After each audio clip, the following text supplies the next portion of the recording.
Omaha System Management and Nuclear Oversight, Director Yoder, Public Information, and Director McGuire, Governance. We also have 3 items to discuss in closed session. They include, first, an update on Power with Purpose, second, Enterprise Risk Management Quarterly Update, and third, the Corporate Officer Performance Reviews for Vice Presidents Julie Comstock and Lisa Olson. The closed session will be conducted in the afternoon. Before we go on to the safety briefing, I first want to thank everyone for, again, getting us all set up and organized to use virtual technology. I've spoken with many of you with respect to the fact that we're still meeting virtually, and I understand that we're all anxious to be present and see one another. So let's fight through this again for one more day. I know it's a full agenda. I will do my best to keep us moving along so that we don't spend until early evening here, but we've got important business to cover, so I appreciate everyone's patience as we go through the day. Okay, Mr. Burke, can you give us a safety briefing, please? Absolutely. As you can see on the screen in front of you, those of you, there are 10 actions for every Nebraskan to be taking to slow the spread of COVID-19, and these continue.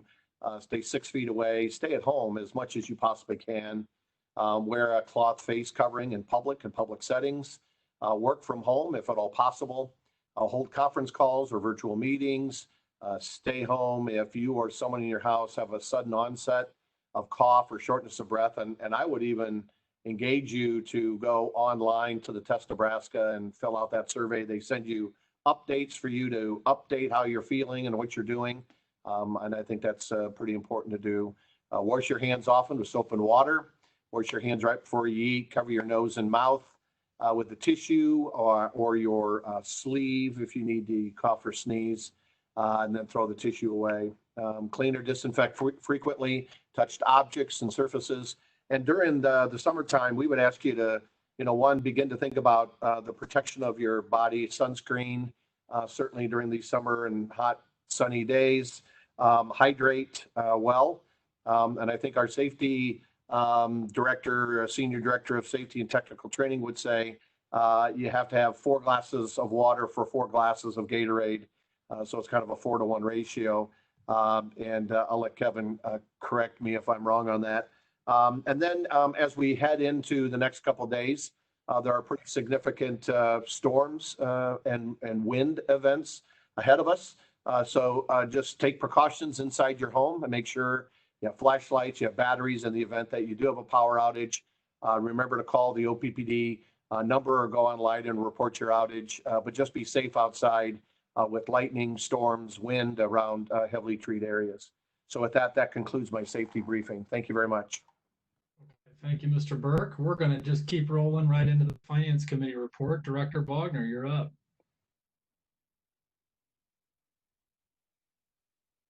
I think you might be muted, Director Bogner. Can you hear me now? You're good, yes. Okay, very good. Sorry about that. I was rearranging my screen so I could see everyone. All right, the Finance Committee met on Friday, May 29th for about 3 hours, and we discussed 3 primary items: the rider schedule 464 revision, the SD2 monitoring report, and the rate 110 revision. Chair Moody, who has previously expressed a conflict regarding rate 464, joined the meeting after the rate 464 discussion concluded. During the meeting, the committee reviewed and discussed the rider schedule 464 revision proposed. We had originally intended to roll this revision into the rate and service regulation manual modernization. However, upon further review, this revision is best done through a separate resolution, which we'll hear more about shortly. We also reviewed the SD2 rate monitoring report. This strategic directive calls for no general rate increase for a 5-year period, which concludes next December 2021. And it also sets an aspirational goal to offer rates that are 20% below the West North Central regional average. And we'll review that SD2 monitoring report during today's meeting. Finally, we spent the majority of the meeting discussing a revision to the residential rate schedules 110 and 115. As we discussed at the May all-committee meeting, the Finance Committee is evaluating a revision to the residential rate schedules that would eliminate the declining block rates structure that's in place for the non-summer months. The committee concurs that a revision is needed.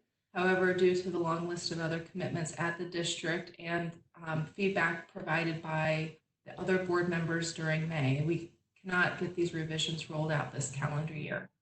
The OPPD team presented a path to roll this revision out by the end of 2021, which aligns with the end of the 5-year general rate increase. In subsequent conversations with individual subcommittee members and CFO Fernandez, the committee would like to proceed with continuing to develop a rate revision and plans to formalize that revision in December 2021. And this would go into effect in January 2022 if the board agrees this rate revision is in alignment with the overall district's goals. The committee has asked CFO Fernandez and his team to develop a residential rate strategy that considers gradualization, meaning that it would those revisions would occur over a couple year period, and also begin to evolve to a 3-part rate structure.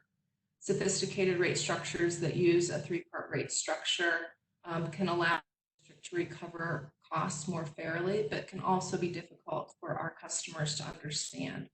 So they also provided more opportunities for individual customers to understand how they use energy.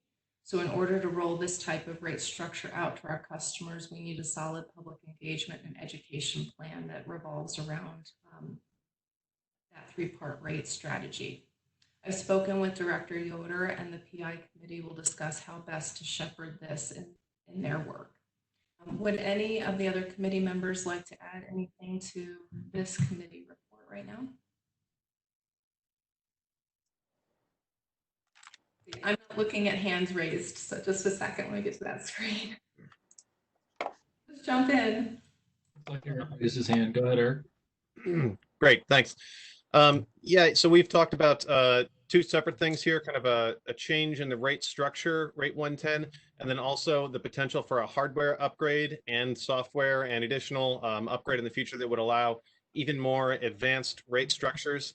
And so are we clear that in the timeline that we've outlined now, that the declining block does not require a technological upgrade, but can be implemented following a customer engagement and customer information period, so that by the end of 2021, that can be brought forward for a recommendation for approval by the board without being tied to any future technological investments or upgrades? Is that the path that we're clear about here? That's how I understand it. CFO Fernandez, would you like to add anything? That is correct, Director Williams.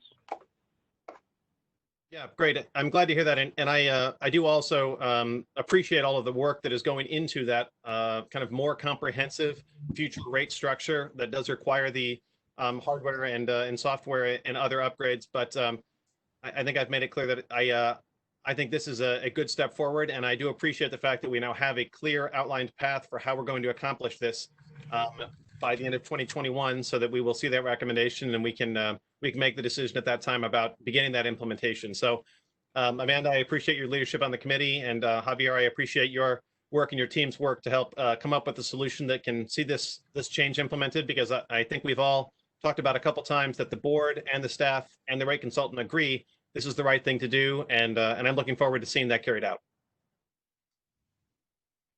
Thank you, Director Williams. Let's see, do I see any other hands? I do not see any other.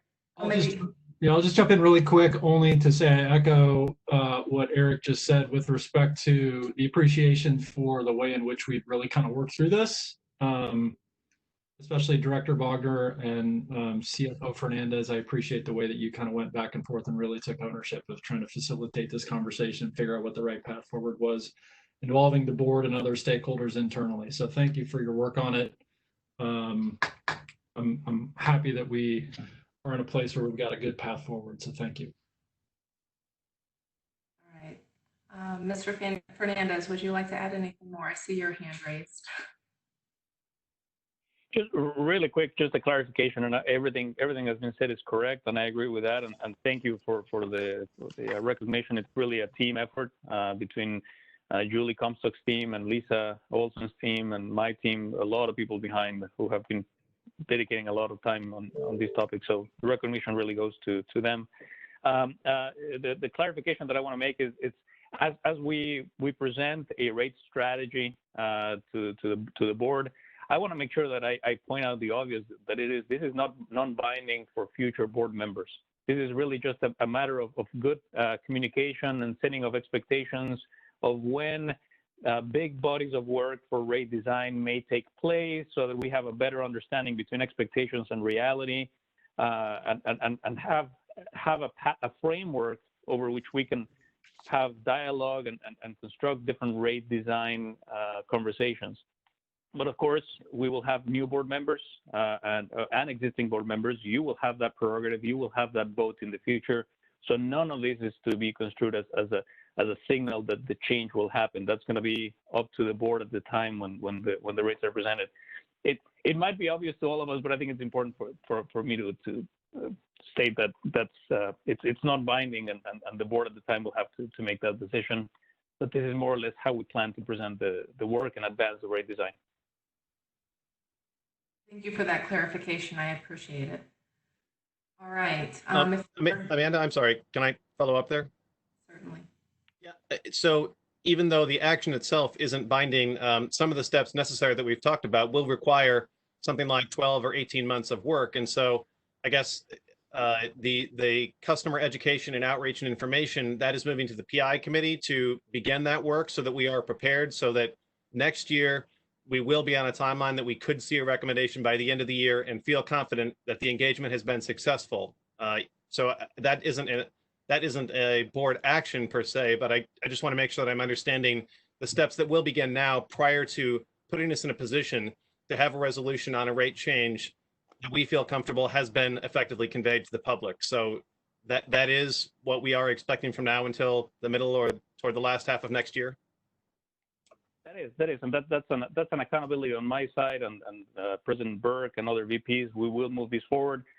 I just want to make sure that the notion that this is still up for a vote next year. And then when we talked about the rate strategy in the next 2 to 3 to 5 years, it is only a framework that will, again, the board at the time will have the vote, and they will decide how we move this forward. I didn't want to presume that any rate strategy that we put forward should be considered as done, right? It might be obvious to all board members here, but I want to state it out for our customer owners and our employees that it is non-binding, and the boards at the time will have the final word on any rate action. But to your point, Director Williams, the commitment now is to continue to move forward with the customer engagement and the outreach, stakeholder outreach, to have the elimination or the replacement of the declining block rates with a flat rate for rate 110. That work will happen. You all or some of your colleagues or your successors next year will ultimately vote on that action item. So I think we're saying the same thing. Great, thank you. I think the only thing I'll add to that is that through the Finance Committee, we'll have regular reporting from Mr. Fernandez's team on the process and how that evolution is occurring. So we're going to keep it top of mind and all forward. That's all we can ask for right now. So with that, let me kick it over to CFO Fernandez to go through the SD2 rates monitoring report. Thank you, Director Bogner. It is my pleasure here to present the Strategic Directive 2 rates monitoring report. This report is going to look very similar to what we had last year. This report went through different iterations of formatting, and we worked really hard to make it have the framework and have the format that you're about to see. Last year, we had good report. And what you're going to see here today is really following that same formatting with similar metrics for the monitoring report here. So really quick here, if Ms. Henders, if you can move forward to the next slide, please. What you have in front of you is the strategic directive. I'm not going to read it out loud because I'm going to go through all of these points. But the first section that I'm going to talk about here, it talks about that first paragraph about the no general rate increase for the 5-year period ending December of 2021, and then the directional rate target of 20% below the regional average. Later on in the presentation, I'm going to touch on different points of evidence that show or demonstrate that we have adhered to the 6 principles that you see in the bullet points below. So with that, let's move to the next slide, Ms. Henders, please.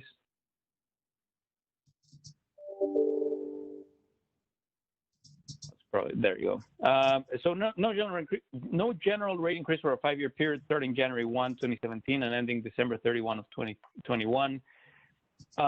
We have worked intentionally to keep those rates stable. No general rate increases. It hasn't been easy. I want to say that it's not a walk in the park by any means.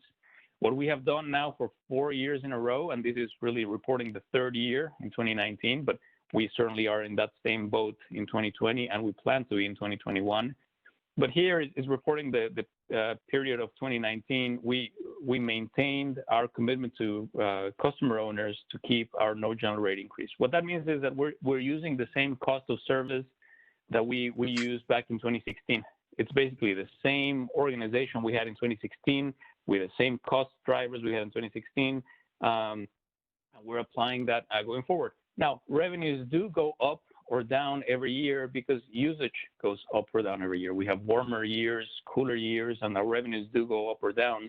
But the rate that we use to calculate our revenue requirements every year, that doesn't change. We've had to use quite a bit of our lean and process improvement findings. We embarked in 2015 on a company-wide effort to make our processes lean, efficient. We have continued to find savings on every department. Maybe as time goes by, we find less and less savings because we have made our organization more lean. Our budgets are significantly tighter to actuals, and you have seen these reported by me in the past year. Our O&M expenses are very much in line with what's been budgeted. We have a more lean organization where we are using our resources in a much better way, and that has helped us maintain these commitment of a no general rate increase for 3 years, as reported here, and then for the 4th year, as we have in 2020. Let's move on to the next slide, and you can see here on the directional goal of 20% below the regional average. It is a directional goal, and let me just be very clear about these. Many years ago, the strategic directive was worded in a way that said we will pursue 20%, and there was even some discussion at the time that we would do these in a number of years.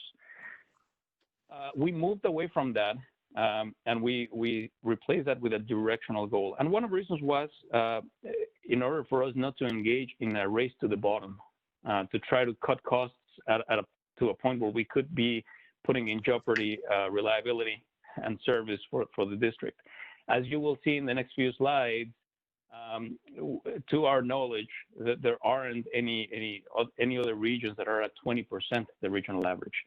The distribution of rates and competitiveness in the region is not that wide. It's not 20% higher or 20% lower. It's significantly more compact. It's in the 10% range, as you will see here in the next few slides. I'm happy to report that by 2018, these one metric we have to report 2 years in arrear because that's the latest official target we have is for 2018. OPPD's rates were at 9.3% below the regional average. We believe preliminary information shows that for 2019, that percentage may have gone up a little bit. And it's not because our rates became more expensive. It's because everyone else around the region is becoming more competitive. So our rates preliminary information shows us that our rates may have suffered from a competitive standpoint for 2019. Again, not for the bad reasons, but for the good reasons that everybody else is becoming more competitive. Now, the short-term forecast for the EIA, they forecast, they use an assumption that rates will increase by 3% in 2020 and 4.3% in 2021. If that holds true, big if, and if we continue with our non-general rate increase commitment, and I have a lot more certainty about that second part, it is not unreasonable for us to assume that we may be at our rates might be 15%, 15.1% below the regional average by 2021. Again, everybody else, all other utilities in the region are doing their best to keep the rates low, so it's yet to be seen whether or not we end up being that competitive, but for sure we are on the right track. Ms. Sinners, we can go to the next slide. There was a maybe part of the question here that you have is how do we calculate that rate? When we're comparing our rates with the region, how do we calculate rates? Rates are very complex, as you will see here in the next couple of topics. We have a rate manual that is over 100 pages long, and same with other utilities. So it's really hard to compare rates using the actual rate. So instead, the methodology that's used to compare competitiveness it's a very simple one, where it says the formula is you take all the revenue collected by the utility divided by the energy sales measured in megawatt hours, and then you calculate the average price of dollars per megawatt hours, or kilowatt hours in this case, depending on how you want to measure it. It does not include, it does not break down whether the revenue was, part of the revenue was a fixed charge or the volumetric charge or the rider or the fuel and purchase agreement. This formula doesn't break that down. It does include all of those costs, but it's all included as one number, as revenue. This is probably the easiest and the industry standard to compare rates and competitiveness across regions and across utilities. So just a disclaimer of how the information I presented in the previous slide is calculated and the information I'm about to break down here in the next few slides. Any questions so far? Let me pause here. Okay, hearing none. Moving on, the next slide. This is another disclaimer, maybe not a disclaimer, but just an explanation. What you will see, you're about to see here in the next few slides, is gonna show our competitiveness position, not only OPPD as a whole, but also we're breaking this down between commercial customers, residential customers, and industrial customers. And if you're paying attention, you will see that rates for industrial customers, average rates as we calculated them, as I showed you, we calculated them in the previous slide. Those rates are going to be lower than commercial customers, and those are going to be lower than residential customers. And I think this is a great opportunity for me to talk about how this happens. Without a good explanation, one may say, hey, industrial customers are getting a deal compared to the residential customers. How is it that residential customers pay so much more than an industrial customer? And the answer for that is they're not really getting a deal. Everybody gets to pay what they cause in cost for the utility. Load factor is a big it's a big element here. Load factor basically says how much of the system you as a consumer are using on an ongoing basis. An industrial customer has a very high load factor. These are big factories who are running 24/7, 365, and they're always, most of the time, they're running at or near capacity. So when we, OPPD, when we build a system to meet that load, we know that this customer is going to use everything that we're building. They're going to use it most of the time. So it's a very efficient use of resources. That leads to a lower rate because they get to pay for most of what's installed to serve that customer. Conversely, take any of you in your homes, and I'm going to say, pre-COVID-19, when we would all, you're at home, you eat breakfast, your children eat breakfast, and we all get out of the house, we go to the school, we go to work. The usage of your home, of your residence, is not very uniform. It varies a lot. There could be times of the day in your residence where you're using almost nothing of energy. Maybe your refrigerator is still running and maybe your TV is running in the background, but very little usage. Come later in the evening when everybody gets home, then your usage goes up significantly. So the load factor for a residential customer is lower. We have to build a system that takes into account the usage of the highest hour of the hottest day of the year for that residence. But that we know that residence is not going to use all of that power all the time constantly. Therefore, the math works in a way that we have to charge a rate that is higher for the time and the energy that the customer uses because they don't use the system all the time the same way. It's a little complicated to explain, but I hope that the difference between the load factor and the usage rate from a residential customer compared to a commercial customer and an industrial customer will make sense here in the next few slides when you see the different rates. That is how rates are calculated, and it's all cost-based. There's a lot of formulas that we have to go through to make sure that we're assigning the right cost to the right customer. I'm going to pause here because this was a request from the Finance Committee. I hope I did I did okay explaining these, but if you have any more questions, I'm happy to clarify. Thank you, Javier. It looks like might have a question.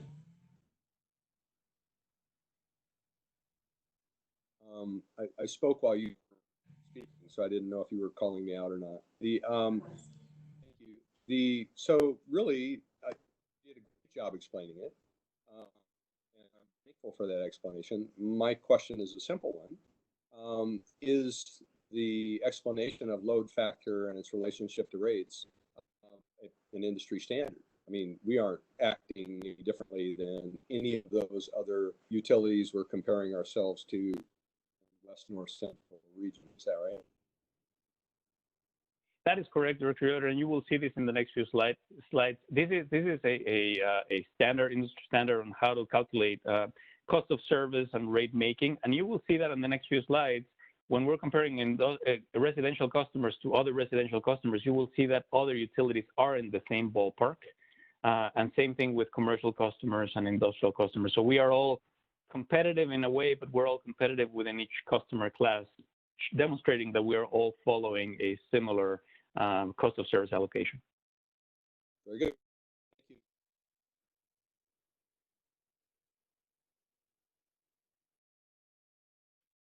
Any other question or comments? Okay, hearing none, Ms. Hinders, would you mind going to the next slide, please? The next slide shows for our competitiveness compared to the region, the West North Central region, for all rates. So this is not each customer class, this is all rates combined. What we do here, and I'll remind you of how this is calculated, we use all of our revenues divided by all of our energy sales, and that's how we come up with that number. In 2018, that number measured in cents per kilowatt hours was 8.9 cents per kilowatt hours for OPPD. That showed that we were 9.3% below the average in the region. It also shows where we are stacked up when you look at all the other entities we're comparing ourselves. And this is the point that I was trying to make earlier, where we are at the lower end, very, very low end of that stack. Arguably, there aren't many utilities, or probably no other utilities, who are anywhere closer to 20% below. Right, 9.3%, 10% below, based on these graphs, shows that that's close to the distribution that we are seeing in our region. That's not to say that we shouldn't strive for 20%, but I think it's confirmation that aiming for 20% would certainly put us at a very, very different place, and it could potentially jeopardize our service, our level of service. Another thing that I want to point out here is that dotted line that you see at the very bottom of the graph. This is not the official way we have chosen to calculate our rate, but here's a little bit of what that line is telling us. We have reason to believe, and we've actually done a little bit of sampling with other utilities in the region, especially investor-owned utilities. When they report the revenue they collect from customers for purposes of this calculation, they report the revenue they collect for the utility. And in most cases, they leave out the revenue collected from customers that is paid for taxes to taxing authorities. That revenue is typically not part of this formula. Therefore, that makes their rates look more competitive. They're collecting just the revenue they need for the utility without showing the revenue they collect for taxes. For OPPD, historically, we have always reported all of our revenue. Now, we are a tax-exempt entity. We don't pay taxes per se, or property taxes per se in this case. But we do pay something in the order of, something in the order of $35 million every year as payments in lieu of taxes. If we were to subtract that payment in lieu of taxes from the formula, which we don't do officially, but if we were to do that to put us in a more comparable position with other utilities, the resulting line would be the one that you see here in the dotted line. So we still choose to, and the board has held us accountable for reporting the whole rate, and that's why we're showing the solid line here as being 9.3% below the regional average. However, I wanted to show that if we were truly to compare apples to apples, we would be even lower than that. If we were to exclude payments in lieu of taxes, in a similar way as most other utilities in the region do, our competitiveness would be even better. So I think it's an important point to make. I made that point last year. We will continue to measure ourselves, including payments in lieu of taxes, but I would like to at least show that difference. Moving on to the next slide, Ms. Hinners, please. The next three slides, we don't report the dotted line anymore. Yes. Mr. Fernandez, it looks like Mike Kavanaugh might have a question. Mike, are you on? You want to ask your question? Yes, I'm sorry. Javier, are unique in this style of payment we make, this payment in lieu of taxes? Is that a pretty unusual way of doing business around the country, you know? And I don't even know, do any other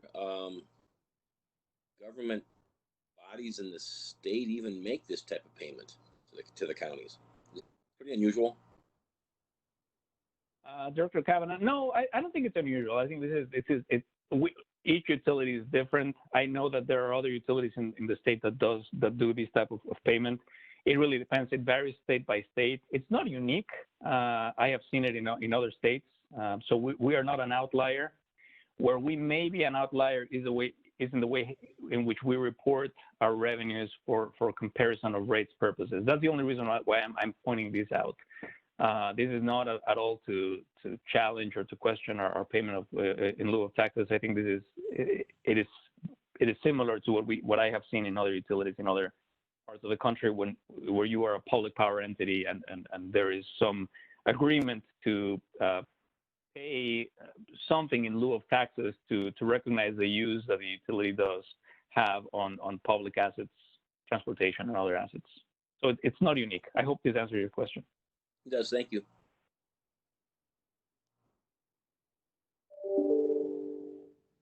Okay, so moving on to Ms. Hinners, you have that on the right slide. The average residential rate. So this is starting with, we have three customer classes. Residential is the first one. Our average residential rate here, measured the way I've described it before, is at 11.21 cents per kilowatt hour. That puts us at 6.6% below the regional average. We are not at the very top, at the very bottom of the graph, and this is something that my team takes seriously, and we would love to be at the bottom of the graph. And we're trying to make efforts to do that. I think by way of us maintaining our no general rate increase commitment, which again is a big deal, and having other utilities in North Dakota and other utilities in Nebraska face inflationary pressures, we believe that should help us move down towards the bottom of that graph, while others move towards the top of that graph.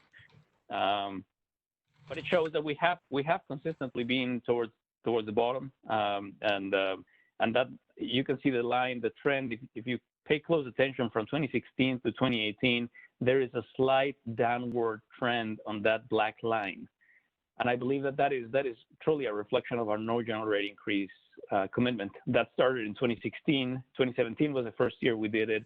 2018 was the second year we did it, and you can see how that is being reflected here in the graph. I would expect these trend to continue for as long as we have the no general rate increase commitment.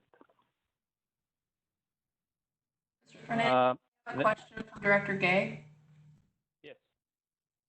Yeah, I don't know, question, but just a comment, because Javier, you said a few things.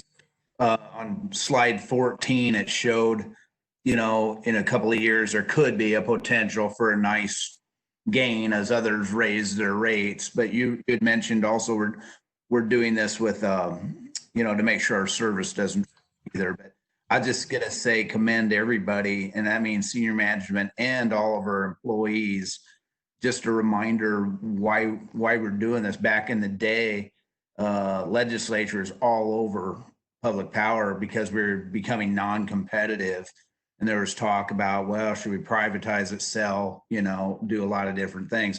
So, and I think we can go back when we were deciding to do this. This is just my view of this, but the board was saying, well, let's pick a number. 20% was an arbitrary number. It was just out there. The 5-year general rate freeze was to help us get there, but I don't think there's any great number at 20%. I know, Javier, you said if we get to that, it could be tenuous.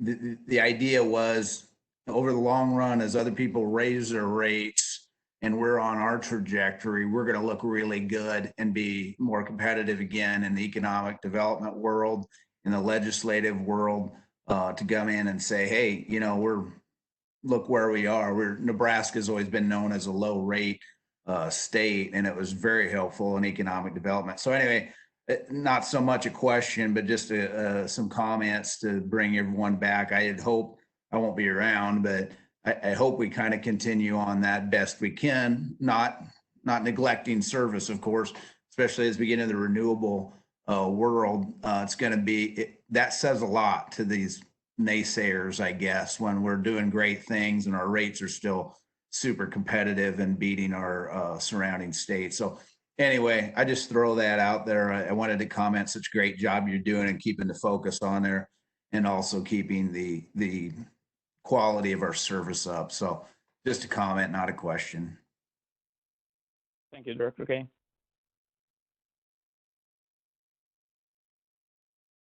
Okay, moving on to the next slide, Ms. Sinner, please. That's commercial rates. When measuring commercial customers, our average rate was 8.81 cents per kilowatt hour. That puts us at exactly 10% below the regional average. And as you can see here on the graph, now on the graph, we're comparing OPPD, and we're comparing to OPPD to other states. We're not comparing OPPD to other individual utilities. So it is possible that there might be other utilities who might be more competitive than we are. But it is important for us to show here that OPPD, compared to other states in the region, in the West North Central region, we are at the bottom of the graph here. That's a good thing. There are no other states compared to OPPD that have commercial rates that are lower than OPPD, measured in the same way that I described in a few slides ago. Moving on to the next slide, Ms. Inners. It is a similar story for industrial rates, although on this one I am very proud, and my team gets really excited every time we get to cross a line, in this case in the favorable way. Last year, or in 2018, marked the year when we finally crossed that line with Iowa. So our average industrial rates were 6.34 cents per kilowatt hour, putting us at 12.9% below the regional average. And for the first time in the past 8 years or so, we are now at the bottom of that graph. We used to be at the bottom of the graph, as you can see here in 2009, 10, 11. We slipped to the second place for a few years, and now we're back to the first place. Again, just measuring OPPD compared to the average of the other states for industrial rates. So very competitive, not only as a whole, but competitive within each customer class: residential, commercial, and industrial. Any questions so far? Looks like Rick has a question. Director Yoder? Do you have, looking at this slide, Mo, I'm going to have to ask you to be back slowly through each of the slides. So here we're at in industrial rates, we're the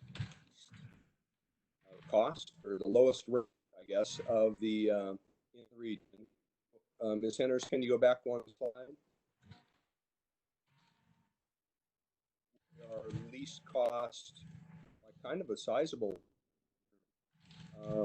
and then, or lowest rate rather. Go back one more slide.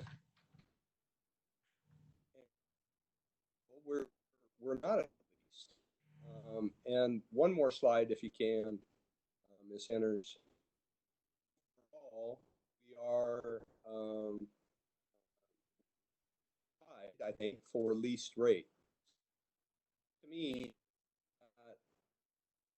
generate revenue. So there's some kind of because of our rate setting, residential I might this thinking that residential is paying more overall and somehow subsidizing commercial and industrial. So I see you shaking. Well, this is a little bit of what I was trying to explain with the load factor earlier. So each customer class, we go through a very robust, very detailed analysis of our cost of service, and we figure out which customer class is causing each cost. So I can assure you, we have consultants that review our work and that are presented to you every year, part of our corporate operating plan, and when we design rates, third-party consultants that are looking at these. We know that everybody's paying their fair share. So that's important, that there is always this incredible focus against cross-subsidization between customer classes. That is one of the capital sins in rate making. Thou shalt never have cross-subsidization between customer classes. So from that perspective, I know that all of the costs that are assigned to the residential customer class are truly those who have to be paid by the customer class, and same thing goes for commercial, and same thing goes for industrial. Why are customer classes different, and why are we not at the very low point on every single category? Well, that has to do with who we're comparing to, the type of customer composition we have.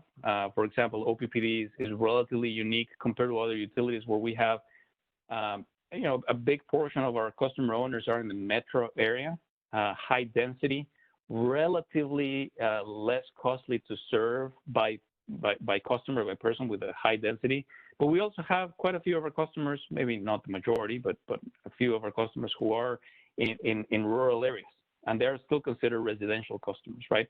So we have to take into account the entirety of the footprint for residential customers, and we cannot discriminate based on where you live, right? So we have to figure out a way to charge the same rate for a residential customer who lives in a high density apartment in the metro area as we're charging to someone who lives out in a more remote location with less density that may take more investments and a higher cost to serve. All of those things have to be averaged within the customer class. Also, there mustn't be cross-subsidization, but also there mustn't be any discrimination. So that could be one element that helps explain the differences between OPPD and other utilities when it comes to residential classes. When it comes to commercial and industrial, those are a little bit different. I would posit that the location of commercial and industrial customers, and not all of them, but the majority of commercial and industrial customers tend to be closer to metropolitan areas or areas where there's railroad. There's less dispersion compared to the dispersion that there is with residential customers. So that might be one of the reasons why you can explain the differences between commercial, residential, and industrial customers on the graphs compared to other states. But I can assure you, and again, not only me, but you have rate consultants and cost consultants that look over all of our budgets and ensure that there is not cross-subsidization between residential customers, commercial customers, and industrial customers. I hope that addresses your question. That answers the question, perhaps posed it in a different way. If to use, and I know we only use rates as an indicator of affordability, and so let me pause right here to thank you for last year's presentation and again this year's presentation to do more and try to use as an indicator of affordability. So thank you for that. For these 4 slides, if we are comparing how our rates against rates within the region, that also, I mean, North Dakota, come on.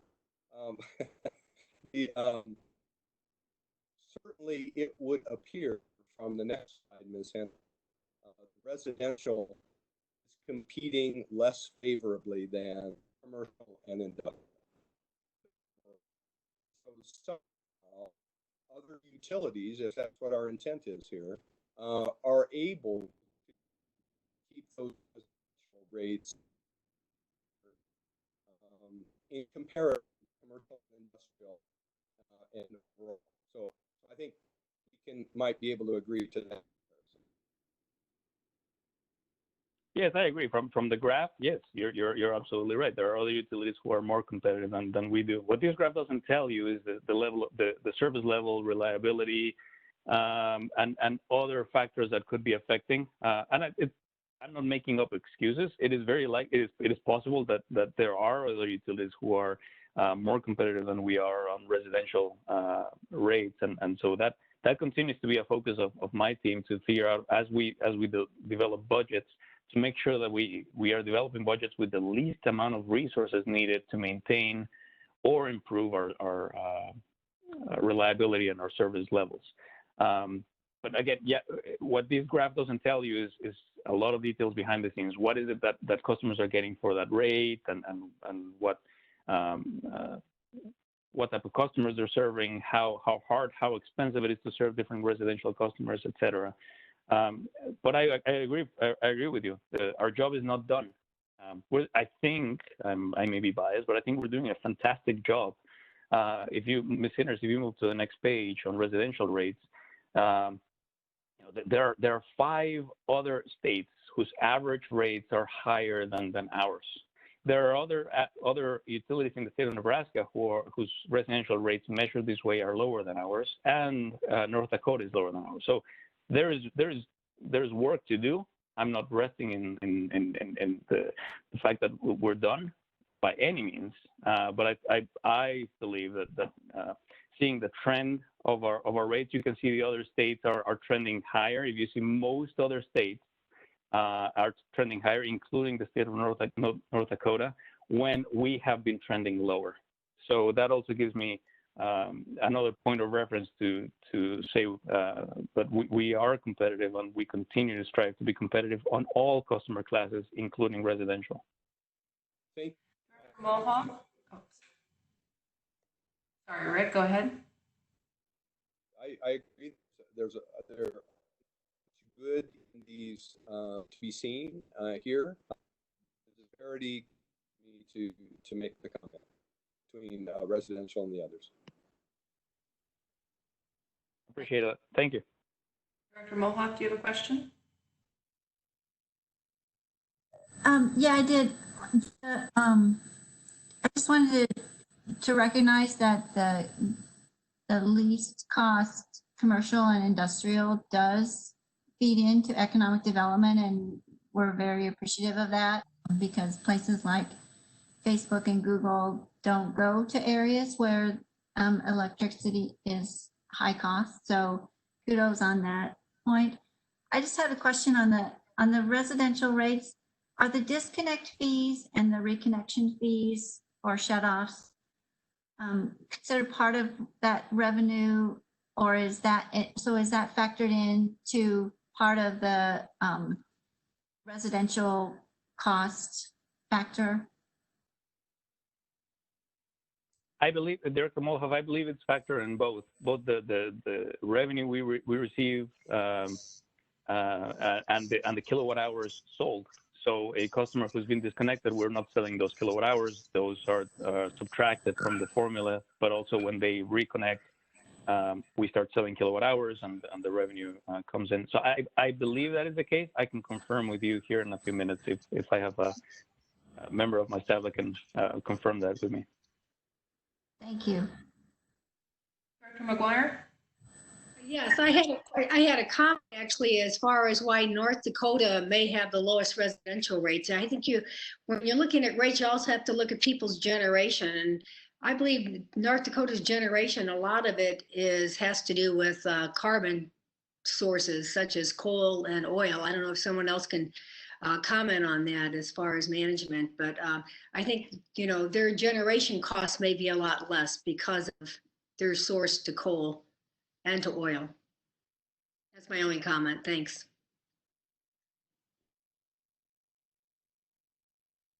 That's a good point, Director McGuire. Thank you.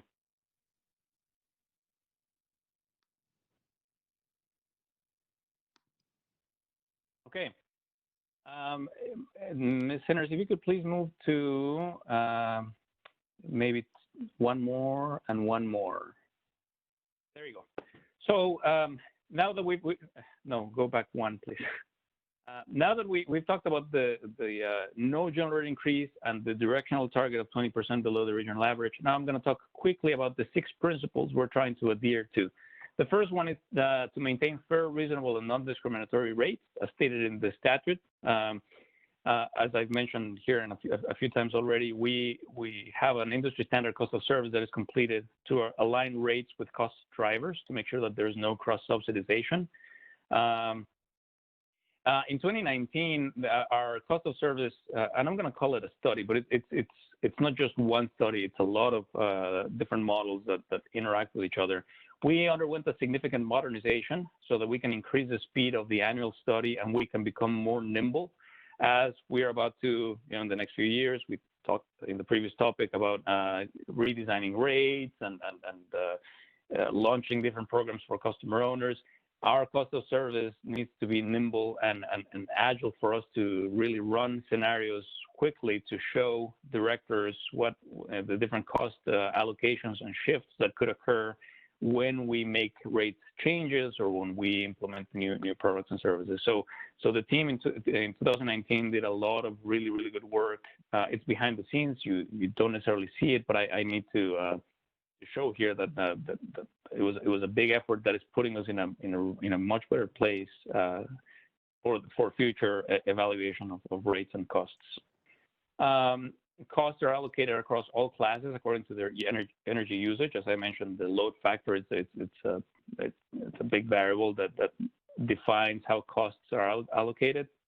And we also have a rate setting process that is reviewed by the board's outside consultant, the Brattle Group. And in fact, the next 2 topics in the Finance Subcommittee, part of the committee meeting today, have to do with rates.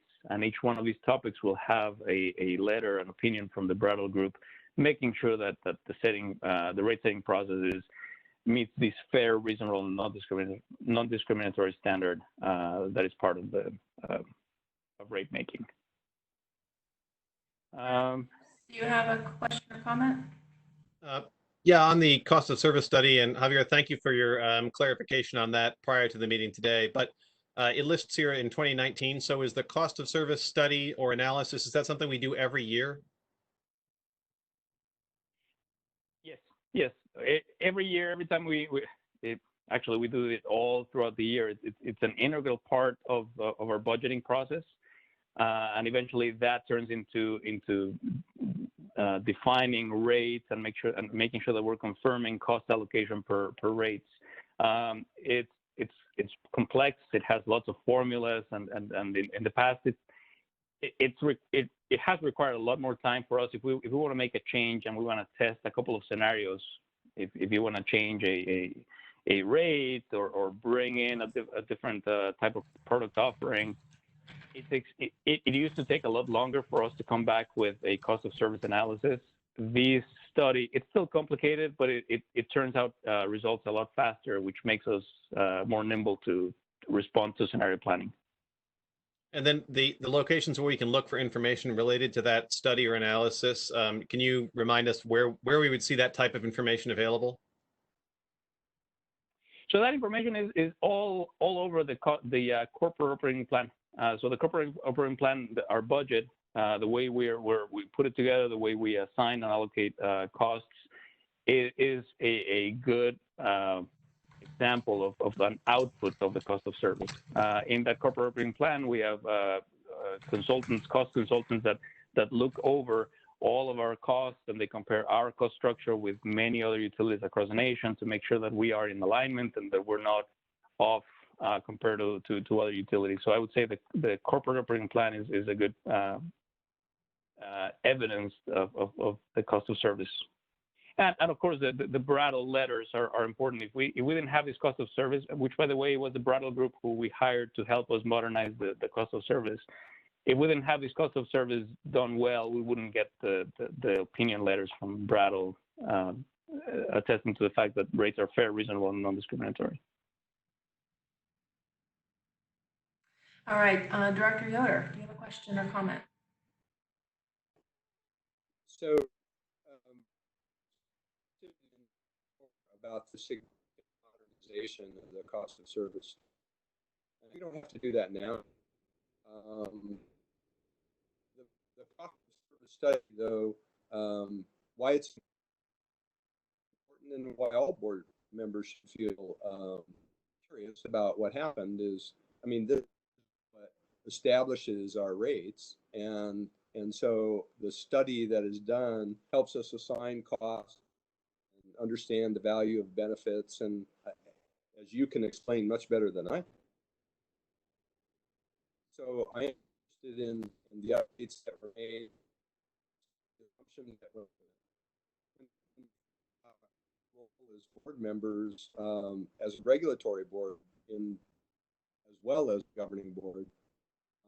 I think this is where, if there are changes in service study or updates or whatever, this is where we have to put on our several glasses, right?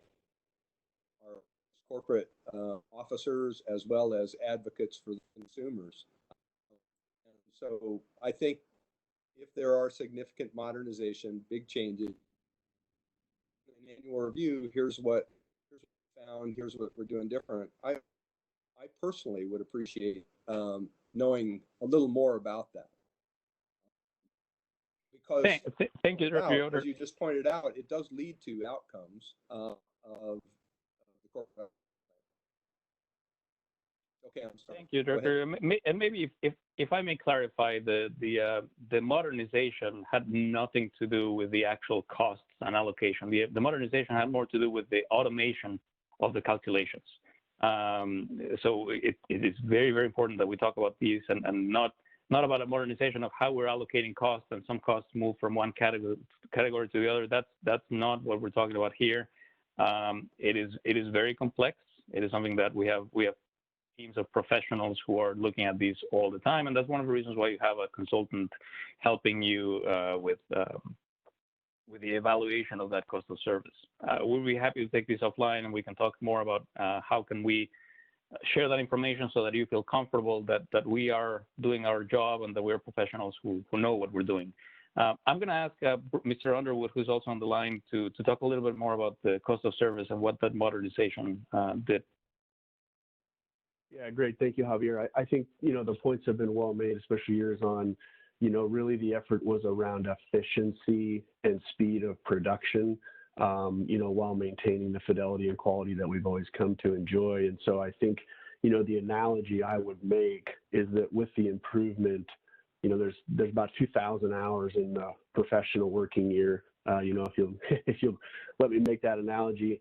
And, now it takes about 18 to 1,700 to really kind of do that work. It's a 10, 15% kind of efficiency harvest. And then with that efficiency that's gained, what we're seeing the staff be able to do now more of is work collaboratively with the product development and marketing arm to make sure is what we're offering, what the customer wants. And it becomes a little bit less staff focus on the math and more focused on, where is our business going and what offerings do we need to make based on what our customers are asking for us. As a technical matter, if you could recall your collective memories to the rates 101 and the rates 201, what we did is we pulled the allocation and the sort of methodology out of the tool, and then we made that visible to the board so that the board could see kind of how the math kind of works, so to speak, without being subjected to the actual tool itself. The tool itself really takes a year or two for someone to learn. And so as far as it being an acquired taste and do you understand the inflows and the outflows and where it's going, it can be rather unpleasant for some folks, even though we take a lot of pride in it. So I hope that's helpful. So I didn't leave. Hopefully better. I'm getting messages that I'm breaking up. So thank you for the explanation. I do appreciate it. It's complicated. Good job. Just trying to make sure that if to be watchful, so do a good job too. Thank you, Director Yoder, and I'm being watchful of the clock. So let's move on with, we have several slides still yet to cover on SD2 and two other topics to cover here under the Finance Committee. So Javier? Yeah, so the next slide, Ms. Henders, please. This one is virtually identical than we had last year, equitably assigned across and within all customer classes. And this goes back to the point that Director Bogner made earlier today about three-part rates and really understanding the cost causation between demand charges, customer charges, and energy charges or energy costs. We have a rate design in our industrial customer classes that truly look at those three components and assign costs based on those three components of cost. Commercial customers, we have some commercial customers who do have demand meters, and we are able to allocate demand costs, energy costs, and customer costs separately and in a more accurate way. I would say that's not true for all commercial customers. That's why we have here as partial. It's the same table we presented last year, so we haven't made any real progress in converting more commercial customers to a three-part rate. And residential, we say here partial because we really don't have residential rates or residential customers we are truly measuring demand consumption and charging for demand consumption and energy costs and customer costs. What our current rate structure does, it starts to mimic a little bit of what the customer charge is and the demand charge is for a customer, but it's not perfect. So it acknowledges that the current rate design addresses some of these needs for a three-part rate, but it's not there yet. It's partial. As Director Bogner mentioned and Director Williams mentioned earlier today too, was as we deploy hardware and software and we have better information, we should be able to make a significant improvement on residential and commercial customers when it comes to equitably assigning costs within customer classes. Moving on to the next slide, Ms. Henders, slide 13. We are monitoring affordability indicators. This was a challenge that Director Yoder put on us maybe 3 years ago. And I'm happy to report that we've been making a lot of improvement on how we're reporting affordability. I've mentioned that in the past that affordability is in the eye of the beholder. So having one single metric of affordability didn't necessarily make sense, but rather we have different ways in which we are measuring affordability. Now, before I go into the next few slides, I want to acknowledge that there are many customers who are suffering today. Many customers who are low-income customers who may have lost their jobs, and so the affordability indicators that I'm going to present here are averages, fully acknowledging that there are many customers in our service territory who are experiencing affordability not in the same way that I am going to show here. But again, from a rates perspective, being non-discriminatory and equitable for all customers, we have to show these on an average basis. Later on today, the board will hear a report on our energy assistance programs and low-income assistance programs. Those are tools that utilities like ours have to address that inequity and really target and benefit those customer owners who may be experiencing affordability in a different way than the average. So I just want to that disclaimer that I am not blind or deaf to the fact that there are customers who don't experience our rates as being affordable. You can see here, now we're not going to talk necessarily about rates, we're talking about the residential bill. It's not about rates. Customers really don't pay rates, they pay a bill. They pay hard-earned dollars. And so we're measuring this as the average residential bill per month. In 2018, the average residential bill for OPPD was $107.64. That was 7% below the regional average, comparing monthly bills. It is really interesting that you can see that pretty much all monthly bills went up from 2017 to 2018. Part of that was because 2018 was an extreme year. We broke records for the coolest months in that year, and we also broke records for the hottest months in that year. So energy consumption in 2018 compared to 2017 was higher, and that's one of the reasons why you see all the bills went up. However, we continue to maintain our competitiveness, and we actually moved past the state of Iowa on residential bills from 2017 to 2018. You can see the table on the right. You can see the percent increase in degree days, heating degree days, and cooling degree days. It just shows that OPPD, for example, had a cooler than average 2018, 20% more heating degree days. And we also had a hotter than average 16% more cooling degree days during the summer. So that explains the increase in average bills, but it still shows that all in all, we maintain and we actually improved our competitive position from 2017 to 2018.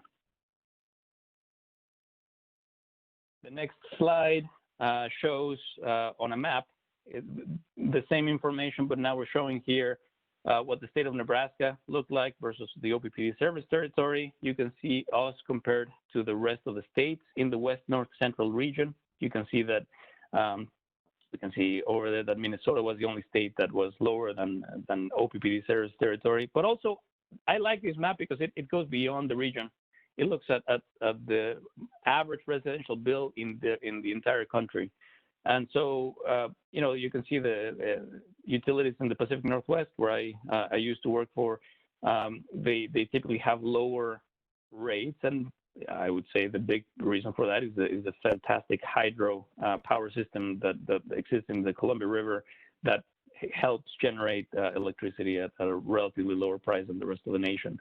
You have other utilities like Hawaii, for example, where the natural resources are different; they're more limited. And as they convert from oil generation to solar generation, there's significant costs, and their average residential bill is higher. So just for your consumption here, for comparison purposes. Now, the next slide, Ms. Sanders, if you will, please. The next slide talks about not only just the bill. So we went from the monthly bill in dollars. Now let's compare how that bill feels to the customer owner when you compare that bill to your income.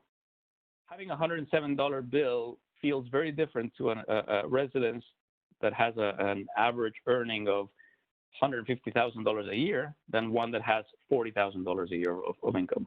It's the same monthly bill, but it feels very different. So to address that piece of affordability, we included this metric, which is this is the Nebraska electricity bill. This is for the entire state of Nebraska. This is not OPPD.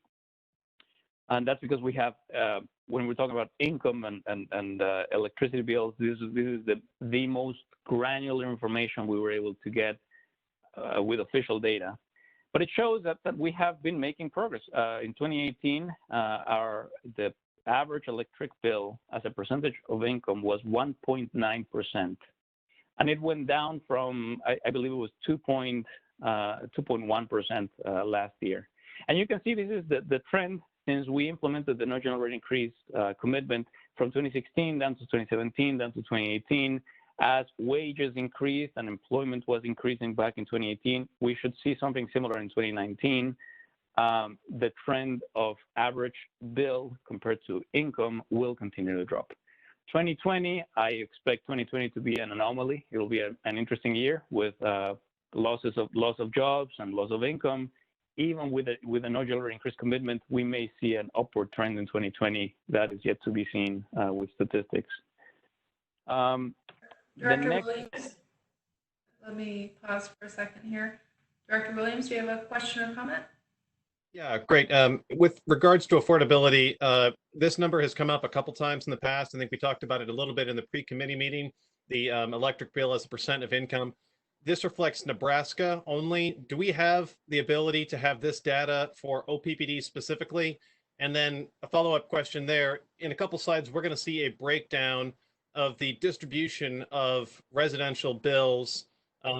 Is there an ability to see kind of a disaggregated form of data for the electric bill as a percentage of income, so we can get a feeling that are there, 1.9% averaged across our customers sounds great. I know that I think we talked about 6% as an area of concern. Higher than 6% would be an abnormally high energy burden.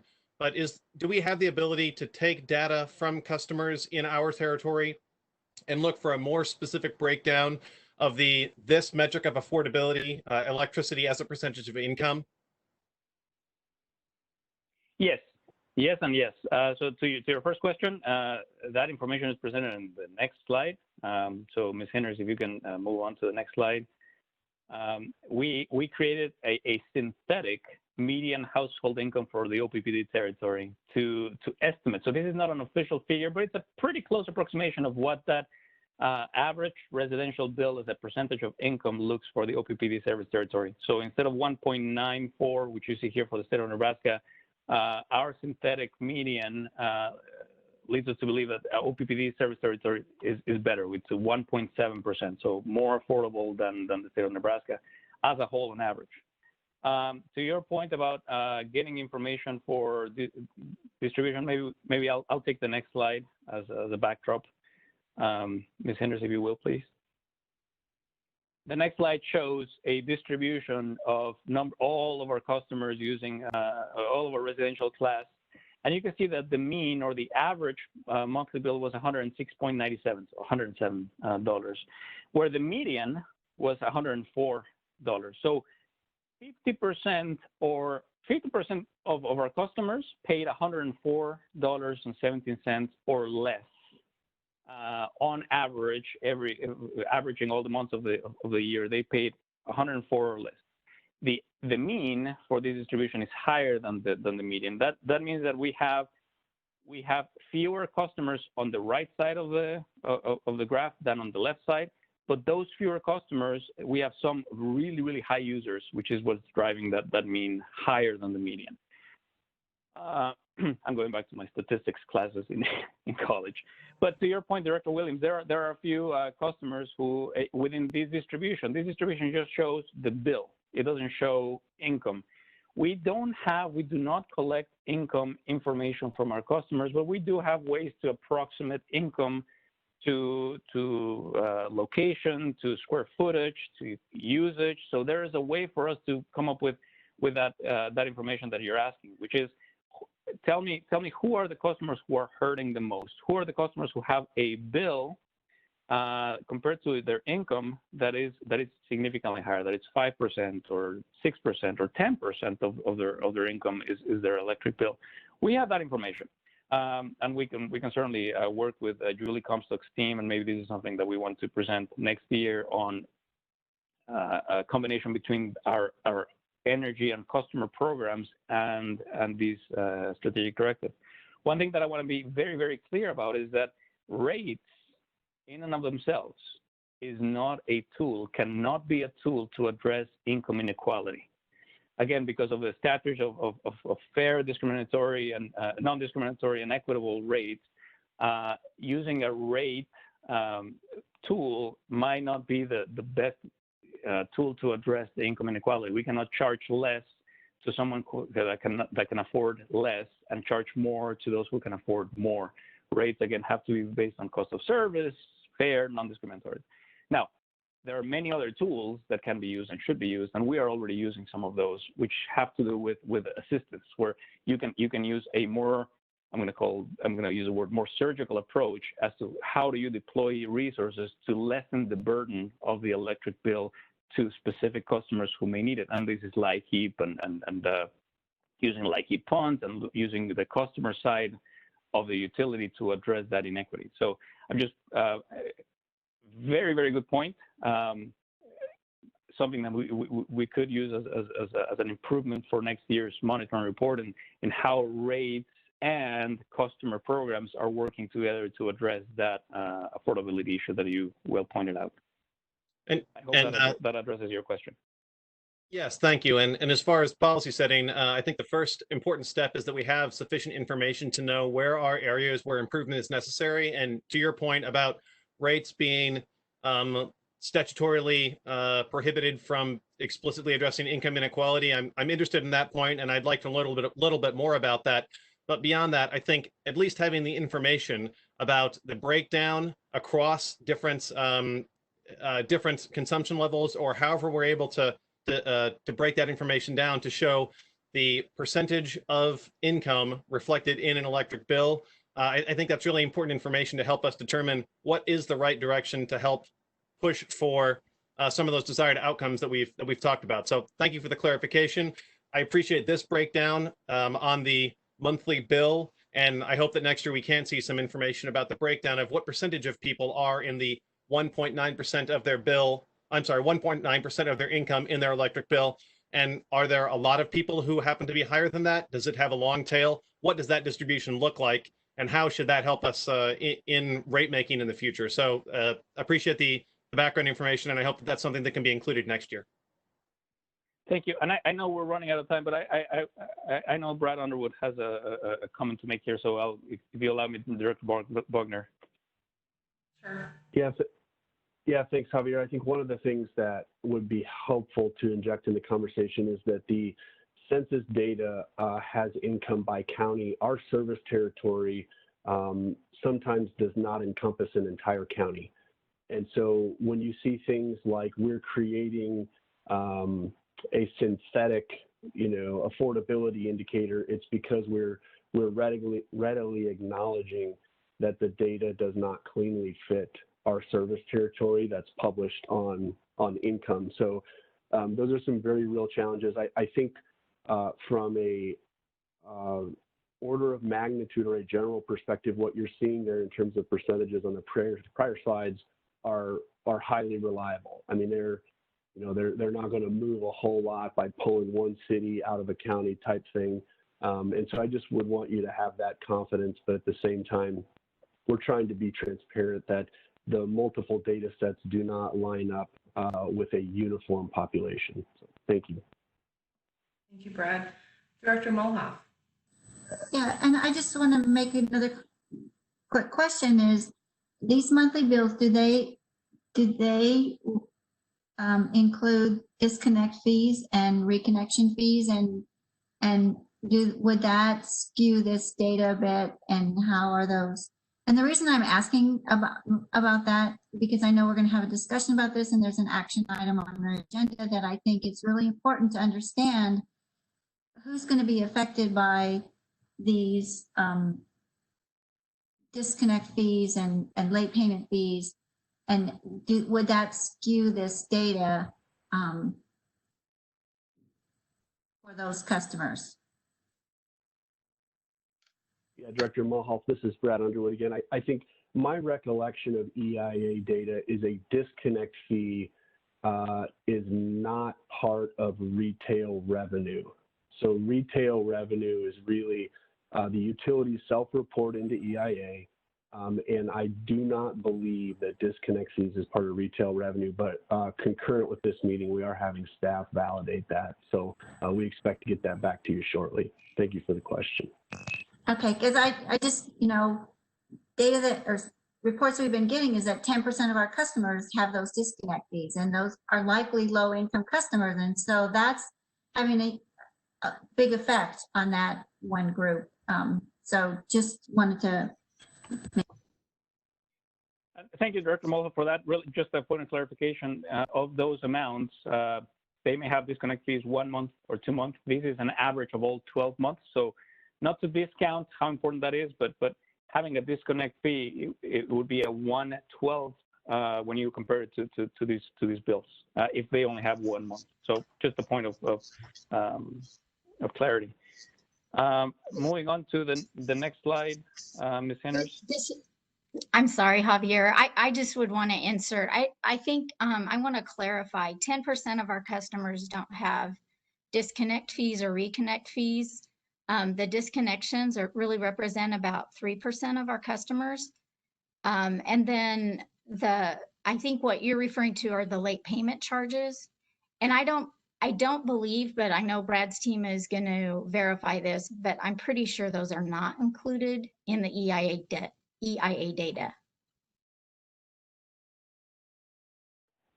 Yeah, I agree, Julie, and we'll validate that and report back accordingly. So if they're not included in the EIA data, that's just an additional burden that we're putting on those low income people. And I understand Javier explained to me about, how there's a utility for carrying those past due accounts or whatever, but it's just those fees, those additional fees are not included in the average bills that you're reporting, is what my point. Yeah, I think this is Brad again. I think Julie may have a perspective, but the population of disconnect fees can be broad. It can be students who abandon housing. It can be businesses that close. Really, you're kind of talking about sort of a large group, and we can go back in the data and try and derive income thresholds relative to disconnects, but I would anticipate that would be very, very difficult for us. And bigger concern is the late payment fees. So not to ride that disconnect the issue so much. Yeah, we'll have to see what's available there for us, but I would guess based on the large body of data, we spend a lot of time with data. That this type of analysis can get very difficult, and it can be hard to derive confidence just as a matter of clarity.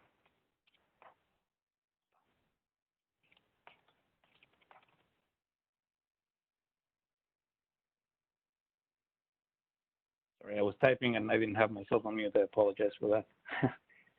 Are we okay to move on to the next slide?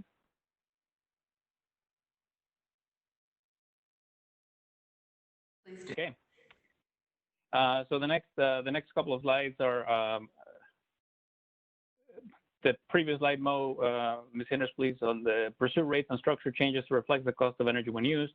We have a few rates that do reflect the cost of energy when used. Probably the most notable here is the fuel and purchase power adjustment clause that we have. That as fuel and purchase power goes up or down every year, the board has a report of whether the fuel and purchase power adjustment increases or decreases. That's one variable that the board approved, and it moves accordingly. I think the bottom point, the lower bullet point here is important, that we continue to monitor for potential technology that would allow an increase in time of use offerings.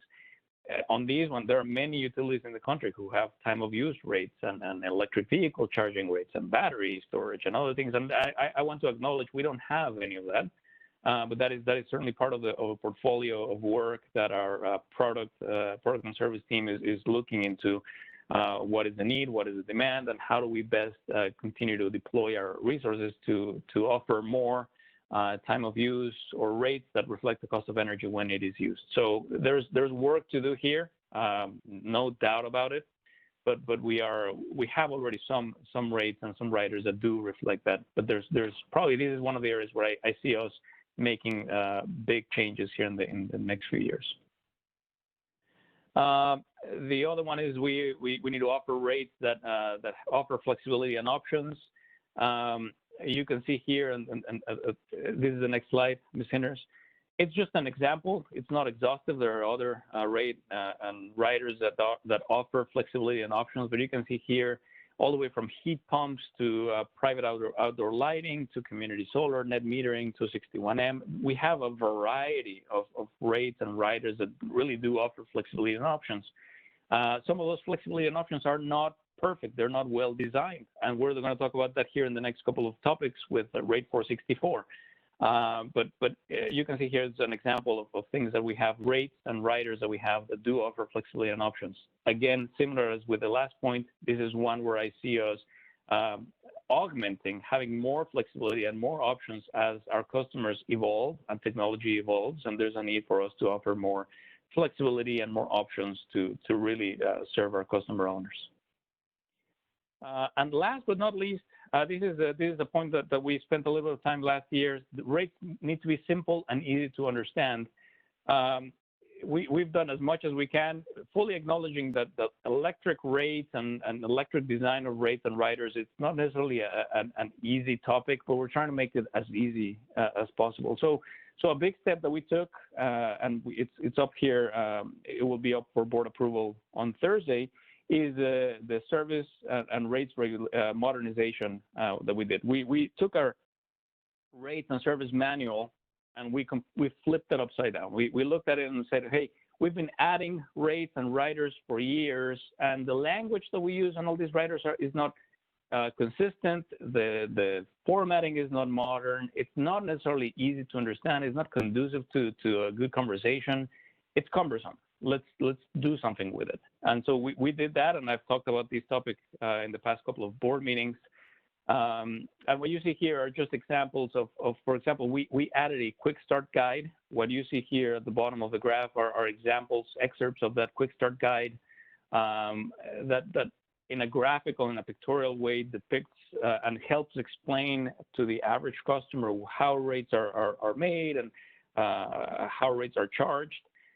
This is one that I'm very, very proud of the team. It sounds like an easy thing to do, to modernize a 100+ page rate manual. It was not easy. It took a lot of work from a lot of members of my team and Lisa Olson's team and Julie Comstock's team, benchmarking and doing a lot of work to try to make an improvement on the simplicity and easiness to understand rates. So very excited about this. I'm not going to touch more on these because I believe all board members are well aware of these, and we've spent enough time at committee meetings reviewing these. So with that, the next slide is the recommendation. The Finance Committee reviewed these a week ago, or 2 weeks ago maybe. Time flies. Yeah, 2 weeks ago. And they recommended the board find OPPD to be sufficiently in compliance with the board policy SE2. This will be up for board approval or board consideration on Thursday. And with that, I finish my report on SE2. All right, Director Williams, I see your hand up.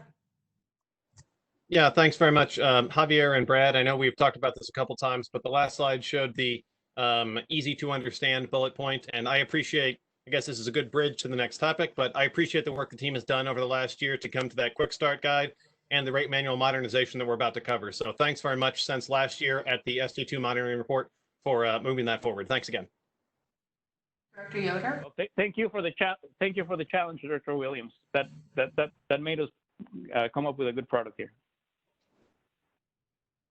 All right, Director Yoder. Question? Yes, thank you. I appreciate it. So this is a terrific report. It's rich with information. It has good metrics in there. We've expanded the discussion on affordability, and I really thank Javier, you and your team, Brad, you're part of the team too, for all the work that you're doing here. I am excited that this lays the groundwork for continued improvement. We ran past the slide a little faster than I had hoped on flexibility and options. I think there are customers who like the agency of being able to do things. And I know Julie's team, your team are all working on how to give customers more of that flexibility and have engaged the public in that. So not trying to call that out special, just I didn't comment on its way through, and continue to do the good work. Thank you. All right. Any other directors that want to make comments? All right. I'll just conclude this topic by also echoing my thanks for putting together a fantastic report, continuing to drive towards that aspirational goal of 20% below our regional average. I think it's a very worthy effort, and you guys are taking every step possible to achieve that. So with that, we will move on to our next topic, which we're going to talk a little bit about that rate modernization manual. Sorry, got the words mixed up there. Go ahead, Javier.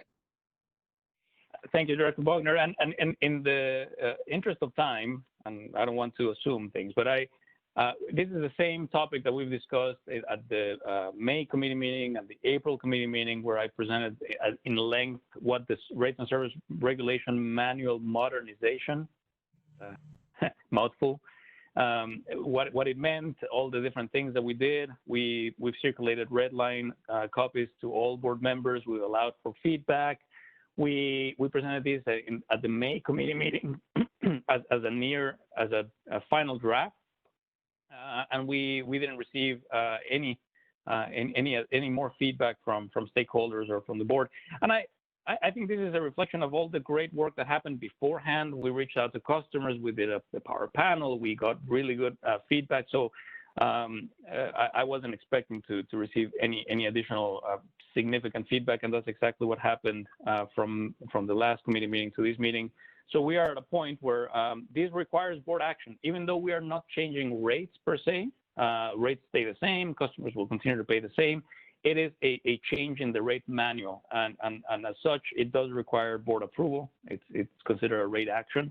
So in front of you, you have the resolution that will be for your consideration on Thursday to modernize the rate and service regulation manual in the way that we've presented to you now for 2 months in a row. And then we're also adding the quick start guide, which is outside of the manual, but it all goes together.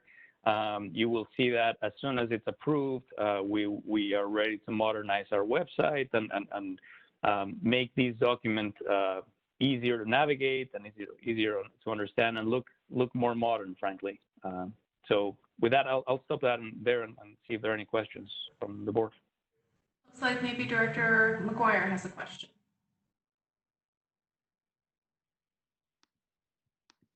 I just mainly have a comment. I want to say that after 23 and a half years of trudging through rate manuals, this was the easiest one I have ever read. I could actually sort of enjoy it, and I especially appreciated the simplicity of the definitions and explaining things as you went along. So kudos to all those. It was a massive effort, and I really, really appreciate it. It is the best I have ever seen. Thank you. Thank you, Director McGuire. That means a lot coming from you. So thank you. Thank you for that. Just fantastic work all around. And are there any other directors that would like to make a comment? I'll just make a real quick one. It seems strange to use the term elegant and rate manual in the same sentence, but I think in this case we got as close to that as we could. So kudos to everybody involved. It's really well done. All right, so seeing no other comments or hands raised, let's move on to the the next topic, which is talking through the rider schedule number 464 standby service and how we are going to modify it. Go ahead, Javier. Director McGuire, if I could just hop in real quick, I'm going to recuse myself, so I'm going to go dark, and I'll just kind of sit and listen in the background, and then when we're wrapped up, then I'll rejoin and we'll go to Systems Committee. Okay, sounds good. Thank you, Director Bogner. So this is one, as I acknowledged and I mentioned earlier, there's a lot of work to do on rates, and we continue to catch up with technology and make sure that we're addressing customer needs. Rate Rider 464 was designed to provide standby service to customers who own their own generation. And by virtue of owning their own generation, they reduce their peak demand and they reduce their consumption. And it's all great from an economic perspective. It's a good partnership with the customer and the utility. But it acknowledges that some engines, like any other engine, is subject to physics and things break. And when those generation units break, talking about diesel generator or any other type of generator, they break, OPPD is ready to come in and provide service on a standby basis, right? We're ready to serve when your generation is not working. We're ready to serve. On those instances, few instances where the generator breaks or it's down for service, we call that an outage, infrequent outage. That's what this rate was designed for. Time has gone by, and of course, now we have different types of generation. Now we have intermittent renewable generation like solar or wind.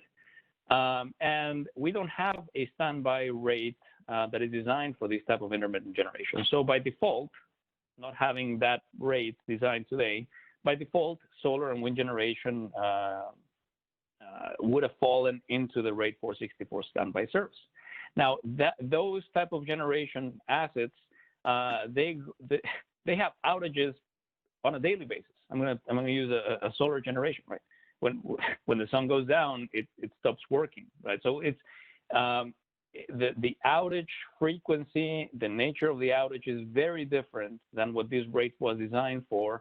When you have more infrequent outages and you had ways to calculate that demand and that standby service for that type of dispatchable, more mechanical generation.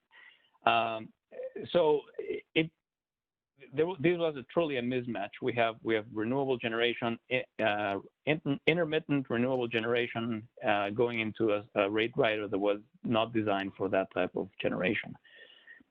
We basically had two options. One is let's wait until we have a rate rider for standby or something similar service that addresses these these more frequent outages of intermittent generation.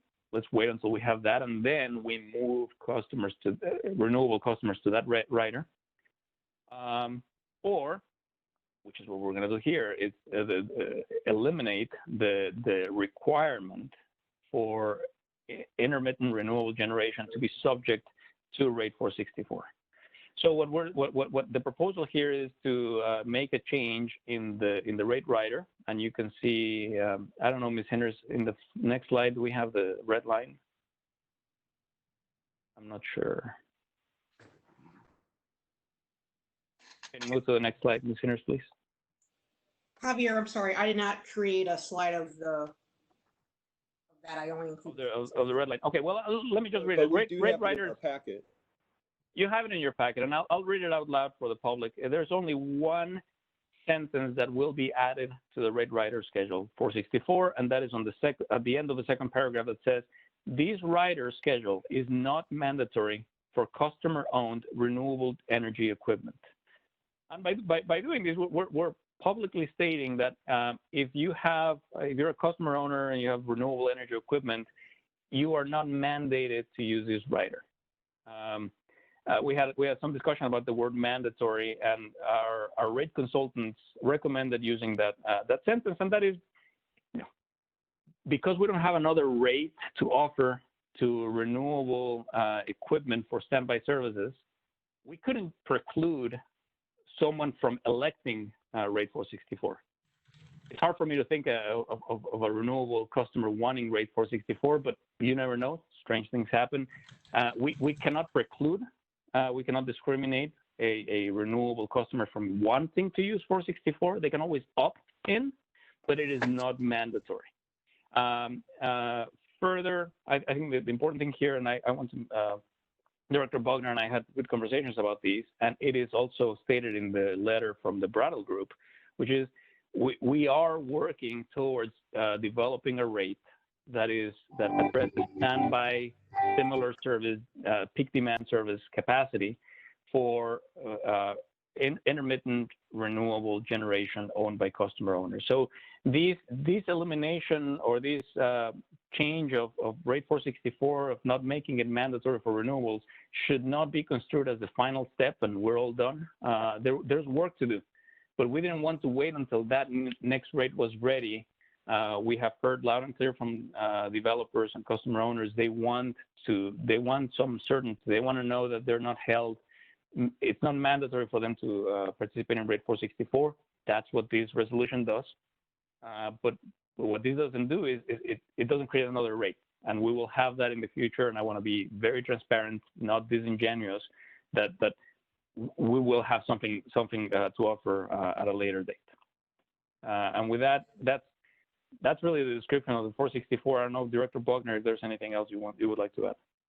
Yeah, I'll just add real quick that, I think that it goes to that larger strategy of what are we wanting to encourage our customers to do and how do we want them to use our system? And that's really the questions that we need to ask ourselves internally before we develop that next rate that would be associated with customer-owned renewable generation systems. So that conversation's unfolding and continuing to evolve. So I'm excited to see where we go from here, and I appreciate your team's effort in putting this resolution together and making this happen for our customers. I think it's a very important step forward to support distributed renewable generation. Director Yoder, I see your hand up. My hand is up. Maybe you've lowered it. Go ahead. No, it should be up. Maybe. Yeah, I lowered it because I figured I'd be able to talk. I'm going to turn off the camera because, again, I hear I'm breaking up if I have that on at the same time. I wonder, given the evolution, so one thing, I'm thankful that Brattle and offered a letter that reinforces what CFO Fernandez already said, is that we are working. This is an interim solution, and that there's a lot of work going on, and I'm happy to see that we took this step. So very good. Things are changing, as Director Bogner just said, and I'm wondering if we maybe look at that third clause that talks about the equitable assignment of costs to say something more like the equitable assignment of costs and or benefits, because we recognize that distributed energy resources offers benefits as well, and the cost, both plus and minus, is what I'm getting to. So what's the reaction to that from senior management? Thank you, Director Yoder. I agree with you. I think in this case, costs, that benefit is evidenced by a reduction in cost. So it is still a cost. Really, the benefit to the system is a lower cost to the system. So there's that equitable assignment of costs. If you have a renewable or any other distributed generation generator in the service territory, and they are generating power and therefore lessening the burden to supply power to the grid, that lowers our cost, and that should be reflected in the cost that is passed back to that customer owner. I'm not going to get into a lot of detail here, I promise, Director Bogner, because we're already running late. But I'll leave with this analogy, and I think all of you are very familiar with this. Power with purpose. We've been talking about this for many months now. You all know that we're trying to increase our capacity when we have needs for capacity to serve the region. We have found that solar generation is a good technology, It is inexpensive compared to other technologies. It's a great technology, but it's not enough. There are times for that when that technology, when it doesn't work, when the sun doesn't shine, and we have all agreed, I think as evidence in all the board proceedings that we've had in the past few months, that there is a need to have standby gas generation. Now, the gas generation is not going to operate all the time. It's just going to operate a very small amount of time, but it's an additional cost that is necessary for us to support this intermittent solar generation when we're solving for capacity, for peaks, for all of these things. So I would say from this perspective, it's no different. When you have a customer owner installing intermittent solar generation, great. It provides a lot of service. It provides a lot of benefits in terms of lower cost when the facility is producing. We will design a rate that takes that into account and credits that customer for when the facility is producing. But we also know that that facility won't produce all the time, and that there will be a cost associated for meeting that peak demand when that facility is not producing. Now, that customer may decide to solve that individually with batteries or other things on their property, but to the extent that they don't, we know that the utility is going to have to back up that generation in a similar way, much smaller scale, as we're doing with Power with Purpose. So these new rates that we're looking at developing have to include, as you said, Director Yoder, the benefits or the cost decreases that the system provides to the system, but it also has to acknowledge the additional cost that the system would put on the rest of the system, on the customer owners, when that generation is not producing. Right? To the extent that there is peak demand that is still needed to be covered by the utility, we need to make sure that those costs are also included. That we all pay a fair share. You know, I don't think anyone, any of our customer owners are looking to be free riders of the system at all. We're all trying to do the right thing, but we need to acknowledge all costs and benefits associated. Hopefully that answers your question. That did answer my question. And I think my question is, yes, it's answered. We agree on cost benefits, or is it a negative cost equal to a benefit? I'm be watchful for other system costs that are out there. I hear that. Let me go to a different point. I'm happy that this third clause talks about what the district will do. And I'm thinking back to the origins of why 464 was needed, which you stated very well to introduce the subject. I wonder if it wouldn't be useful to reinforce that the district is continuing to review rates with another clause to discover and remove rate structure impediments to the adoption of energy resources, or to encourage or impediments to customer flexibility and options. As a board member, I was, and still, I'm happy that this is happening. It took a while. It wasn't an impediment that we heard from our customers. And I do want to express to the customers that the team is attentive to this and it's not just 464, but it is continuing to work on reviewing rates to get to a better place for the customer flexibility, for customer options. So I don't know how senior management would feel about that. And I'm not offering specific wording at this time, but I think it is another element that is available to us at this point in the discussion. I'll give you my quick take on that, and maybe Mr. Bruckner can chime in. One of the things that we were purposefully trying to do with this resolution was to limit its scope to rate 464. That's one of the reasons why this is on its own resolution, to really address the one issue that we're trying to do. I think your comments, of course, board member, you are entitled to make those comments, and I'm happy to take them. I would be careful about not expanding this resolution much more beyond what the purpose of the resolution is on rate 464.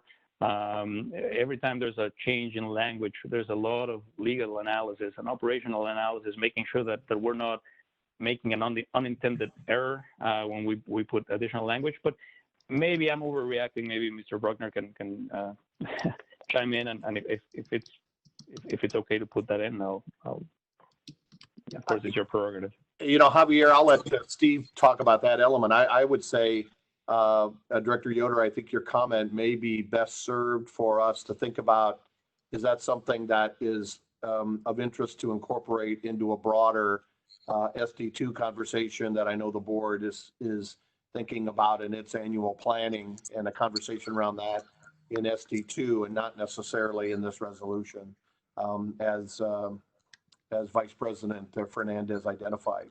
But with that comment, I'll turn it back over to Steve and let Steve talk about it from the council side. Yes, thank you very much. Director Yoder, you raise a great point. And I completely agree with what Mr. Burke and Mr. Fernandez are saying regarding a broader conversation, either in the SD2 discussion or with regard to other rate matters. But as I've advised the board on a number of occasions, when you are working in your capacity as a rate setting body, it's best to operate in a strictly objective way based on objective evidence. I think your comment can serve as sort of a little bit of contextual history for additional rate actions, but I would be hesitant to add that into this particular rate schedule for the reasons identified earlier by Mr. Fernandez. Thanks for the opportunity to address that. I really appreciate the feedback from all of you. Thank you. All right, Director Williams, question, comment? Yep, thank you. So we talked a little bit earlier about cost of service analysis. So Javier, you mentioned that there would be a potential future upgrade, and what you were referring to here covers only renewable systems that would be larger than 25 kilowatts. So essentially net metering covering the residential area most generally, and this covering something more like the commercial area. So when we see a recommendation for a rate change related to commercial type larger than 25 kilowatt renewable systems, there would be some cost of service or benefit of service analysis provided with that. Is that correct? That is correct. And Director Williams, let me expand a little bit on that. That is a great point, and something that the rates team has been working on, and they've been recommending to say these, coming up with a new rate to address renewable intermittent generation to augment what we have on rate 464 for renewables. It has to have some rhyme and reason with everything else we do.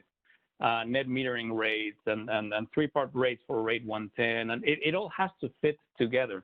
So your comment is spot on. When we do these, the cost of service analysis is going to have to not only look at these particular case with larger generation units from customer owners, but it has to be applicable under a different rates with different language, but it has to have the same logic and the same using the same technology, and it has to make sense when we implement this for net metering, for example, and when we implement this for any other rates. This is one of the reasons why we haven't made the change as quickly as some of our customers would have like us to make. Changing this rate rider is really not that difficult. We could have come up with an okay rate to address the renewable piece, but it wouldn't have really been a thoughtful approach that lays out the groundwork for all other rates to start building up on that. So I think your comment was about, hey, can we make these consistent and take into account other rates and other customers? And the answer would be yes.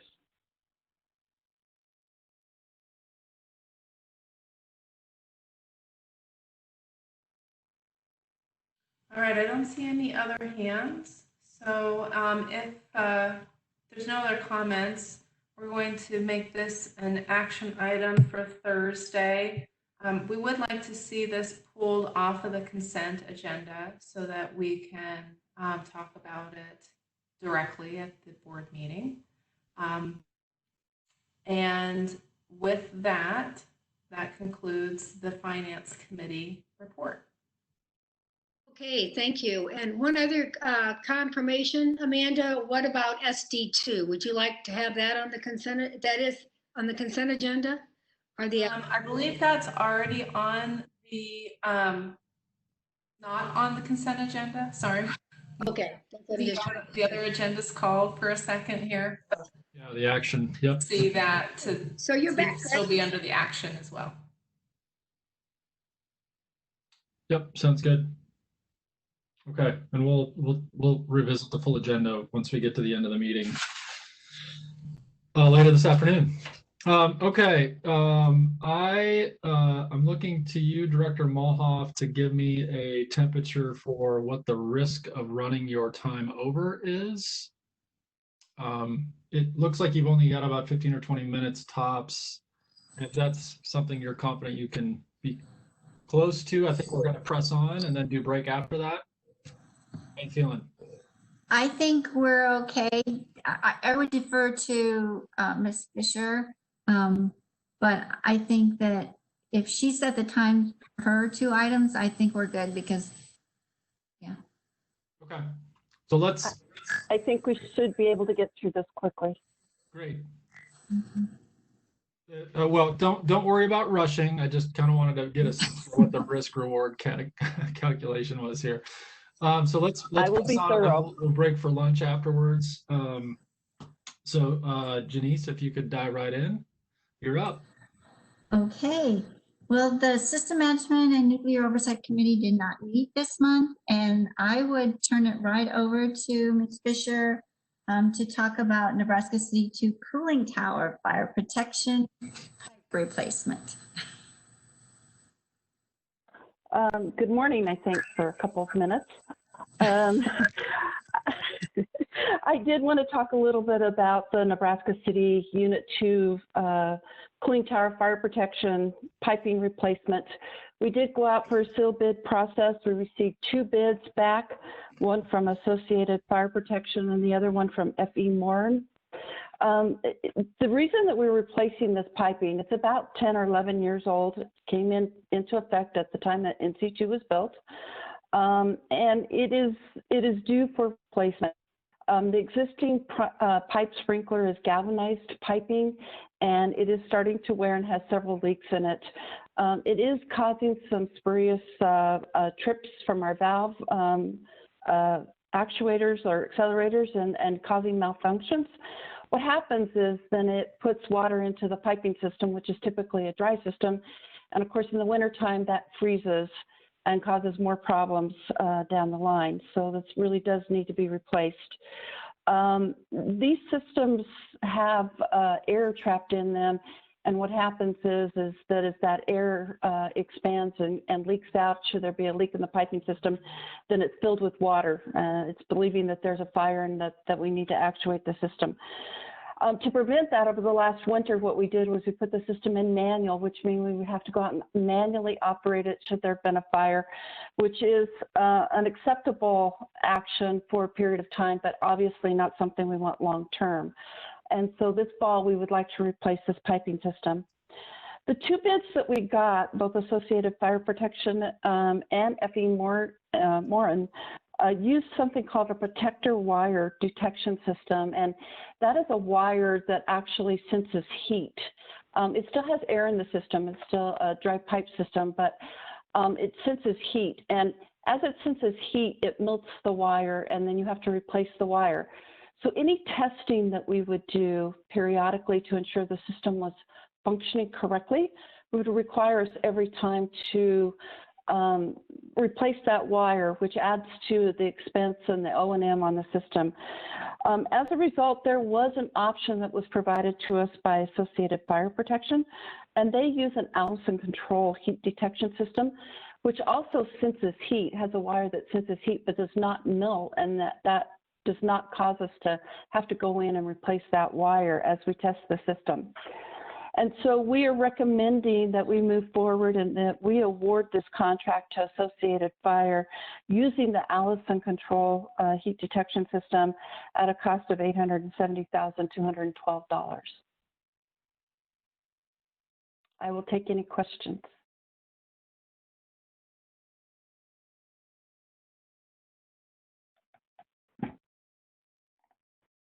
Okay.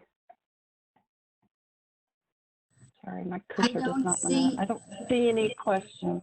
I don't see any hands Okay. raised, so let's move on. I will move on. The next thing I have to report on is the nuclear progress of the decommissioning at Fort Calhoun. The construction of the independent ISFC Operations Center is nearing completion. We do expect to have that completed before the end of June. Once the final systems are in place, there will be a comprehensive validation that all the system functionality is indeed intact and as required. Following that testing, we will go to what we've been calling an ISFC only organization. That really helps us with the security measures that we need in place and really need to secure the fuel. And then the rest of the site will become more of an industrial security facility. The trainings, the procedures, and the processes that are required to move us in that direction have all been drafted. There probably will be some minor corrections that we'll need to do as we move forward, but we are intending to move towards that ISFC only operations close to, if not right before the end of June. We're also installing a temporary protective berm around the site. Should there be flooding in the next few years as we go through this deconstruction phase, this berm will protect us and minimize the negative impacts that we have seen during flooding over the last few years at Fort Calhoun. And last but certainly not least, as we move towards this ISFC only organization for security, and as we move away from the existing security posture that we have, as well as having to maintain the cooling in the spent fuel pool, we are looking to have a layoff sometime around the end of June. We will give a 60-day notice to those employees as we've done in the past. And I really want to thank Human Capital for helping us to figure out how to have a virtual career transition experience. Last but certainly not least, I'd like to report out on what our Nuclear Oversight Committee is doing at the site now that we're moving into this posture. We've had them go out and actually monitor the site as we've tried to maintain our social distancing and having people work from home. There's, as you might imagine, a lot less personnel around on the site, and they are going out and actually monitoring. Are we capable of keeping not only our performance and our behaviors, but also practicing social distancing? And the report that I've gotten back from them is they have no concerns at this time. They also have issued a new quality assurance topical report to go with the new posture that we will be moving to at the end of June. The QATR, or the Quality Assurance Topical Report, revision 14 has been issued, and it will become effective as we move into this new posture. It does several things that I think would be important for the board to understand. It removes safety related and puts into effect important to safety, which is really around the fuel and the fuel security, the fuel structures and systems and components. It also removes emergency planning and fire protection program. All of those get deleted from the QATR. And it also has changed the discussion from a decommissioning oversight committee, and that's being replaced with an independent management assessment function. So making some changes and moving in the same direction as other decommissioning facilities have done prior to us. Last but not least, I do want to report that all major receipt inspection work has completed with our dry fuel work. That's been ongoing since last summer. Reported out on some of the problems that we've had at the manufacturing facility and the transportation and getting the cask here. All of that is now complete, I'm happy to say. And that concludes my report.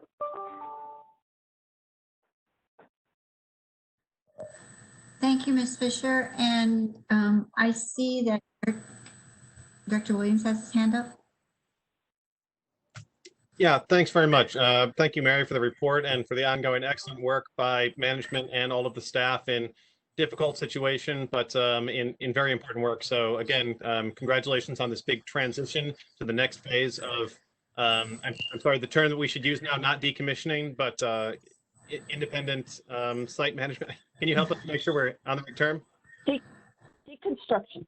We're moving into deconstruction. Thank you. And so you also mentioned a transition with some of the employees.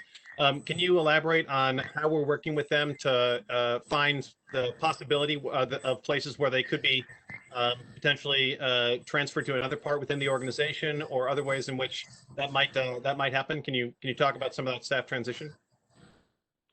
So we are looking at what sort of transition we can have. I know that human capital has gone out and gathered resumes from individuals that are due to be laid off to see if there are any matches. We do know that openings that are available within OPPD are always open to these employees if they have that skill and knowledge to move and to apply for those positions. Additionally, human capital came up with a customizable program for each person. So each person may have a different wishes to where they would like to go with their career, and they will customize that to theirs. In the past, we've had a few people that have wanted to be entrepreneurs and others that have wanted to go to school, and so they will help customize that for each individual. And then they also get their own individual career coach to help them with resume writing and a job concierge, basically helping them to develop a transaction plan. All of those things will be available to each and every employee that will be part of this severance. And then are there any operational changes or considerations within the rest of our organization that would allow them to remain with OPPD, or I guess, can you talk a little bit about that? I would say at this point in time, if we are looking at whether or not there is something that we can do. We do that with every severance. Again, as we gather resumes, they really do have to have the skills and knowledge to move into the positions that are available or that we can make available. And I know that we've been looking at, are there other positions that maybe we could pull forward and try to fill those in the same time frame. But at this time, I don't think I have anything else that I can share with you, Director Williams. I don't know if perhaps Mart Sedzke has anything that she'd like to add at this time. I think what I would add is that we have offered some additional temporary security positions for the union's consideration, and that Local 1483 is considering that. So there may be an opportunity to keep some folks in those positions for a period of time.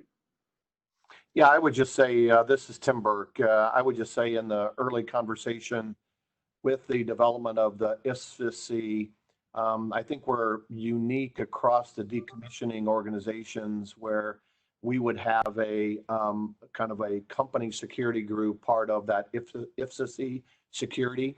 So early on in that process, we essentially made that decision to have 25 or so, or whatever those numbers are. Mary can get 23, 25, confirm those to be company security folks initially. We added another 5 to really be, I'll call top of the hill security, that was really identified to be contract security as well. And so we've kind of increased that. And then as Mart identified, we've tried to expand that to up to 10 potentially in those kind of temporary security roles as we continue down this security pattern. And so we're having those conversations with the union and encourage them and labor relations to get together to work through that negotiations. So, and then outside of that, what Mary just talked about a broader look on how to use the skill sets of those employees. Our intention is to do that deeper dive and to see if there's opportunities. So. I would clarify that when I talked about going to an industrial security site, that's where we're keeping what Tim is referring to, additional employees there. separate and apart from what we need specifically for the ISFC operations facility.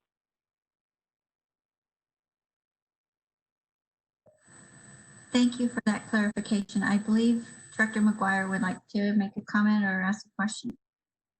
Yes, I have a question for Mary. Now that we are nearing completion of the ISFC, can you discuss a little bit about our Nuclear Regulatory Commission oversight and how this is changing, how costs may be changing? And I know that we do still have stuff as far as deconstruction, as far as oversight, but if you can explain a little bit to us about that. You kind of cut out a little bit, but I think I got the gist of your question. If I don't answer it, please ask again. What is changing at the site is that we are moving towards what I describe as a deconstruction phase. We're actually going in and ensuring that all of the hazards are out of the buildings. We are putting a temporary power supply into the facility so we can cut all power to the buildings, and we know specifically where those power lines are in order to protect people as we move forward with this deconstruction phase. We're also looking to take all of the water that was in the spent fuel pool. We will start to drain that, process it, release it. We will go in and start to do decontamination in areas, whether that's through removal of the equipment or cleanup of the equipment and then disposal. So a number of different things that we're going to be doing in there.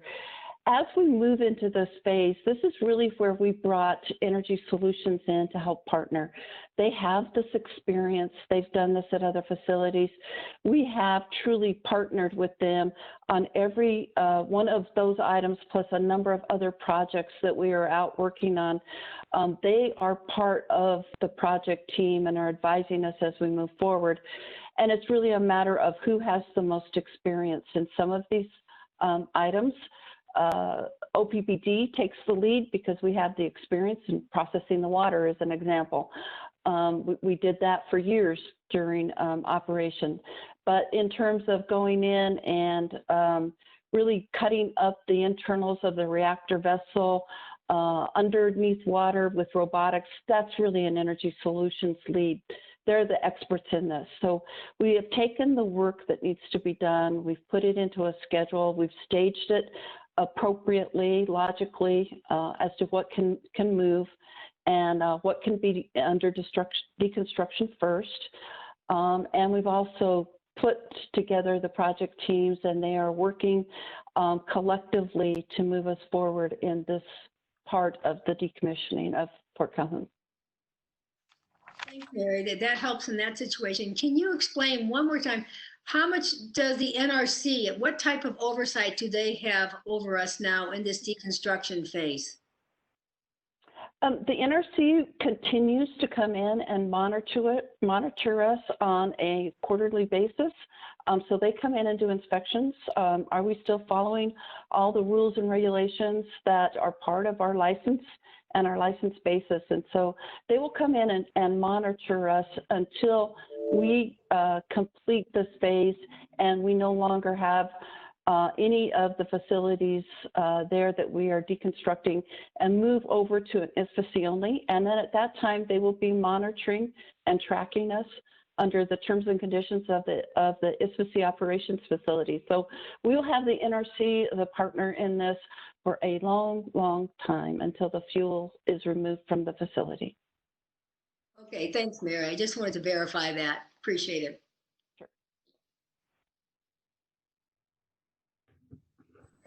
I don't see any other hands raised. Are there any other questions or comments from the rest of the board? Again, I want to say congratulations to the Fort Calhoun Station team for job well done, for making the deconstruction so well, so far. And a sincere thanks to all the professionals who've kept the site secure over the years. And we wish you all the best in your transition, and thanks for your hard work up there. I don't have anything. Thank you, Director Malha. I don't have anything else from the systems committee, so that ends my report. Okay, thank you, Janice. I'll just echo as we transition back a couple comments that were made, which is to say, I think we've always done a really good job of finding places internally for people that are transitioning out of roles, and I want us to continue to do that. To where when the match is right and they've got skills that can be used elsewhere in the organization, that's we've got a history of doing that well, and I want to encourage us to continue to do so. Okay, we are ready to break for lunch. I have 12:16, so we, I think, had scheduled a 30-minute break for lunch, if I remember correctly. Yep, that's right. So we will step aside, go ahead and mute your microphones, turn cameras off if you need to, and plan to be back at your desks in 30 minutes. So we'll reconvene at 12:45.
We've been together too long.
Okay,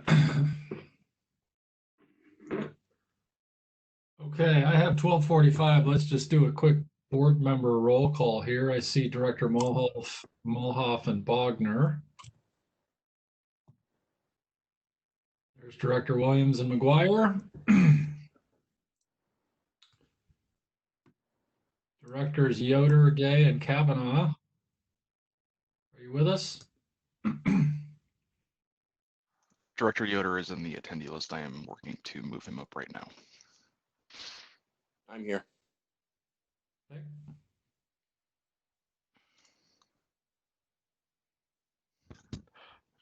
Director Yoder, you should be able to unmute yourself now. Thank you. I'm here. Ta-da! All right, that's who we needed. So we're on to, excuse me, the Public Information Committee. Director Yoder, you are up. Yes, thank you. We met on Tuesday 2nd. Had 3 agenda items. There they are. The one that took the longest amount of time by a little bit was the wordsmithing, essentially, of BL9. Thanks once again to staff and Lisa and Julie's teams. I guess Lisa's team mostly, that put together the draft for us to work on. Almost all of it's great.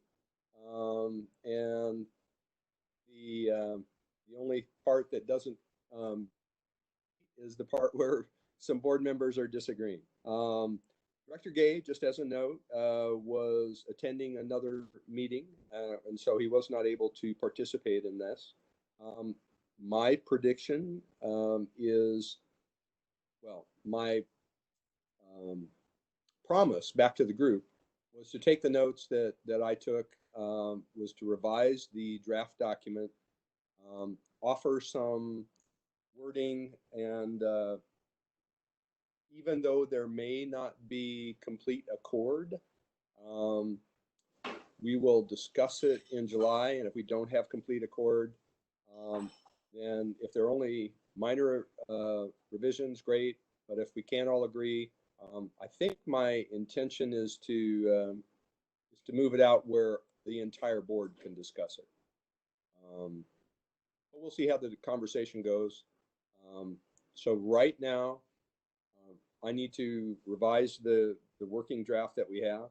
Many thanks to Director McGuire for her cogent and deep comments that she made on the document. I feel that we will get to an agreement, but that won't happen until our next meeting, and that's in July. Then we had so I guess I'll just stop right there, and I need to check to see if the other members of the team wanted to comment about BL9. I don't see or hear anything.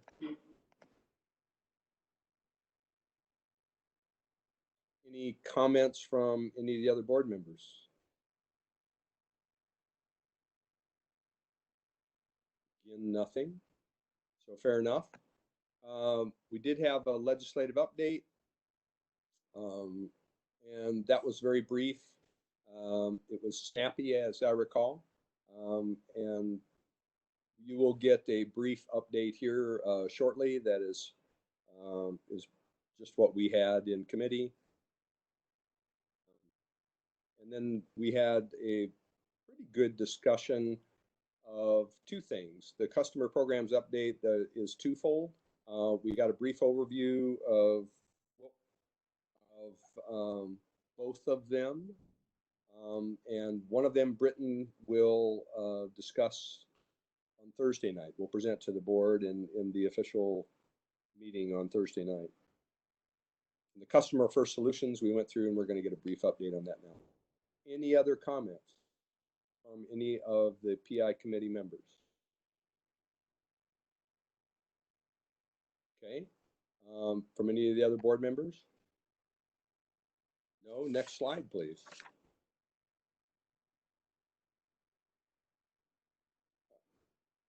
Boy,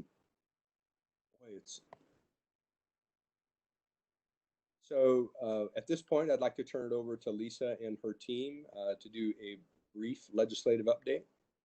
And if this is billed as legislative and regulatory, so if at the end of this we want to discuss any of the legislative or regulatory matters that don't get covered here, certainly encourage you to speak up and ask. Ms. Olson?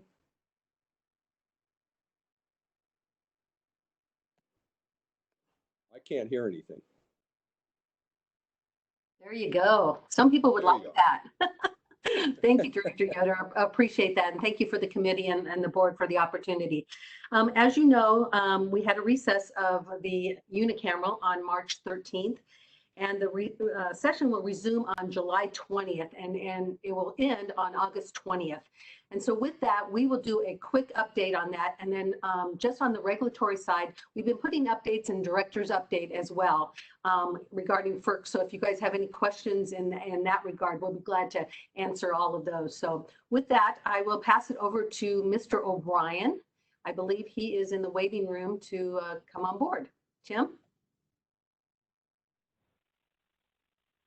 Thanks, Lisa, and good afternoon, everyone. Excited to give you a quick update on our legislative activities, both state and federal.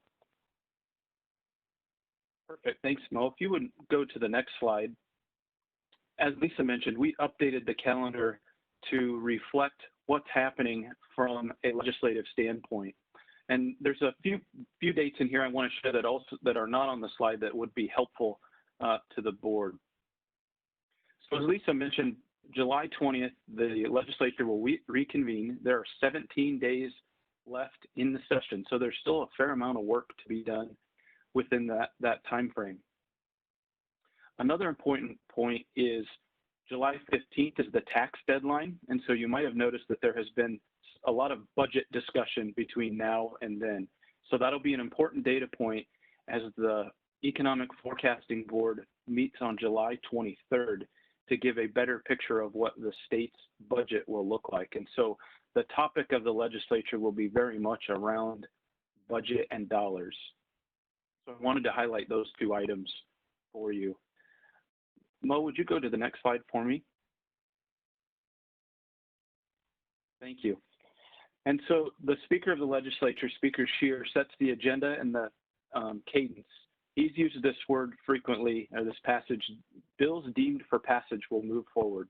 And he sent several updates out to senators, lobbyists, and others on how the session will move forward. And it will be quite a lengthy 17 days. So he's expecting debate on many of them to go up until 10 o'clock in the evening.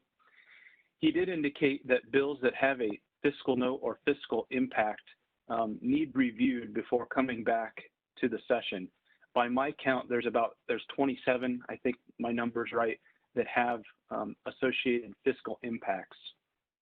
A couple of those will speak in detail. One of those is LB 720, that is the tax incentive economic development package. Another is LB 1106, which is the property tax bill that has continued discussion and interest by many in the legislative body. And additionally, LB 1198 was the COVID emergency funds that were passed in March.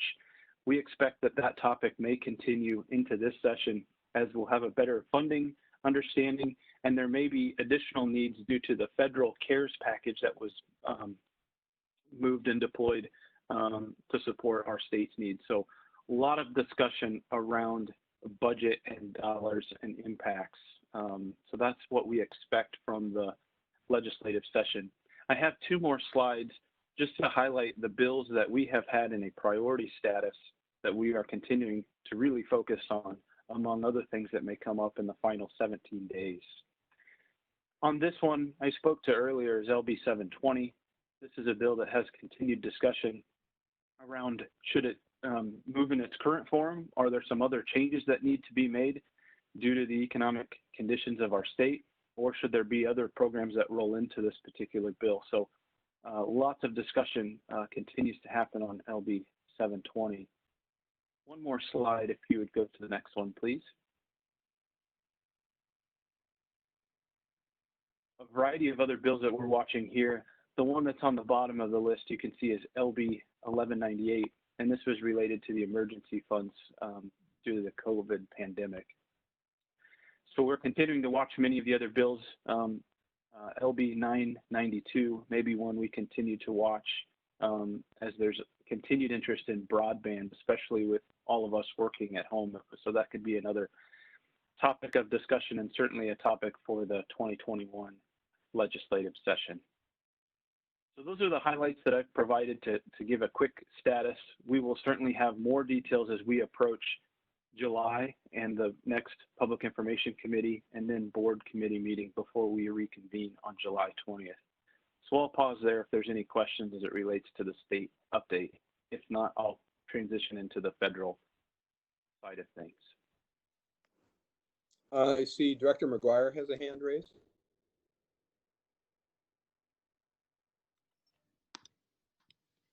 Yes, I have a question related to the possibility in the legislature of trying to figure out if OPPD would get any COVID funding. It looks like we have to fight for funding in Douglas County for any type of funds, but I don't know if anyone can talk to that subject. Speak about that subject. Thank you, Director McGuire. That's been a keen focus of our team, both from a state and local perspective. We are certainly watching and tracking, and Javier can speak to that from the financial perspective of some of the implications that have happened to the district due to the pandemic, but we are watching it. We don't have clear line of sight on how the funds may be utilized by OPPD, but we're very much having a lot of discussions on that, making the governor's office well aware, and certainly Douglas County that received quite a bit of funds as well. I'll pause there if anyone else would like to add to those comments. So thank you, Director McGuire, for the question. And Tim O'Brien was spot on. There are a few sources of funding available, but of course they're all diluted because there's a lot of need around the community. Douglas County was indeed the only state in the state of Nebraska who received funding under the CARES Act for these type of relief. Of course, they have public schools and they have police and the city and other places that they're also trying to gain access to those funds. We have submitted a letter, as we have to, representing our customer owners requesting that funding. But of course, there are mechanisms under which the county may decide to allocate in different ways. So it is not clear to me whether or not we would be allocated any dollars from the county. We'll make the case to submit that request, and we've already submitted that request. I'm sorry. The request, let me be very clear, it is only for those expenses related to COVID, the COVID modified operations that are exclusive to Douglas County. So we have many other expenses that happened outside of Douglas County. Those would not be eligible. However, there might be, there are other federal sources. There might be even more federal sources coming our way. So we are, for all purposes, we're treating this pandemic emergency as any other FEMA type of event. From day one, we started coding all of our work orders, taking all the information that we need to claim recovery as if it were a FEMA eligible event. We know that that's it's onerous on the organization, but we know that it will pay off well in the future. So as soon as we have dollars that are available and allocated, we are ready. We have all that information ready to present it in the same way as we presented last year for the flooding and other events. I hope that helps. Thank you. Yeah, Director McGuire, this is Tim Burke. I would just say this conversation is occurring at the large Public Power Council and the American Public Power Association Board of Directors and with delegates in DC talking about utility funding and potential impacts and how we might be part of additional funding in the future. So I know those conversations are going on in DC with the associations that we're part of.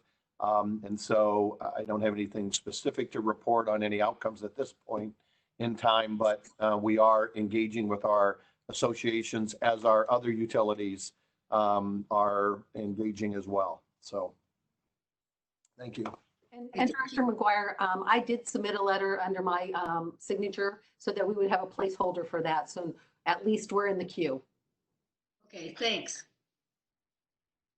Director McGuire. Director McGuire, one. Oh, go ahead. Sorry, Director Yoder, I was going to add one very quick point this morning. The Douglas County Board of Commissioners did meet to talk about this, and there was discussion of what political subdivisions may or may not be eligible, and so they're still working through that. One of the commissioners did talk about looking further at how MUD and OPPD may be eligible for the funds. Next week or the next time they meet, I believe they're going to hire Deloitte, or they're going to take a position on that to have them work through the accounting process and associated regulations. So we're continuing to watch that closely, but wanted to add that point to sort of close the loop. So thank you.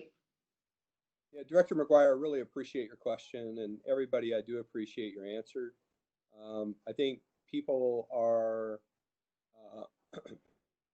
aware that when funds come out nationally in a program that they do funnel through local organizations, either the county or the state, and depending on the local organization, there may be differences between other counties or other states and how they handle that. So Tim Burke, to your comment, I'm very appreciative of the fact that you're talking with LPPC and APPA about what's happening in other states and other locales, so that you can seek not only to be reimbursed, but to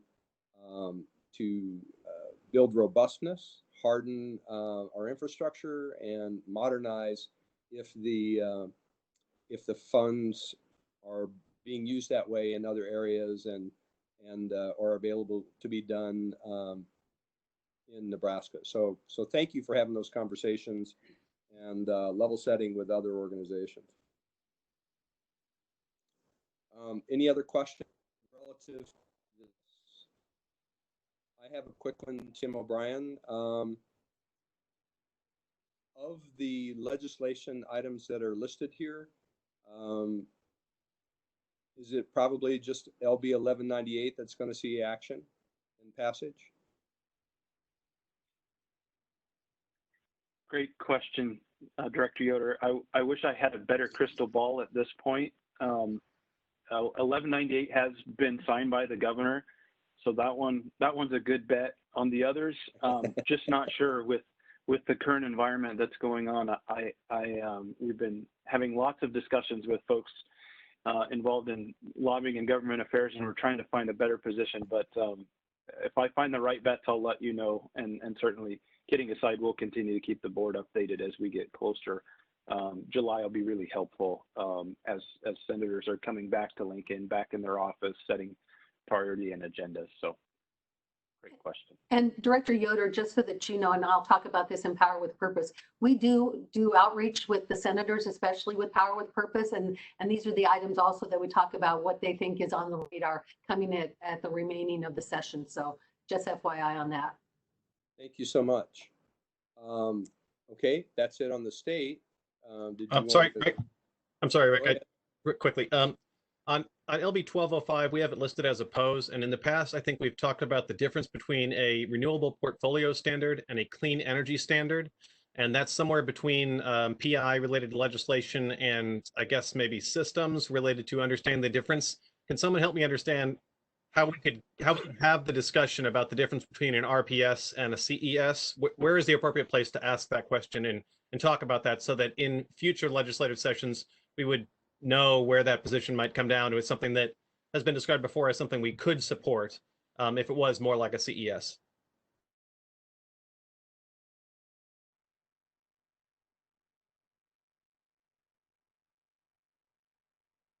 I'll phone a friend who can answer that. I can take yeah, that well, this is Tim Burke. I would just say, again, our focus here is on this specific bill and the elements of the bill. I think the conversation is, as we have shared with this senator specifically on 1205, is that if the clean energy standard matches with kind of our net zero carbon strategy that the board laid out in SD7, and that we're going to be spending quite a bit of time on kind of Vision 2050 coming up together with the board. We are fully aligned on that kind of conversation. And I told that very specifically to the senator, and I know the teams, when they've engaged with the senator and other senators around this, we've talked about that topic. That hasn't shown up, but we are willing to engage around that. If it matches up with kind of our current strategy that we have with our net zero carbon by 2050, then I think we're aligned on that kind of legislation that we could support. Thank you for the clarification. If I may, really quick on SD7, a long time ago, maybe 3 or 4 years ago, had goals for renewable energy, and we had a robust discussion with the board, and we, in my opinion, we rightfully moved away from a goal of putting in clean energy and really focusing on the ultimate goal, which is carbon reduction. Right? And I think we have over a decade of experience of empirical evidence from other states that have adopted renewable portfolio standards or clean portfolio standards, and you may end up you have to be very, very careful about what you're going after, because you may end up with a lot of clean energy without necessarily reducing the carbon footprint, which is really what you're after. So I'm on these one. I like to always remind my colleagues about the evolution we made on SD7, moving away from a goal of renewable energy only to really moving towards the ultimate goal, which is reducing carbon emissions. Clean energy is certainly part of that, but that is not the ultimate goal. That might be the ultimate goal for a developer who does that, right? But for us, it's really about lowering the carbon emissions.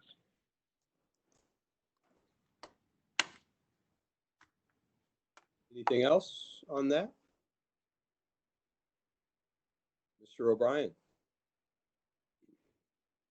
Thanks, Director Yoder. Mo, if you'd go to the next slide, we'll talk about federal. I do want to thank Seth and Michaela from my team, who have done an immense amount of work tracking all of the policy that keeps moving state, federal, and locally. So lots of great work here. I've got 2 slides on a federal update. Wanted to give some perspective as it relates to the economic packages that are moving in Washington. This is a slide from the National Journal. I wanted to give this perspective. I think they do a really nice job of putting together slides with a lot of data and resources behind them. And so you can see the various phases of the stimulus process packages, with the big one being phase 3, which is the CARES Act that we spoke of prior. So we're continuing to watch that implementation there. The next phase 4 is one that has been widely discussed and debated in the media and continually in Washington. One of the things I do like about looking at sources such as the National Journal and others, as Director Yoder asked the question about what's likely or what might happen. And so, as you can see highlighted in this slide, it's likely that we'll see some additional economic support. This could be in the range from stimulus checks to others kinds of forms. Infrastructure is another topic that we think is probable. This was true even before the unfortunate pandemic events, that there were several stimulus, large infrastructure type proposals. And so this is an important one that we're continuing to watch, as it's important to our business. And so this will continue to move. Timing is a little uncertain. There's been stop and go, but again, likely another package. And as Mr. Burke described, we're staying very close to the national groups, APPA, LPPC, and then even locally or statewide with the Power Association, for example, looking at the CARES Act as it relates to our businesses in the state. So working very good with our partners. If you go to the next slide, Mo. So as I said on the state budget, this is the last slide I have. Discussion is very much about funding, and funding will drive what will move. The unique part of this year is being in an election year. And so that adds a lot of nuances into how progress may happen in Washington. There's several programs here that are big, bulky programs that have a lot of touch points to our business and that require additional funding or extension. The first one, this is a big one. It's the Foreign Intelligence Surveillance Act. This goes back to the late 70s. It's been amended many times. There's some cybersecurity type provisions in that. So that's one that will continue to take focus. The next is probably most applicable to our business, continual annual appropriations and funding. You can see the Surface Transportation Bill or the 2015 FAST Act. That will be likely the vehicle for further stimulus infrastructure packages. And so that's a key one that we're continuing to watch. There's some other things on flood, certainly local health and other funding that expires at the end of November. The last one is defense authorization. We watch this closely for the protection of our certainly infrastructure, and then has significant impacts on Offutt in Bellevue. So those are the kind of the big ticket items that will move through, hopefully move through in Washington, and there'll be lots of other things that'll attach to them. Certainly there's discussion about investment tax credit extensions, some discussion on climate or carbon tax. So we're continuing to watch where those items might move as we get closer to election. That's really the time where a lot of bills get teed up before the big votes happen. And so we are very, very busy watching a variety of these moving parts. And so again, I want to thank the team and Seth Boyle specifically for analyzing all the bills as they're charging forward. With that, that concludes my state and federal update. That's terrific, Tim. Thank you very much. I appreciate that. Lisa, I think that's it from your side of things. So thank you and your team. Julie, can you introduce us to what's happening in Customer First Solutions? Good afternoon, everybody. I certainly can. So the next two items actually on the agenda are very closely related, as they were in April when we first came to you with our Customer First Solutions. And so the first item being to give an update on the Customer First Solutions package and how we're transitioning that now that the directed health measures have been loosened within our service area. And then the second is in conjunction with that, wanting to proceed with the board action to resume the assessment of the late payment charges in July. So before I jump into this slide in any detail, I just want to take a few minutes to really go over kind of where we've been on this journey with COVID-19 with our customers, and to share how we plan to support transitioning our customers back into, I'll say, what's maybe our normal state of operations. So initially at the March board meeting, if you recall, the board meeting actually was before the directed health measures were released. And we came out and said, we're going to cease collections activities and disconnect processes for non-payment through April 30th at that time. There was a lot of unknowns, a lot of uncertainties about what was going to happen with COVID-19. And from the beginning, OPPD wanted to make sure that we were focused on keeping the electric system available, reliable for our customers, especially as they were going to be staying home more and potentially working remotely. So we also understood our customers' first focus was going to be on the health and safety of their family and not necessarily taking care of electric bills and that type of thing. So we really wanted to ease their mind as far as paying their electric bill at that point in time.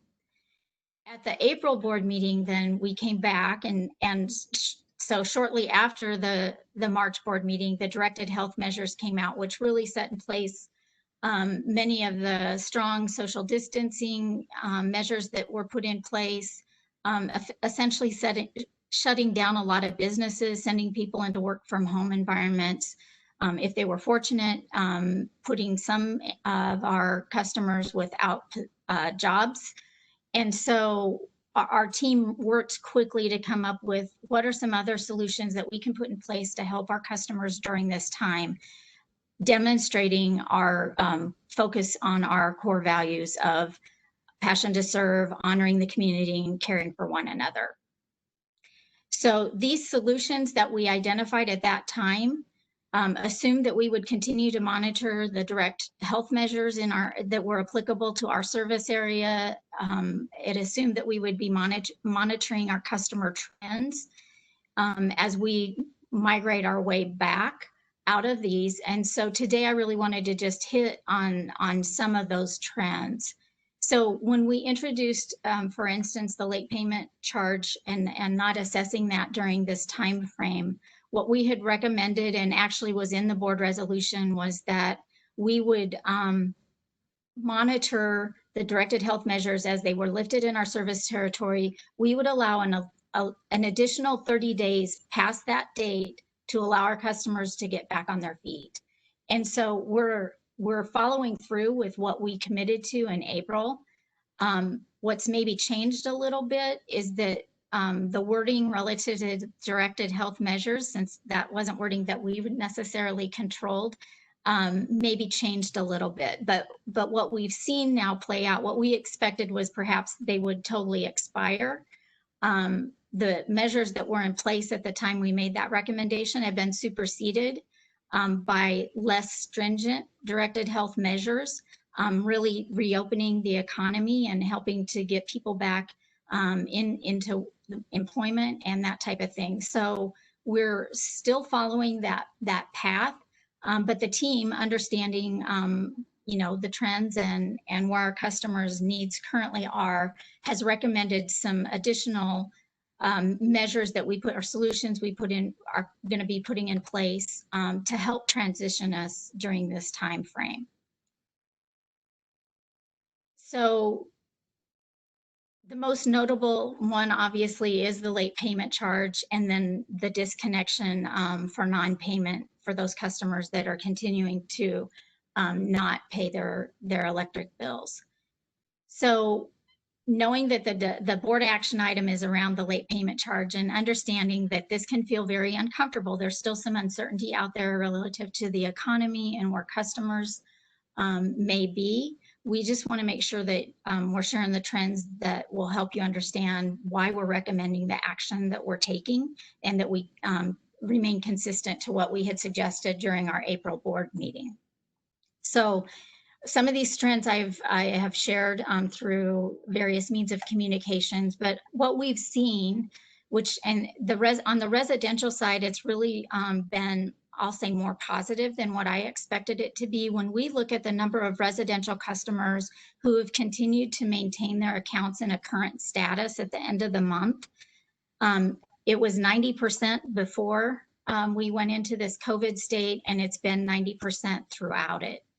Now, recognizing that there certainly are probably new customers in that group that haven't been able to keep their bills current, that this is a new situation for them, perhaps, where they're not able to pay their bill. We want to recognize that and offer up solutions for those customers.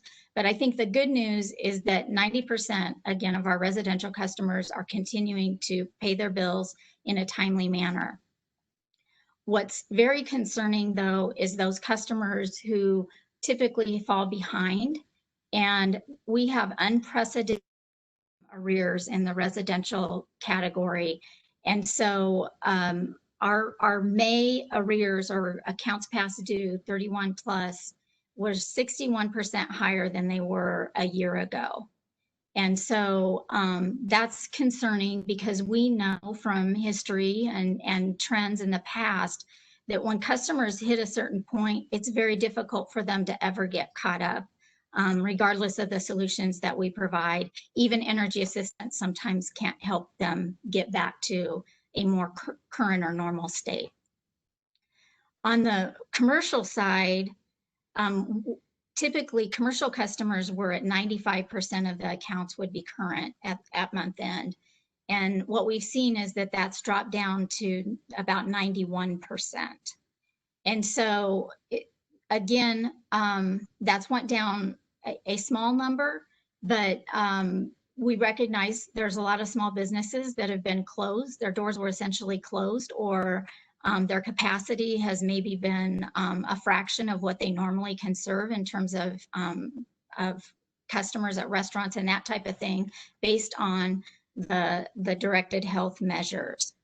So while overall these trends were maybe more positive than what we had initially expected, the troubling signs that I'm going to share here are really about some customer behaviors.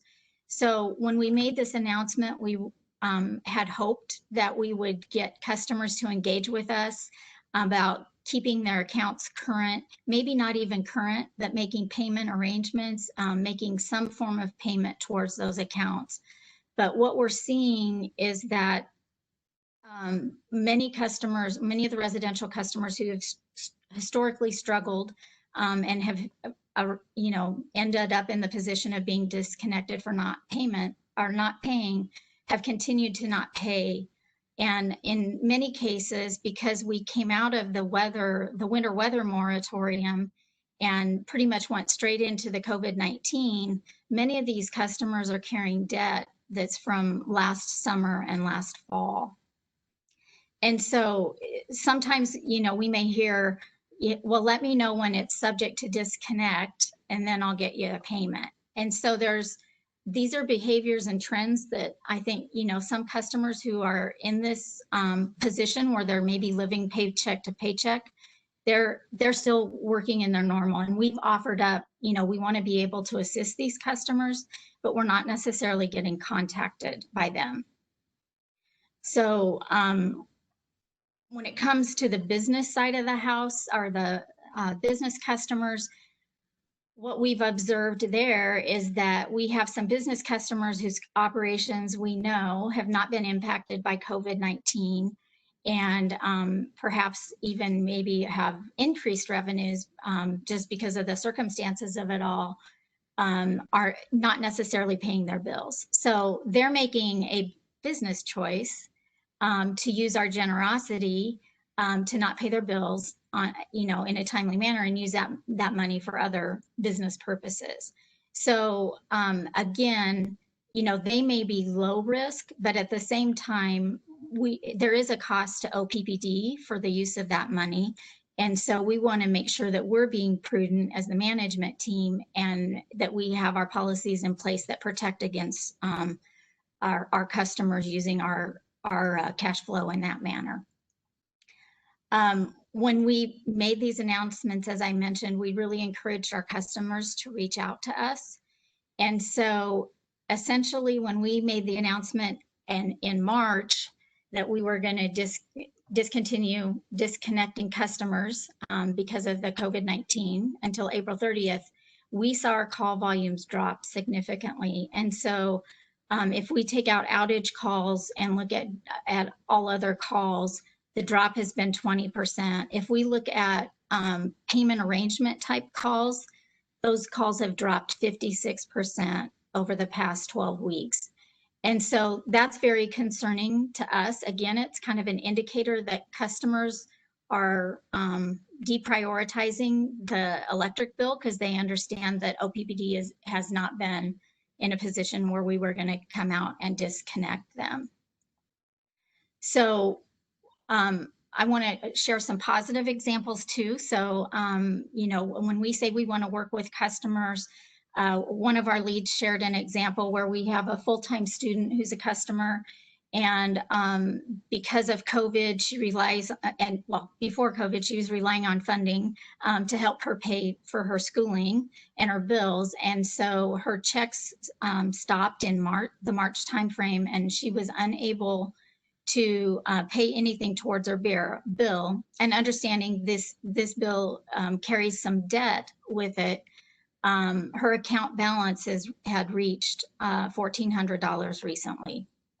So she's been calling, asking, panicking a little bit about whether her service was going to get cut off, looking for assurance. And so our lead talked her through that and let her know what the OPPD's position was. We did just recently receive about half of that amount in LIHEAP. And then the rep encouraged her to go out and apply for additional energy assistance to see if she was available for any additional to help with the remaining balance on our bill. So that's just one example of how, our reps try to get people connected into the right referrals so that they can have access to additional funding. So having this type of knowledge behind them, the customer first team our customer first solutions team that put these solutions together, they wanted to be very thoughtful on how we continue to demonstrate our core values as we transition out of the situation that we currently are in. And so understanding we're not in, I'll say, the worst case scenario with our customers. And we still do want to help those customers, though, that maybe are in an individual worst case scenario. So we want to be maybe attentive to what we're doing for all customers and the messaging that we've been sending there, and really shift into focusing on more specific individual customer situations and how we can work them through with relaxed policies and enhanced payment arrangement type situations that will allow them to reprioritize their bills and help to get OPPD paid, and really put them in a position that they're not ending up in write-off and not in a position to recover.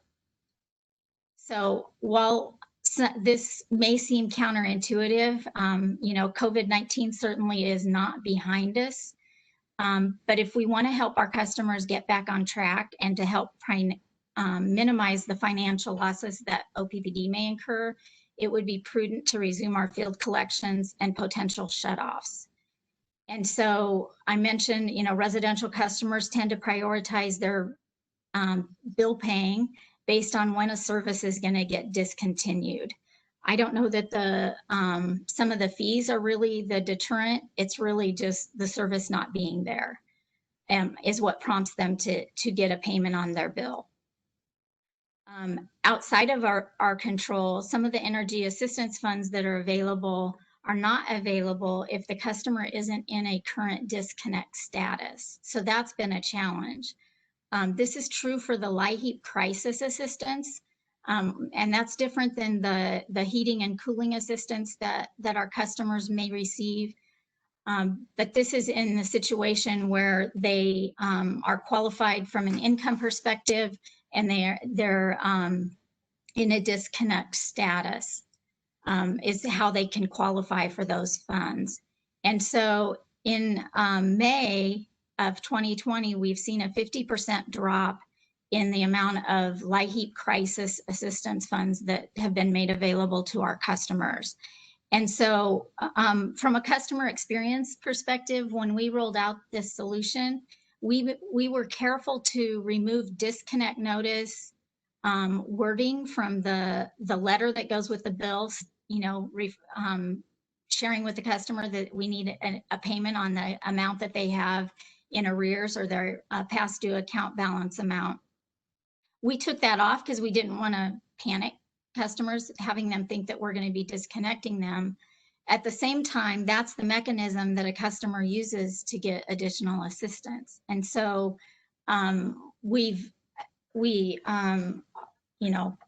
unfortunately, that's how the system as it is today is set up. We want to move away from that with our agencies and work on other longer term solutions. But right now we're in this position that in order for our customers to get help, and many of these customers rely upon that help, they have to be in that disconnect status to get them there. So again, the solutions that we're suggesting are going to help us move more from a global perspective of all customers into maybe what's more individual. So I'm going to skip this slide. Actually, this gives you some details, but I think the next slide is really the most helpful, where it provides a comparison chart And I'm just going to step through a couple of these to give you a feel for what I mean. So on the late payment charges, and on the slide we show where we were pre-COVID-19 directed health measures, and then what we implemented in the March-April timeframe, and what will be in place through June 30th. And then the final column is what we would be moving into in July. So in terms of the late payment charges, typically we assess 4% of the current billed amount if the customer doesn't pay the bill by the bill due date. And so we had it approved to suspend the assessment of those LPCs till 30 days after the directed health measure. And so we would be moving into in July, which would be 30 days past that date.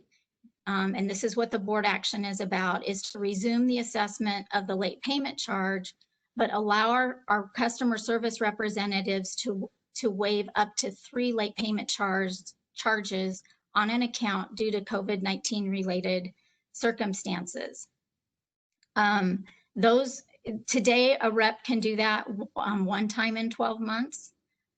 So this is loosening up the restrictions that we have on waiving based on an account circumstance. I also want to mention that how we intended to implement this, the first late payment charges would not be assessed until July 23rd, which is when they would be assessed on the first cycle of billing in July. So customers wouldn't see a late payment charge on their account assessed until after July 23rd. The next item, the field collections and the disconnect for non-payment. Here we pursue field collections and disconnect for non-payment. We've shared our practices in past board meetings on that. We did suspend that in March, and we're going to be resuming those field collections and disconnection activities on July 13th. So July 13th would be the due date on disconnect notices that would be generated for the first customers that bill out in July. We're giving them the statutory 10 days to get the bills paid, or the disconnect amount paid before we would disconnect the service. Now, what we're doing here to transition it is to waive any fees related to visiting them in the field, whether it's a collection fee or a reconnect fee, should they get their power reinstated. On the next item, the level payment, this really is a little nuanced. If you're on the level payment program, before we go out to the field, we remove your account. At some point in the collections process, we remove it from the level payment account amount. And so when we're out there disconnecting, it's based on the full account balance. We would resume, we stopped canceling them. We know level payment is it's a budget process. It's a great way for customers to stay current on their account. But if they are falling into arrears, then we do need to cancel the level payment prior to going out in the field and collecting on those. The flexible payment option plans, those are ones we're intending to leave in place in the same way that we have. And the team will continue to look for if there's other options available for us from a longer term perspective. But these include, applying deposits that customers have prepaid to help them offset their arrears balances, to using some level payment credit balances as well. The additional deposit assessment, this one is one we're going to continue to suspend this action. Typically, if a customer, when we've been out in the field on an account, it's demonstrated that they're a collections risk, then we will assess an additional deposit amount if the deposit that we hold isn't sufficient to cover the risk on the account. Right now, we're going to continue to focus on collecting billed electric debt that customers have rather than assessing additional deposits. And the energy assistance program eligibility requirements, we're going to leave that one in place till this fall. Typically, you would have to be under the federal poverty level by 200%. So we'll leave that one in place till this fall. And then finally is really just about the awareness and promotion of financial assistance and energy efficiency. The team did a great job of launching a new website and for our business customers and really increasing the marketing messages. Messages have come out. If you have an OPPD e-bill account, I know you're getting the messages. So you've seen some consistent messages really encouraging customers to give us a call to discuss the status of their account if they're in a position of not being able to pay it.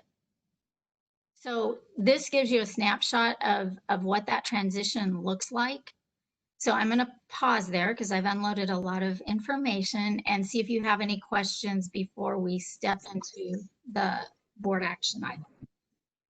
So thank you very much for the changes that are taking place and for the good work of your team. That's quite a bit of thoughtful effort there. Director Moloff, do you have any questions? Yes, Julie, thank you so much for that explanation of kind of how things are working and a little bit about what you're seeing as far as trends. I do appreciate that. I guess I have a couple of clarifying questions. When you talk about 10% of your residential customers that get a late payment fee, we're talking 38,000 customers. And I know that you said that they're not every customer every month, but is that 10% per month or is that 10% on an annualized basis? Are these unique customers or are they just is the same customer counted every month if they get a late payment fee every month? Thank you for that question. So I want to just clarify the number of 10% is the number of business customers that get a late payment charge typically. Residential customers, it's closer to 18%. So the number is much larger in terms of active customers getting that. There certainly are customers that may be getting that charge every month, but not all of those customers get it every month. 18% received it at least one time. Okay. Okay, that's so I was, I appreciated your comment yesterday via email that seemed like a lot. So I reached out to a couple of my peers and I got a response from one of them. And I found this really interesting because I knew that their late payment charge is actually a flat $15 for paying the bill late. So I figured that they would have a really low percentage of customers that would pay that late because that's pretty substantial. That'd be like on our average customer, that'd be 15% more that they're paying for late payment charge. They have 14% of their customers getting a late payment charge. And so our average on the residential side, the average late payment charge would be in that $4 range, since it's 4% of the average bill. And then one other question related to LIHEAP and EAP funds. Are those funds ever used to pay the late fees or disconnect and reconnect fees? And what's the shortfall of who's eligible for LIHEAP and EAP and who's actually getting the assistance? So how much money are we talking about? Or is that just the amount that we write off is what the shortfall is? Or are people who are actually eligible for LIHEAP or EAP, is there enough funds available? And what would you see would be the shortfall of that amount? It's too much for this conversation, but maybe something we need to look at. Yeah, so I may refer the latter question to Britton. He's on the line. So if the host can allow Britton Gable Well, and let me just share, this is Tim before Brenton gets on. I think Director Mulhoff, annually each year, I think what we've seen over the course of the last year or so, although we believe there are some additional funding for LIHEAP in consideration, we have seen LIHEAP reduce over a period of a couple of years. Each year we submit on behalf of our APPA, LPPC associations the desire to continue to fund, one through our delegation, but through the national delegations and associations to continue to fund LIHEAP. So we're been a great supporter of that continued funding that helps our customers, no doubt. So I just want to let you know we're also actively involved in that kind of political support process for additional funding in the LIHEAP. Now I'll turn it back over to Brenton or to Julie. This is Britton Gable, and I'm a senior product specialist here at OPPD. And to answer your question, Director Mulhoff, so the LIHEAP program is actually pretty complicated. So OPPD has over 13,000 LIHEAP eligible customers, but that doesn't mean OPPD actually receives that money. So for example, we have customers that are on natural gas heat, and then we're their electric customer. So those heating funds would go to MUD if they're not all electric customers. So it's more complicated than that. We do receive cooling assistance. So as an example, recently the state released their cooling assistance payments, and we received approximately $1.5 million in cooling assistance for approximately 3,000 of our customers. So that's an example of, so we got that part of the program. So it's a lot more complicated, but the LIHEAP program and our energy assistance program does not cover our write-offs, to answer you specifically on that question. Director Mulhoff, do you have other, did you get both your questions answered? I think so. And I just was kind of wondering how much we're talking about it as far as LIHEAP or EAP shortfalls, so that when we're doing like fundraising for EAP, how much money are we talking about? And that just directly goes to OPPD, not to the customer to pay their bill. I think I understand that now.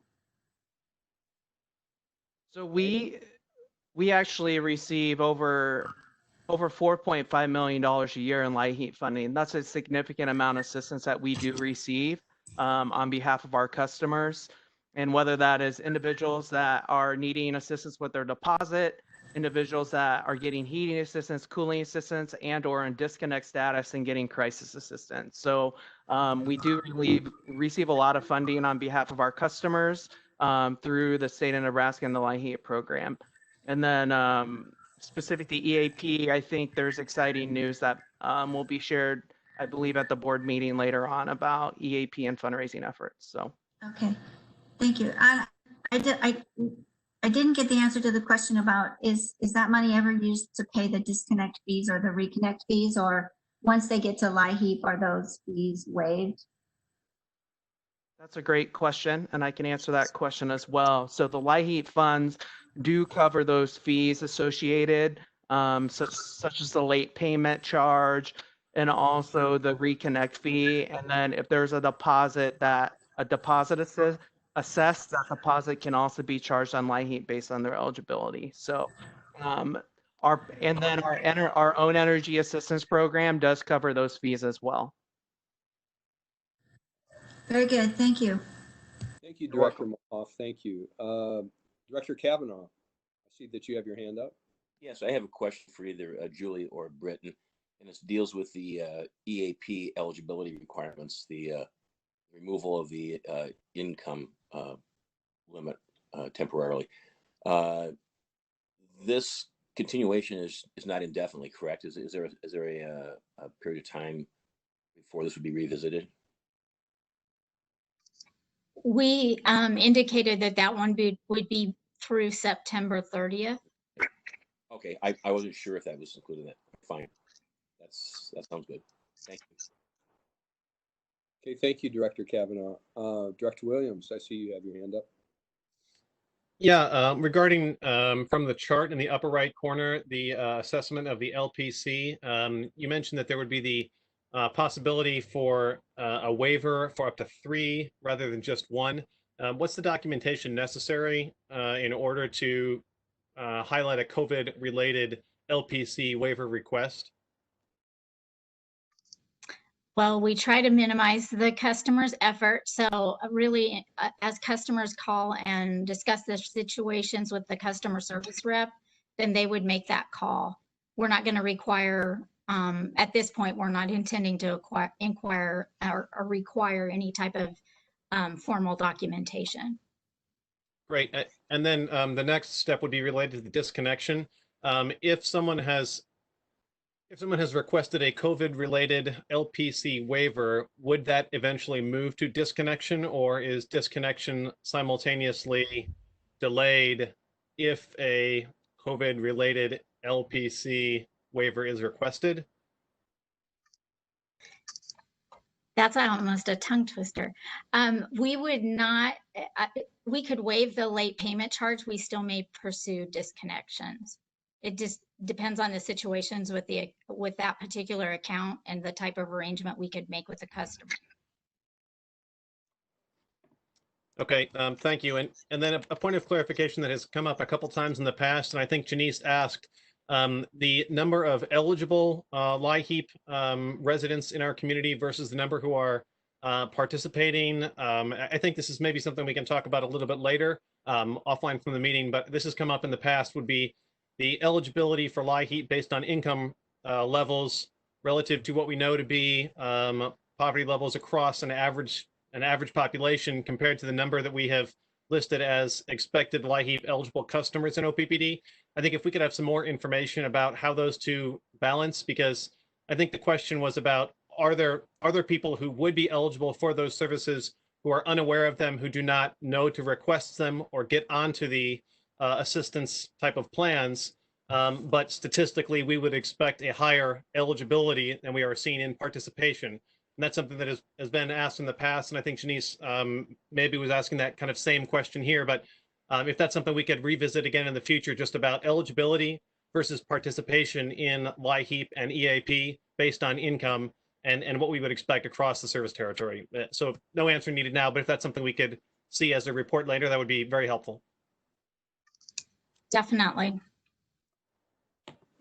Thank you, Director Williams. Director Moody. Thank you for this report and for the flurry of emails last night, Julie. It's been really helpful for me to kind of understand where we're at, what we've been doing, what we are doing, what we're going to be doing. I've got a couple things, and I want to echo a few things just so that we've got some semblance of unity of control around board members wanting one thing and all of us wanting one thing. I would echo what Eric just said with respect to kind of understanding. And I think this is a bigger issue, not a bigger issue, but a bigger opportunity is to what extent are we making sure that our customers are fully aware of all of the things that are afforded to them. To me, I think that's maybe my biggest thing coming out of this is as we go through the changes to how we're treating these customers and the kinds of things that we're doing for them. I hope that we're taking every advantage of communicating that to them, directly to them, and through the other agencies that are supporting them, right? So that would be one thing. Again, echoing Eric's question about, how are we defining what's considered a COVID-19 related issue that's preventing payment? I hope that we're being pretty liberal about what that looks like, because there's a heck of a lot going on in our world right now, and we've got to be pretty flexible with people. Also tying in the weather-related policies that we've got. It's hot, right? And I suspect we're getting to the place, if we're not there already, where we're not going to do any disconnects due to weather. So making sure that people understand what that is and how it relates to anything that we're doing here is going to be really important. I'm looking through my notes, sorry. And Julie, that may be really good for you just to share what our weather policy or practice is specifically during the summer. Yeah. So during the summer, we monitor the weather, and if it is going to be high heat, 95 or a heat index that is above 105, and that could be a combination of a lower temperature than 95 but high humidity, then and if that's going to occur within the next 48 hours, then we would not disconnect customer service. So we monitor that in a similar way to how we do our cold weather in the winter. So that will all still be in state. We may still go out to the field and consult with customers in those situations and still try to get some form of payment, but we would not disconnect the customer service in that situation. Okay. And I want to just also mention, I would say we've communicated more in the past few months, certainly about energy assistance and the assistance that is available, and encouraging people to apply for LIHEAP funding.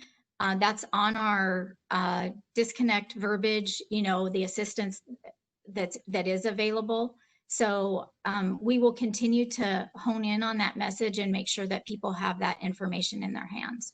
Yep, that sounds great. I appreciate that. There are a lot of agencies out there dealing with people in crisis right now. So the more of them that know kind of how we're approaching this and how we can be flexible, the better. The last thing that I would say is, I really appreciate the way in which we're trying to do everything that we can within reason here for people that are truly being affected by this pandemic. So thank you for that. I would greatly appreciate a reasonably consistent report back to us with respect to what the trends are and what we're seeing with respect to how our customers are doing. Some of the same statistics you shared with us today, I think, are really, really helpful. So to the extent that that's possible and also wanted by other board members, I would greatly appreciate some regular feedback. So on that note, Director Moody, during the times we're in, what is the periodicity of regular? I would say it would be monthly for a period of time. Yeah. That we would provide a monthly report to the board, whether it's in this format or whether it's in some other format, we can have that conversation. But I would say over the course of we would give you an update monthly on kind of what's going on. We certainly track that. We certainly look at that. We could give not just the numbers and the statistics, but kind of the other kind of non-monetary feel of what our reps are seeing and what they're engaging with our customers around and the issues and the topics. So I would say monthly, between now and maybe even the end of the year, unless it becomes relatively static. If there's not significant changes or there are not significant items that pop up, but certainly for the foreseeable several months in the future, we would provide an update.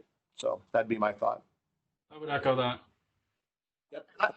And I would just say one, and I apologize for interrupting Director Yoder, but our customer reps, I've had the opportunity to go down in and over the course of this COVID and kind of walk around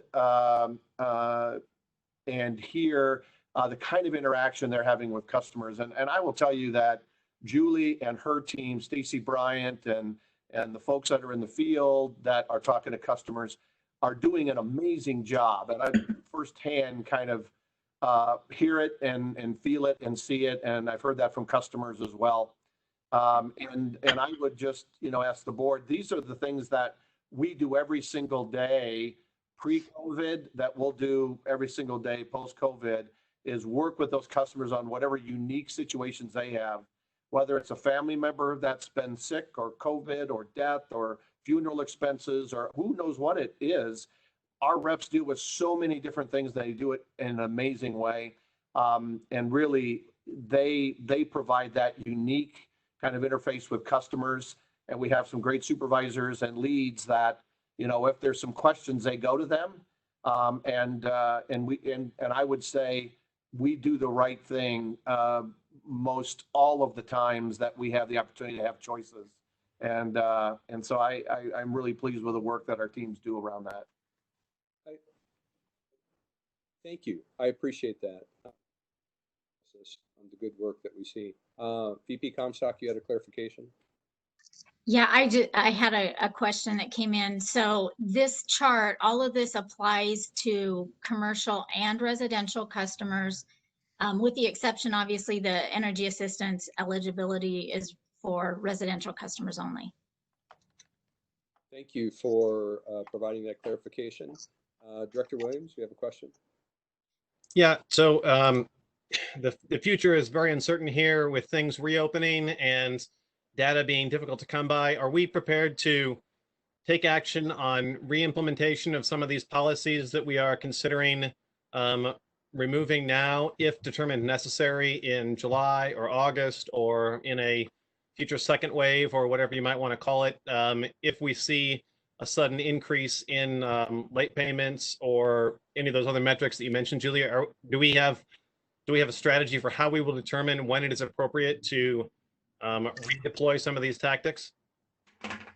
Yes, that's a great question. Thank you for pointing it out. The team is going to continue to monitor the trends, the ones I just mentioned, and they're monitoring some others as well, to understand if, do we move forward with it, transitioning out, or are there things we need to reinstitute? And it certainly will depend on the direction of the COVID-19 incidence rate. And then, as I asked earlier about the relation between the late payment charges and the disconnect, I guess I am a little concerned that if someone calls and requests the waiver, even though the dollar amount on the late payment charge might only be 4%, so maybe only $4, $5, $10, something like that, but the relation between someone who's requesting a waiver or a deferral or whatever is the appropriate term on the late payment charge, who might still find themselves in a condition of a disconnect, is concerning to me. That, I mean, yes, we aren't asking for documentation. We're not asking for a doctor's note or anything like that. But if they are asking for a form of assistance, and then from our side, the ultimate consequence basically is a disconnect.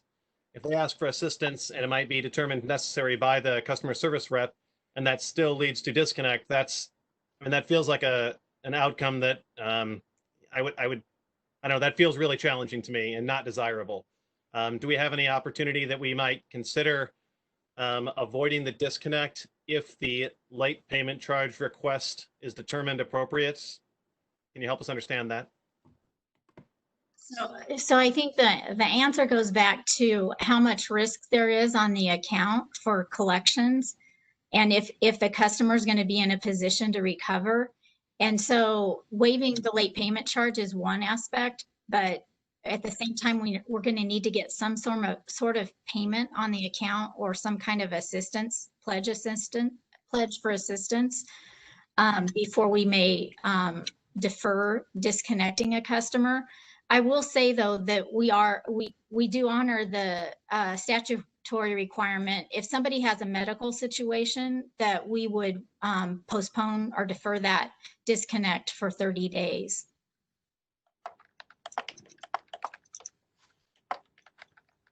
Hopefully that answered your question. Dr. Williams, is that it? Anybody else have any questions, comments? Segues into an action item. So continue on, if you will, VP Comstock. Yes, so this is an action item that will be presented by the Finance Committee in the board. So Director Wagner will likely introduce this at the board meeting.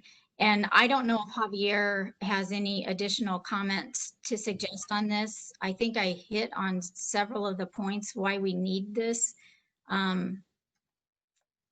action item. Initially, we had hoped to word it in a way so that you didn't have to have this process of doing the action item to come back out of it. But I think we're just being cautious and making sure that it's documented what we're doing. I don't have anything else to add. Thank you, Julie. And this, I don't think this will be on the consent agenda, at least that I would not want it to be on the consent agenda. I agree. Um, very good, which will give us ample opportunity to speak to it on Thursday evening. And Ms. Comstock and Mr. Fernandez, you'll be there to answer any questions we may have in that setting. Any other questions or comments? I just want to, I appreciate the extra time to make sure that everyone understood what our rationale was for moving forward. And I really appreciate the work of Heather Siepkin and her team and the finance team as we've put forth these customer first solutions. Thank you. Well, it's an exciting program, really, when you introduced it early on, showing that OPPD leads, and I'm glad to see the maturation and things are moving forward. So thank you. As I said, that's the PI report. Thanks. Okay, as I said in the chat box, we're going to take a 5-minute break right now. I have 2:01. So let's plan to be back here at 2:06 and we'll go into governance. 5 minutes. Thanks, everybody. Okay. Turn your mics off.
Okay, I've got 206. I see Directors Bogner and Mulhoff. I'll make sure we got everybody. There's Director McGuire.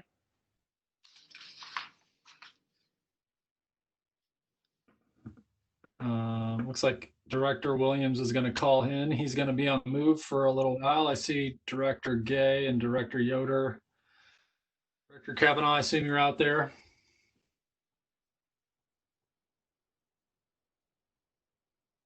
Okay. Okay, so we are on to governance. Director McGuire, you're up. Okay.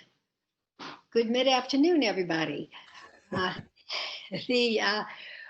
going to give we did meet, our pre-committee did meet on June 4th to discuss the following items. The first one, we discussed SD 15 enterprise risk management recommendation, which we'll be discussing. It's an action item that Mr. Foch will be discussing after my discussion. Next, we discussed agenda planning and item identification. Chair Moody asked Steve Bruckner, our general counsel, to provide guidance with respect to the Open Meetings Act and appropriate identification of items to be discussed at public meetings. And Craig, you've done a very good job asking committee members to be very, very precise on what items they are going to be having on their in the agenda and everything. And you did ask the question is, what happens if we bring up something up in during a public meeting that was not on the agenda? And Steve, you can sort of correct me on this, but what you said, it's important that if it's any item that would be an action item, it would be important not to discuss that if it was not on the agenda, because the public and the board members and management did not have the opportunity to discuss that. So we have to be careful about that. We can bring up something, you know, in general, but if it's something that could perhaps be an action item, that's not the time to be brought up if it was not on the agenda. And Craig, do you want to verify that with me? Was I correct on that, do you think? Yeah, I guess I'd look to Steve to confirm that. My perception was that it doesn't necessarily specifically have to be an action item. So I think the way that PI adjusted was perfect, which is to say it's legislative and regulatory update, and that allows kind of us to grab a little bit more as we go into that update. It's not an action item, it's on the agenda, and that's the distinction that I think is important. Agenda with the category being in that area. Yeah. Yep. And this is Steve Bruckner. I'll jump in real quick. You both, I think, have nailed it nicely. Certainly, you would need to be very cautious with regard to any action item, because that does not give the public an opportunity to weigh in if they would choose to do so. And with regard to general discussion, again, some caution is in order. Certainly, discussion can unfold from a very general description, such as legislative and regulatory update, and there's just no issue there. But I think it's just important to pay attention as much as you can and try to have some precision with regard to the subjects that are going to be discussed, so that the public has an opportunity to weigh in. Thanks. Okay. Great, thanks. And Steve, we're going to keep you on the, I'm going to keep you as my phone a friend. In the discussion of we did discuss virtual meetings. And Steve, you mentioned that there is right now there is a state law as far as how often we can have virtual meetings, how many months in a row. What was that? Yes, that's correct, Director McGuire. The Open Meetings Act specifies that 1/2 of public bodies meetings can be held in virtual way, either video or audio conference. We're not at that point yet, but that does present a potential limitation depending on how long we have to continue in this mode. Right, thank you, Steve. And then we did ask Kate Brown to sort of look into the idea of if we, you know, as far as the future of these virtual meetings, or if there was any type of a hybrid suggestion that she may have. And we're going to discuss that next month at our committee meeting and bring that back to you, depending on where we are. Everything we have to play by ear with this COVID. Next, we did discuss governance assessment, follow-up and steps. We ask all the directors to look at again, if you want to go into diligent and look at that and the assessment. And one of the items that was brought up is that a senior management, when they do bring up things and items, and that they can continue to consider the connection between the points they're bringing up and attribute that to a specific SD, in their discussions. It would sort of help as far as policy formation.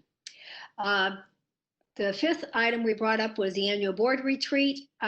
We reviewed a very brief draft that Scott Foch presented on it and determined the next steps. We're targeting the weeks of August 17th or 24th. And again, we'll report back to you in July on that.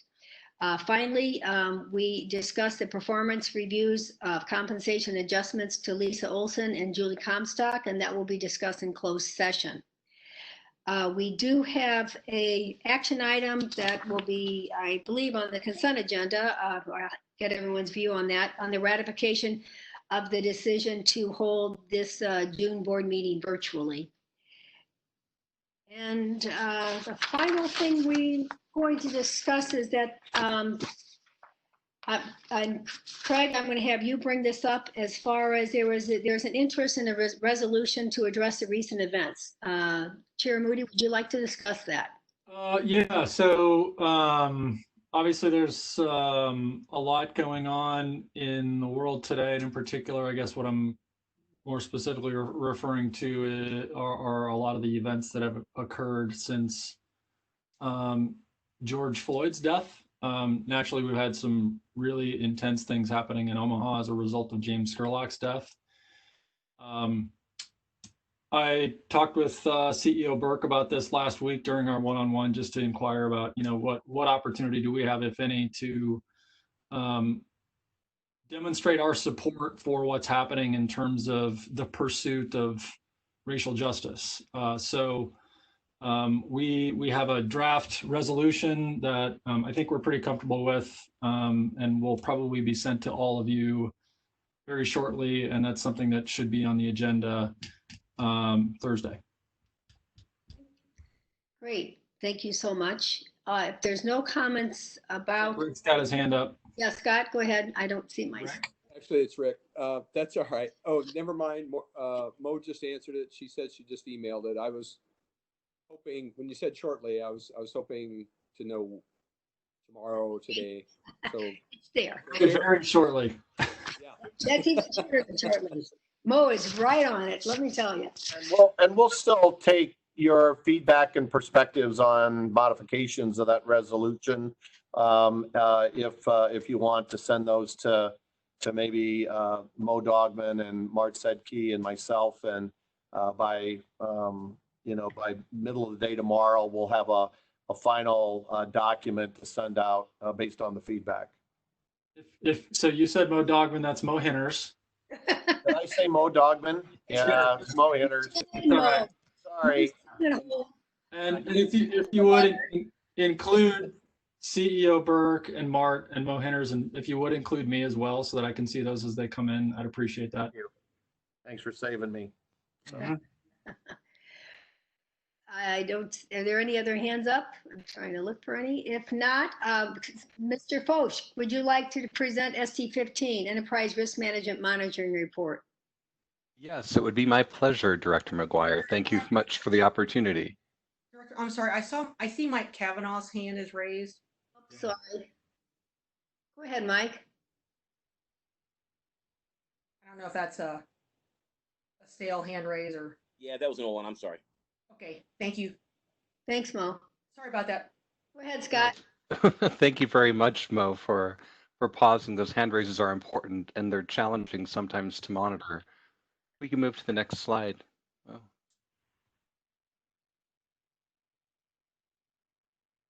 Great. It really is my pleasure to talk with you about the work of enterprise risk management as it pertains to SD15 here across the district. If we move to the next slide, you see the policy. Actually, sorry, if you could back up one, Mo. The policy language. Thank you. If you take a look at the policy language, this resolution was initiated by Resolution 6070 July 16th of 2015. It's been changed a couple of times. How we think about enterprise risk management has continued to evolve across the district, and it was last changed on April 18th of 2018. I want to acknowledge a couple of things about our program. It's guided by ISO 31000 risk management. I would note that this ISO framework has no certification process, but I can say with absolute confidence that it guides our thinking, and I truly believe that if we were to have some type of certification made available to us, we would pass it with flying colors.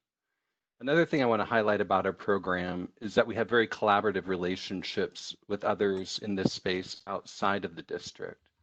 LPPC Risk and Audit Roundtable Group gets together on a regular basis. So you have our risk folks talking with the risk folks from the large public power companies.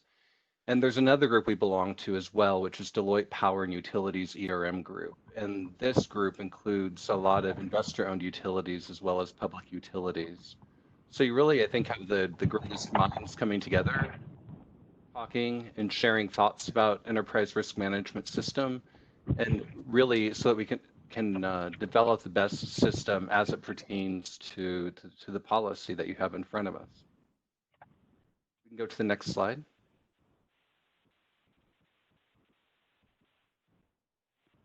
One of the things that's really important, I think, to understand is the structure that we've established here to support the identification, mitigation, and oversight of risk. And additionally, by going through this in a little bit of detail, it provides me an opportunity to recognize the men and women across the district who are involved in this incredible program. I want to start and orient you at the very bottom of the slide.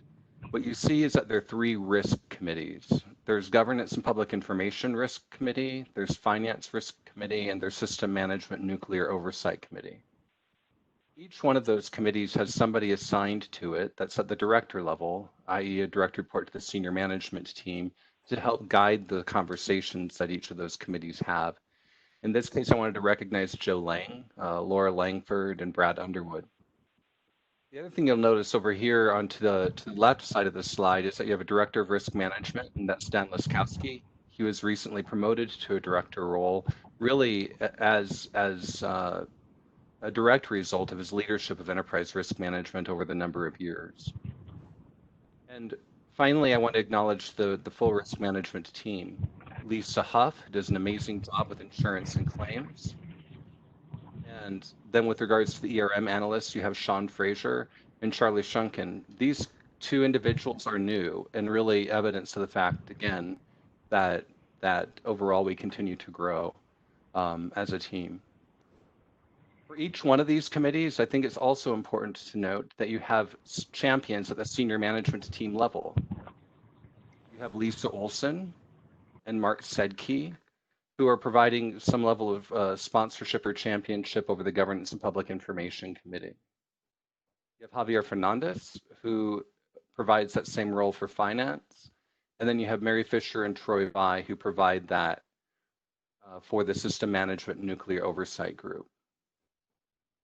And I think it's important to acknowledge, obviously, these enterprise risk management committees are directly aligned with the committee structure for the board. That's really important because we want to make sure that there's some level of direct and independent oversight of risk management and mitigation, and that we're considering it from similar perspectives across the organization, from the board of directors down to the front line. One of the things to talk about too is that in each of these committees, there's at least one representative from each business unit who assures that there's really there's a cross-functional review of all risks that are being introduced in the organization. Each of these committees meets on a monthly basis, and all active risks are reviewed each year. Risk owners provide an update to the committee that provides some level of confidence that we understand what the risk is, that there's a mitigation in place, and that we have an understanding of the overall direction of that risk. Is it staying stable? Is it increasing? Is it decreasing? And not only managing current risks, but understanding how we identify and manage new risks is also incredibly important. So there's a standing agenda item to discuss potentially emerging risks. If we can move to the next slide. So board policy SD15 and the ERM policy really guide the responsibilities and procedures for how we manage our overall risk management program. And those are well documented and understood internally and reviewed regularly. With regards to risk identification and oversight, it is, like I was highlighting in the earlier structure, really important that we have an understanding of what those roles are. Equally important is how frequently they meet in order to provide that type of insight and awareness. On a monthly basis, all three of the ERM working group committees are scheduled to meet and identify and assess the risks. And like I mentioned earlier, each one has at least one member from each business unit. I do want to acknowledge that there were a couple of meetings that were canceled and or rescheduled. The system management committee meeting was canceled in February, but there was no risk to the overall discussions. The May GPI committee meeting was canceled, and then we had a few cancellations in March and April, candidly due to the COVID-19 pandemic. What I want to recognize, though, is while we made these cancellations, they were done very intentionally, they were managed very thoughtfully, and what it allowed to happen is the freeing up of risk management resources to really focus on understanding all of the risks associated with COVID-19 that we could get our heads around. And what did that mean in terms of overall business continuity planning and the level of severity that we were seeing in the environment and how we might respond as an organization? I think it was a very excellent example of the power of risk management and its agility to step, like so many in the organization, into the response mode for COVID-19. The ERM, I think, as you all are aware, board of directors, is that they provide an update on a daily basis. They are monitoring it keenly. And I just want to give kudos to all of them involved. It's been an enormous amount of work, and I want to thank the BCP team and the Incident Command team for all of their work in terms of having open, thoughtful conversations that really made me very, very proud of the entire district in terms of how it's thinking about discussing and managing risk in such a thoughtful way. Another meeting that I want to point out that's part of the ERM working group is that they meet on an annual basis to have a conversation through scenario planning that helps them really identify any new risks that could be coming in and how we might be thinking about strategic risks. And I talked a little bit about the oversight roles earlier, but on a quarterly basis, there are meetings with the senior management team individually, where each senior manager has an opportunity to ask and answer to be asked and answer two questions. From a committee perspective, have we fully identified all of the risks that we need to be thinking about here? And from within my business unit, are there any risks that should be surfacing that we've not had an opportunity to review, discuss, and manage? And the senior team then collectively gets together on a quarterly basis, and we have a conversation about what we would call the more significant risks. We'll get into that, what that means in a second. And then, as you know, by now, there's a quarterly cadence for the board to review and have a review of the most significant risks. In fact, we'll get into closed session discussion around that today. I want to acknowledge one thing. The first quarter board discussion was postponed initially from March to April, really due to the agenda that was shaping up in March. But what happened between March and April was COVID-19, and as a result, we were focusing the risk management resources again on COVID-19. So we've moved to now. But I want to provide you some level of assurance. There were no material changes or impact to the risk during that time. Had there been, which was a conversation we had internally, of course, we would have come to you and shared what those were. But you'll see that again today, there have been no material changes to those risks or to the mitigation plans. If we could move to the next slide. One of the things that's really important here is at the bottom of this. You probably can't see it because it's rather small, but what this chart highlights really is how we think about risks across the organization. It is incredibly important to have an enterprise standard upon which we can assess, understand the severity of risk, and make sure that we're able to manage them in a meaningful and consistent way across the organization. What this matrix allows us to do is have a consistent language around risk severity, as well as likelihood, and therefore make determinations if it's the highest levels of severity and the highest levels of likelihood, that probably qualifies it as a red level risk, and it's those red level risks that we bring to the board for their review and for discussion. If you move down that matrix a little bit, you can at least see the colors. The orange level risks are the ones that the senior management reviews along with the red. And then we have delegation of authority down to the yellow and to the green and to the blue so that it's really clear who has oversight accountability for each and every one of those. We have a total of 45 risks that we look at and manage currently. This is up from 42 from our last period. And 9 of those are red. 11 of those are orange, 14 are yellow, and like I said, 45 in total. The red risks we'll have a conversation about again later today. Move to the next slide.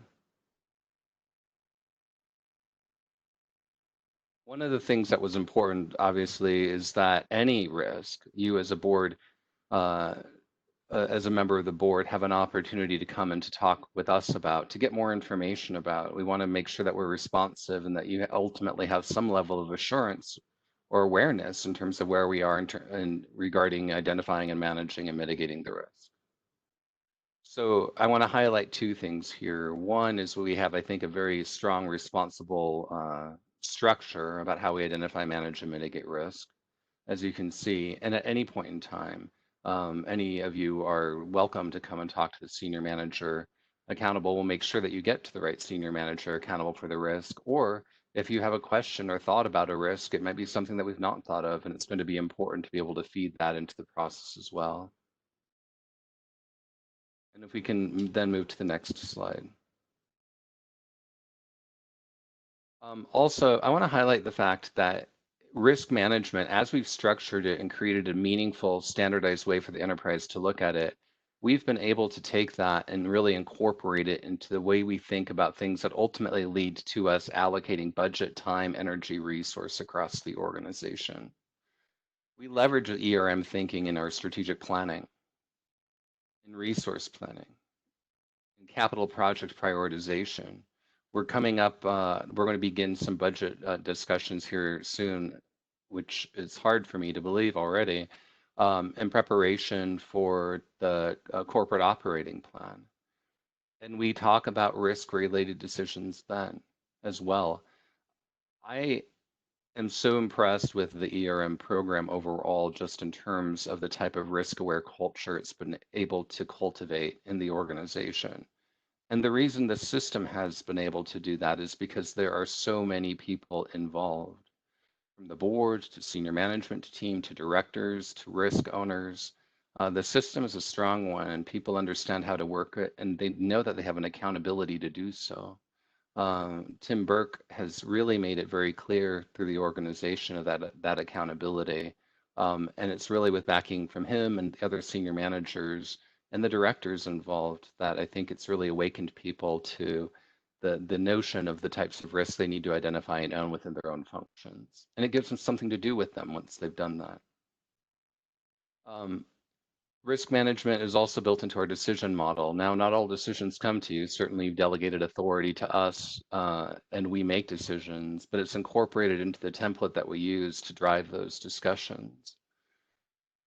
And some of those decisions you've ultimately had to make, and we highlight just a few of those here. But rest confident that risk management has been involved. In some respects, like OPPD, we want to be behind the scenes a bit, but we want to be involved. So there's some examples.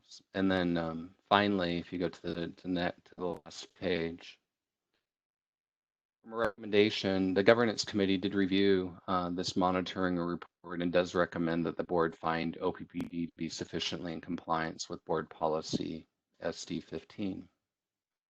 Before I close this discussion, I would just ask if there are any questions.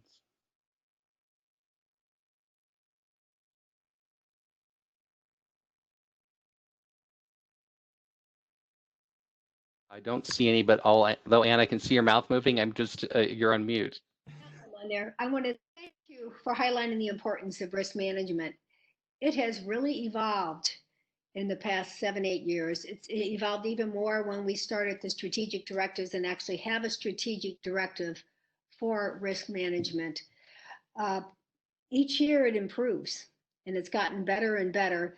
And like you said, now it is really sort of looking at and it's evolved into being a very, very focused point of the entire company and everything. And I think it's very important. Are there any other comments from anyone? I would just simply echo the good work of the team that does this. This is, well, at the risk of stating the obvious, we're going to get into some of the risks in our closed session, right? So I think we'll have a fruitful conversation there. But just from a process standpoint, in terms of alignment with the policy as written and the work that the team is doing, I think it's, as Ann said, it's very impressive. Yeah. And I want to give a shout out to Dan Laskowski. It's almost like I'm following him daily. The amount of work that he does as far as the COVID risk reports that he and his entire team give to us every day. I think it's very, very important, and I truly appreciate it. And on top of that, he's doing everything else with risk management and overseeing that. So heads up, and thanks to the entire team. Thank you so much. Okay, if there's no other comments, I think we can go to other business. And that would be you, Greg. Yeah, that's me. So the other business, first let's confirm the board meeting agenda. I assume, Mo, you've got a copy of that. There it is. So if I remember correctly, I've already heard requests to move agenda item number 9 off of consent and agenda item number 10 off of consent to board action items or board discussion action items. Are there any other suggested modifications to the agenda? I'm wondering whether or not we need SD 15 as a consent item. What do you think? I was wondering the same thing. Yep. Do we have any feedback from the rest of the directors?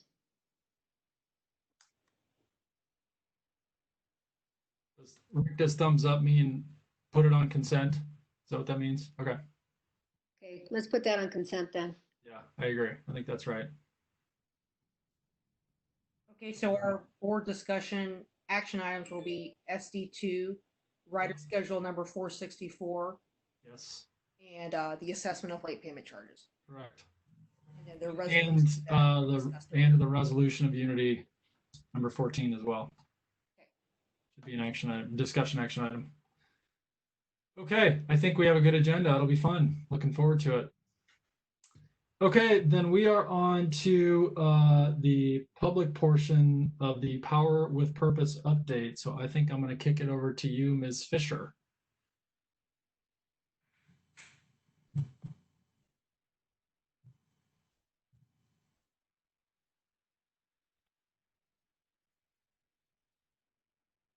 Sorry about that. Good afternoon. Can you hear me now? Yep. Noon. Okay, great. I'm going to give a brief update on the Power with Purpose, and then I'll turn you over to Lisa Olson to talk about stakeholder update, and then I want to have a conversation with you about Sarpy County and the developments that we have been encountering with the commissioners there. So if we could start with the first one, challenges, framework, and solution, please, Mo. So just to reorient everyone in the public as well as the board of directors, how did we get to where we are today, and why are we doing what we're doing with the Power with Purpose project? And I'll take you back to last August, September, October, November, excuse me, timeframe. The challenge that we have is that we have a changing generation landscape, both in our service territory as well as around us. So it's not just OPPD, but it's the utilities around us are changing their generation landscape as well. We need to support the needs of our growing community. We do have a growing community, and we're seeing that. And we do know that we're going to have a capacity deficit coming. And then we want to maintain the reliability and the resiliency of our system. As we went through flooding and tornadoes, we realized how important the resiliency of our system is overall to the grid, both here at OPPD, but the larger SPP grid as well. So within that framework, for those challenges within that framework, we use OPPD's mission, affordable, reliable, and environmentally sensitive energy services. We use the strategic directives from the Board of Directors. And then we also have legal and regulatory obligations that we need to meet. And that provided us with the solution that we asked the board to approve last November, and you did. And the solution was really large utility scale solar with natural gas backup to modernize our natural gas assets as a replacement for North Omaha units 1, 2, and 3 as we retire them at the end of 2023. And to fuel switch units 4 and 5 at North Omaha to natural gas from coal generation. We also talked about voltage support devices as necessary, and that we would be putting out a request for proposal once we finalized our modeling conclusions. And really what the benefit of that is overall it meets the needs of our customers, it meets our affordability, reliability, resiliency, and growth. But it also speaks to environmental sensitivity by reducing our carbon our carbon emissions by about 80 to 90% at North Omaha, and overall within OPPD by about 30%. And through this, we will maintain the known general rate increase for all of these solutions. Next slide.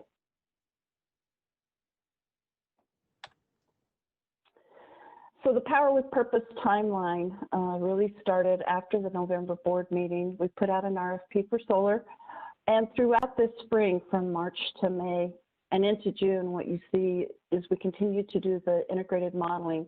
So we're modeling not just the generation piece of this, but the transmission as well as the financial impacts.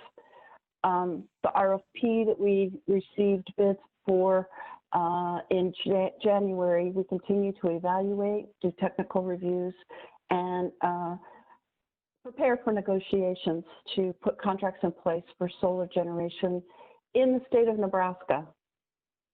And then our gas portfolio, as we come to solutions around our solar, we can really start to place the gas where it makes the most sense on the system. And so we're doing modeling to make sure that we continue to look at that as a comprehensive solution. We did file with SPPR interconnection applications. The deadline was April 30th. We had them all in on April 29th. And we have received notification that all of them were accepted by SPP. And then I'll leave the last two lines there. We continue to do stakeholder outreach, and Lisa Olson is going to talk more specifically about those in a few slides. Next slide, please.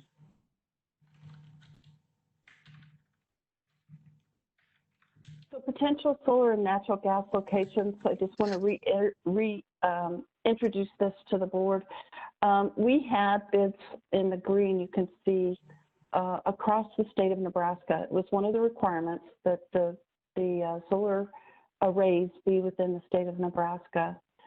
And you can see we had a preference for within our service territory. So you see a concentration of those solar bids on the eastern side of Nebraska. We are looking at counties with potential natural gas would be Douglas County, and that's the blue. And counties with both are Sarpy County and Cass County. So we have projects that we're considering in gas, both in Douglas, Sarpy, and Cass County. Next slide, please.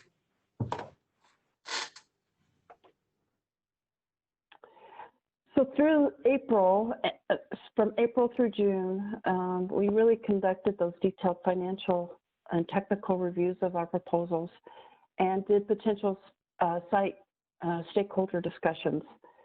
We're continuing that in June, the evaluations and the sourcing processes for solar, as well as potential site stakeholder discussions. Next slide, please. Also in the month of June, from April to May, we continued the natural gas supply options. We submitted the documentation to SPP, and as I said, they've accepted all of those, which was a good news for us. We conducted potential site stakeholder discussions, but in June, we refined the technology for specific sections of gas generation assets for the RFP. We continue to evaluate the supply options for natural gas coming into each one of those potential gas sites, gas generation sites. And we are looking to hold site stakeholder discussions as well. Next slide, please. So that concludes an update on where we are with Power with Purpose. I'd like to turn it over to Lisa to do the stakeholder outreach, and then we can answer any questions that you might have. Great. Thank you, Mary. Greatly appreciate it. Mary and I have been spending a lot of time together, haven't we, Mary? So been hitting a lot of virtual meetings, and we have another one this week with Omaha by Design. So we're really looking forward to that. So I just wanted to take a moment and give you an update of where we've been, where we're at today, and where we're going to go. So Mo, thank you for the next slide. In previous months, you've seen this graph outlining our outreach phases. We started with a broader approach, and we're moving to a more focused conversations as potential sites are identified. Once sites are confirmed, and as you saw from Mary's map, they still have modeling to do as well. So we've got some work that still needs to be done. We'll have targeted engagement with those directly impacted communities and leaders and so forth. So today I'm going to recap our journey with more specific details regarding efforts to engage our customers. Next slide, please, Mo. Phase one. I'll just recap. Mo, next slide, please. In all our phases, and I'm not going to go through all of this because you've seen it before, we rely on a variety of communication methods. One size does not fit all. Outlets, the wire, media contacts, and social media. We also recognize the power of our relationships. And I guess that's probably been our biggest benefit is we're still reaching out to our contacts and our customers and having those conversations. And I think they've really appreciated that, especially during these trying times and so forth. And so other efforts, including speaking engagements and advertising, and I'll talk a little bit more about that. Next slide, please. So let's walk down our path with Power with Purpose. As you know, in October and November, we started this journey last fall with broad education in phase one. We conducted workshops with some of our key stakeholders to make sure that they understood the messaging. That was really important. And as you could tell, this is a very complicated problem that we're trying to find a solution for. And we also notified customers via communication channels and encouraged customer feedback ahead of the November board vote to move forward on RFPs. Next slide, please. So we were really excited because the team had done a tremendous job in really putting together the state of the utility and really the top 10 things that we wanted to talk about in our communities. And as you know, we had targeted various locations across our service territory. And this was during the RFPs as we were receiving them and modeling began. We planned our in-person meetings. Well, then COVID hit. And so with the pandemic, we adapted and remained committed to engaging customers, and we moved to an online format. And I'm really proud of the team of how they really pivoted to this online methodology, as well as, and we'll talk a little bit more about that, adding feedback mechanisms as well. So with that, as you can tell on this second bullet under promoted, we did take the 8 print ads because we were doing advertising in local papers, which a lot of times we don't do. We were able to pivot that as well to have people go ahead and visit OPPD Listens and do the state of the utility. Next slide, please. So from April to May, we had the online state of the utility, and we were pleased. In regards to, in light of everything that was happening in our communities and the nation, that people still did engage. Is it the numbers that we wanted? Absolutely not. But the bottom line is people were concentrating on their family and friends. So with the state of the utility format, not only did they provide education around our efforts, it provided our customers the opportunity to voice their satisfaction with our efforts, comment and ask questions. And so overall, the themes and the comments that we received were majority of customers were satisfied with our efforts. Decarbonization, they were interested and wanted more, so that's really going to help us with our decarbonization efforts going forward, which we're excited about. Batteries and EVs are headed in the right direction. Strong leadership in promoting economic development. Solar is in the right direction. They understand the need for gas, not necessarily are completely engaged with that, but they understand why we need to have solar and gas together. And then they appreciate the commitment to no general rate increase. And that was important because I think a lot of times people don't remember that we are in that no general rate increase. Next slide, please. So while remaining empathetic, because we really knew that this was a time that people needed to hear an empathetic ear, we focused, because they were focused on family and friends, we reminded customers we were there for them. When all else is unstable, boy, was it unstable and still is, we are consistently reliable. And we understood that the role that we played and how important that it was that we kept the power on with that. So in addition to our online education and survey, we engaged in other activities. We had a strong social media campaign. We also did a Powering Through Pandemic campaign. And if you guys remember our chronicling campaign where we highlighted our employees behind the scenes and so forth, we went ahead and developed some marketing campaigns with digital billboards, thanking our employees and highlighting the commitment to customers so that we were behind the scenes, helping them to really power their lives. And that was well received. We continued our conversations with our communities, and you'll hear about that during the Sarpy County outreach, as well as some of the county commissioners, as well as in Douglas County and some of the other ones. And you heard me earlier talk about, we still have been having conversations with senators and bringing them up to speed. I even did an outreach to the Lincoln mayor and her staff, just talking about what OPPD is doing in regards to our Power with Purpose and then our renewable journey and so forth. And of course, they were quite familiar with OPPD and everything that we're doing. So they greatly appreciated that outreach as well. And then we also participated in interviews like the virtual Earth Day and proactively reached out to groups to get on their meeting agendas. That's one thing that we did learn from the last time when we were doing stakeholder outreach was we made the assumption that the people that were participating would go back to their organizations and carry the message for us. Now what we're doing is proactively reaching out to them and saying, hey, can we get on your agenda so that we can talk about what's going on at OPPD and the Power with Purpose. Next slide, please. And I'll have you go on to the next one as well. So enhancing our stakeholder efforts is always a priority for us. We started stakeholder outreach efforts in 2013, and Directors McGuire and Kavanaugh definitely know this as well. We built it from scratch, right? So we're constantly continuing to improve every step of the way. OPPD Listens has served us well, but expectations have changed, times have changed, and it's time for us to change too. So with that, we benchmark what others are doing around stakeholder engagement. We aligned with IAP2 principles for consistency and transparency around our efforts. We researched platforms that would help us take OPPD Listens to the next level. In fact, Australia's Talking Power uses this platform. Be Heard Boulder and numerous city governments use this. However, I'm proud to say OPPD will be the first utility to use this platform. And as the second bullet says, we want to be the first, best, and most trusted source of information. Right, Director Yoder?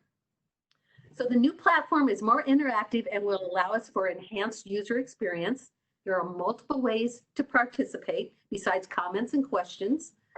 Stakeholders can participate in polls, survey and forums, share stories and ideas with OPPDs and others. And the part that I'm really pleased about is the timeline so that our stakeholders can watch us as we progress through the various stages and see where we're at in that. Next slide, please. So with the new platform comes a new name, OPPD Community Connect. We recognize the importance of listening. That's always been our hallmark. But this platform is about connecting with communities. We engaged employees and stakeholders to help us decide on a name because it was important to have that engagement. OPPD Community Connect best reflects the intent of the site and our stakeholder efforts as they evolve. With today's announcement, we are doing a soft launch with the platform. Over the next couple of weeks, we want our most engaged stakeholders to review and our review team internally to test drive the site. And I welcome the board to do that as well. We welcome feedback and plan to continually enhance the site based on input. And there's going to be so many different variables and inputs that we can do as this evolves. But I guess the thing that I'm most excited about is this site can be used for community conversation more than just a utility.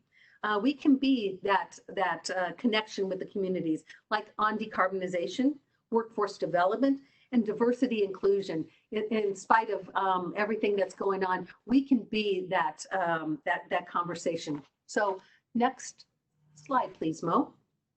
So next steps, where are we at? In June through August, we'll be adapting to the new normal. And I will tell you, you know, the team has worked really hard, and I want to really give them kudos because in these trying times, they really tried to find new solutions in this virtual ways. But, you know, our organization is known for, they love to sit down. I know I love to sit down across the table with our customers and have a cup of coffee and listen to what is on their minds. We can still listen. And we can still do that, but we're going to do it in a new way for right now. Virtual meetings will be used for broad customer engagement. And again, as we focus outreach to directly impacted. Meetings can also be recorded and posted on this new platform for future viewing, like Earth Day. And the team is also looking at innovative ways that could maybe conduct social distancing open houses that could be held outdoors or in large venues. But I will tell you, safety is going to come first for our employees and our customers. So with that, there's so much more to come. I want to thank the team, the stakeholder team, and really the whole public affairs team, as well as BT, because they expedited all of this. It wasn't an easy task, but they did a great effort. So with that, I'm going to pause before we want to go in and take a few minutes to talk about our outreach really to the Sarpy County community.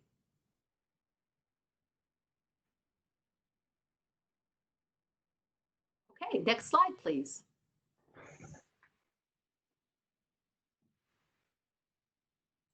So Tim, Burke, and the rest of us, we're going to have a quick conversation to give you an update on what we've been doing with Sarpy County over the last several months. I also know that Chair Moody and Director Yoder have been part of those conversations with the Sarpy County commissioners. So with that, President Burke, I will pass it over to you. Great, thanks, Lisa. I think before we get into some of the specific county interactions that we've had to date, I just want to kind of kick it over to Mary. And Mary, just kind of talk about why Sarpy County is so critical to the Power with Purpose. I know you talked about that in a little bit before, but just the criticality and the maybe some of the, maybe not specifically the financial stuff. We could do that at a closed session, but just the impact of why Sarpy County is so important to this project. So we think about siting generation. We take into account several things that we have to balance. We start with our mission, affordable, reliable, and environmentally sensitive. As we move into solar, that's really the environmental sensitive part. But we looked at the land that we purchased in March. It was for sale, and that really attracted us to the area. We also looked to minimize the impact to our stakeholders, our landowners, and homes in the area. So that's kind of the one piece that we start with is the land. As we looked at where this location was, we started to do the modeling that I talked about.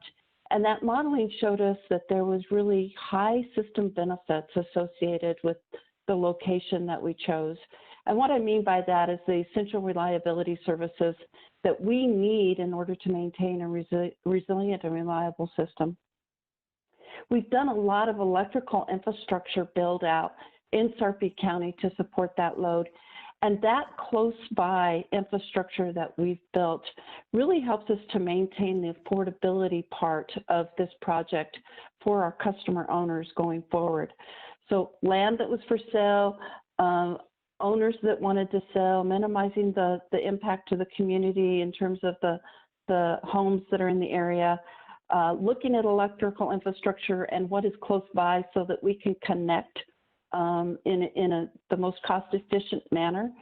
We also looked at fuel delivery. So if we're looking at now a gas site, one of the things that we're looking at is, are there pipelines close? What's the natural gas supply look like? So we really try to minimize the transmission and the fuel delivery investment and risk associated with the project. And then we really thought that as we moved into this, that what was known to us at the time was really that Sarpy County had a development time horizon that was out into 2044. And, you know, as we've continued with these conversations, we've understood that maybe that's changed a bit on their side. But as we started to look at this, that really gave us the idea that if we went in and built in this area and put the electrical infrastructure in, that it would really support additional infrastructure and the growth and development in the area, such as roads and so as we looked at Sarpy County, it's close to the load, which is important to us for these reliability services, but it had these other attributes that I just spoke about, which made it really critical for us. And it really brings us the best system benefits for the competitive price. And that's why we're really interested in maintaining a presence at this location in Sarpy County. Thanks, Mary. And I'll look and see if there's hands here with the board on any questions you may have on that. I think we've talked about that in different sessions before. The conversations that we have had, late last fall, we had conversations with a variety of representatives from Sarpy County, primarily around the Sarpy County landfill and maybe some backup gas that would be associated with that.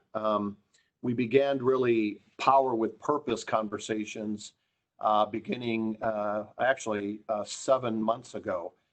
December 9th, I had the opportunity to meet with Don Kelly, Jim Warren, and Dan Hoynes to begin to talk a little bit about this project and in a broad sense. And again, if you remember when the board essentially approved Power with Purpose in November, we didn't have all of our kind of presentation materials ready, but we subsequently began to do that. We've had 8 separate meetings with a variety of Sarpy County officials, whether that would be the commissioners individually or in small groups, whether that would be the county mayors, whether that be the county administrators. And most recently, we've had, I believe, 4 or 5 meetings with a couple of commissioners that have been identified as the group to meet with us, and then a consultant that they've hired relative to the Sarpy County kind of development plans. In the course of that, we've hired and engaged with nodal companies to begin to think about, and really our belief was we believe that we could marry these kinds of activities together, a growing county, also with growing electrical needs and solar array, as well as natural gas backup generation because of the pipeline and infrastructure being built there. And so we began to step through a variety of the rationale on why this was a good area, why this was a good location. And they came back to us early in the process. We kept asking, was there additional information that we need to know? We know there's the comprehensive plan that was approved in 2017. We know that there was a Sarpy County wastewater plan that really identified the development and the extension of sewer not until 2044 or some number like that. Was there any updates to that? Was there any details that we need to know? What were the setbacks? What were the buffers that they were thinking about? And so we began to engage with them on a number of topics. And it really wasn't until probably May 8th or something like that, where we actually began to get some very specific information from the county regarding, hey, here's our concerns with the solar array in this area. Because of infrastructure from 192nd to 180th Street north-south to 168 to 156. We don't want dead ends. We want to be able to move through those areas and have those available for thoroughfares and access and those kinds of things. Even though they may be gravel roads today, the thought is, they may be paved roads in the future. And we don't want a solar development or any development really to negatively impact. So how do we develop around that? And that's when we said it was really important for us to engage with Noddle companies. And I know Jay Noddle and Todd Swarzek is on the call today to talk a little bit about development needs, and I'll turn it over to them in just a second. But in that process of working with the county, there were a couple things that began to develop. There was a moratorium on solar, and I think it was like March 17th or 20th or something like that. They moved from a solar moratorium into text amendments that were really problematic from a solar development perspective in the county. We're also going to have Steve Bruckner talk a little bit about those broad text amendments and the natural gas moratorium that we heard about just the week before they passed it last week. And so he'll talk a little bit about the legal implications of that in a high level anyway. But we have continued our meeting with the county, and Chairman Moody and Director Yoder have been part of those conversations. And in those conversations, we did begin to get some insight from them on kind of alternative sites potentially, and that we needed to consider. And so we began to do some work around what that may look like, or what that would, how that would impact us. And the board will hear that in closed session today in a little bit more detail. But I think it's important for us to just share. We did not meet last week. All the activity that was going on last week here, whether it's COVID or whether it's the local activity going on, we just didn't have time to meet. Our hope is we'll re-engage and set up a couple meetings over the next couple of weeks to begin to kind of narrow down. Our team's doing some work to come back to their team that they really want to expand from a couple of commissioners to their consultant to the county administrator and several other city administrators that are adjacent to maybe this area of the county that we're interested in. We continue to engage them on the text amendments, and I think as the board knows, as we sent an email to you last week, they approved the text amendments that were originally proposed. We provide a variety of comment over a course of multiple weeks that we thought were really important for us to share, that we could live with the text amendments with certain changes. Those changes were not all incorporated. And then the natural gas moratorium, we'll let Mr. Bruckner give kind of a high level perspective on that. Not only are these problematic maybe for a OPPD perspective, but I think they're problematic for our customer owners that we have some interest in, those that are interested in backup generation or other natural gas facilities to help them in their own resiliency. And so we will continue to think about what that may look like going forward in the future. So we are going to continue our engagement with the county officials, and we are hopeful that we will find some workable relationship that we can agree to. I think it's really important to say when we started down this process, we did take a look at pretty significant comprehensive plans and growth management plans and the MAPA Department of Transportation plans, Sarpy County wastewater plans, and a variety of other activity that we knew that was going around in the area, which just reinforced the need for us to make sure that we have reliable power and additional generation in this area. And we also knew that we had some pretty significant customers that were locating there to the north of there on Tram Road that we wanted to make sure that we provided just exceptional service to, as well as for the grid services that were necessary for us to be able to deliver to Sarpy County. So what I'd like to do is maybe just turn it over to Jay Noddle just to talk about their thoughts and their ideas as we engage them. We were encouraged by Jay and Todd's perspective around how this development could really kind of live together, cohabitate in a growing community. So I think Jay or Todd, you're on there, and if you could give the board kind of a quick update, that would be great as well. Okay, well, thank you, Tim. Can you all hear me okay? This is Jay Noddle. Yeah, we can. Okay. Can you hear me? Okay, great. Well, it's good to be with you today. We are excited at the prospect of working with OPPD. From a little bit different perspective, we've been a customer, a growing customer, I might add, for decades. And it's enjoyable to be helping you with some great strategic plans. It's also very humbling. So thank you for including us. A few observations to begin with here. I think the partnership of OPPD and Sarpy County has produced some really terrific wins for the metropolitan area and for the state. And the way we look at this from the onset is that those are the beginning. Those wins are the beginning. And developing a more extensive partnership with new forms of energy and greater capacity will allow the county to continue to grow and to grow at a very rapid pace and to achieve more and more really significant economic development and workforce development wins along the way.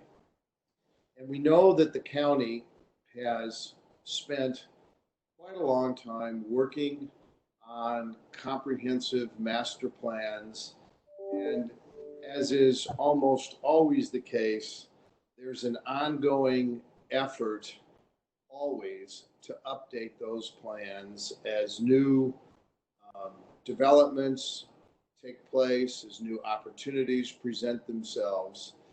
And as a result of that, counties, cities, other municipalities are always very protective of their comprehensive plans and want to make sure that the integrity of those plans is preserved.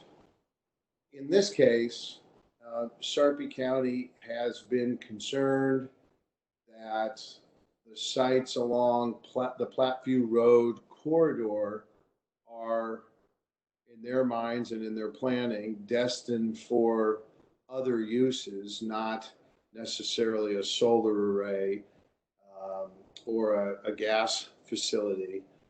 However, there's plenty of precedent around the country where those kinds of facilities, the things you're proposing in your Power with Purpose program, not only can they live in harmony with or exist in harmony with plenty of commercial and residential uses, whether it's single family homes or multifamily, office, retail, or even industrial development.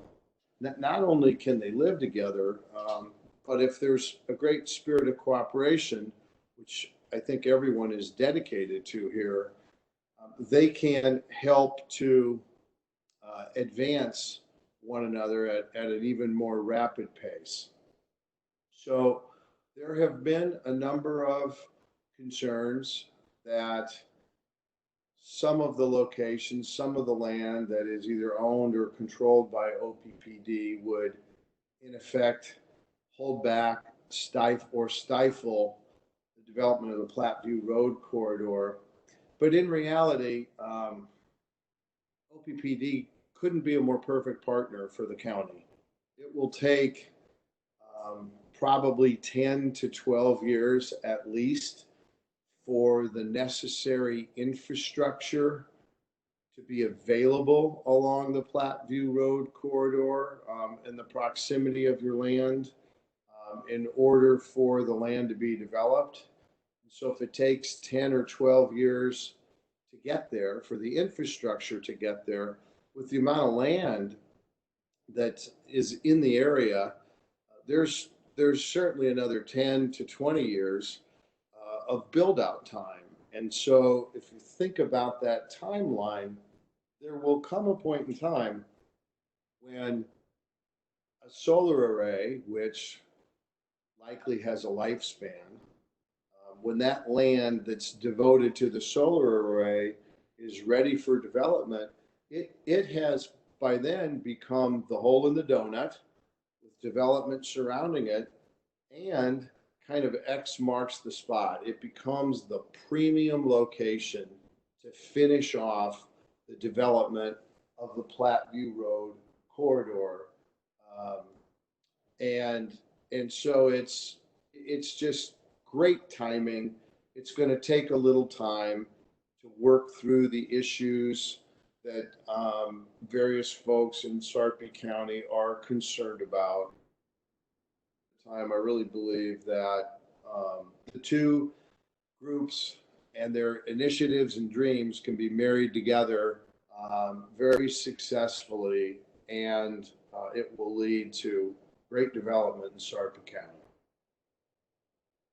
So those are the kinds of things we're working on, and I'd be happy to answer any questions.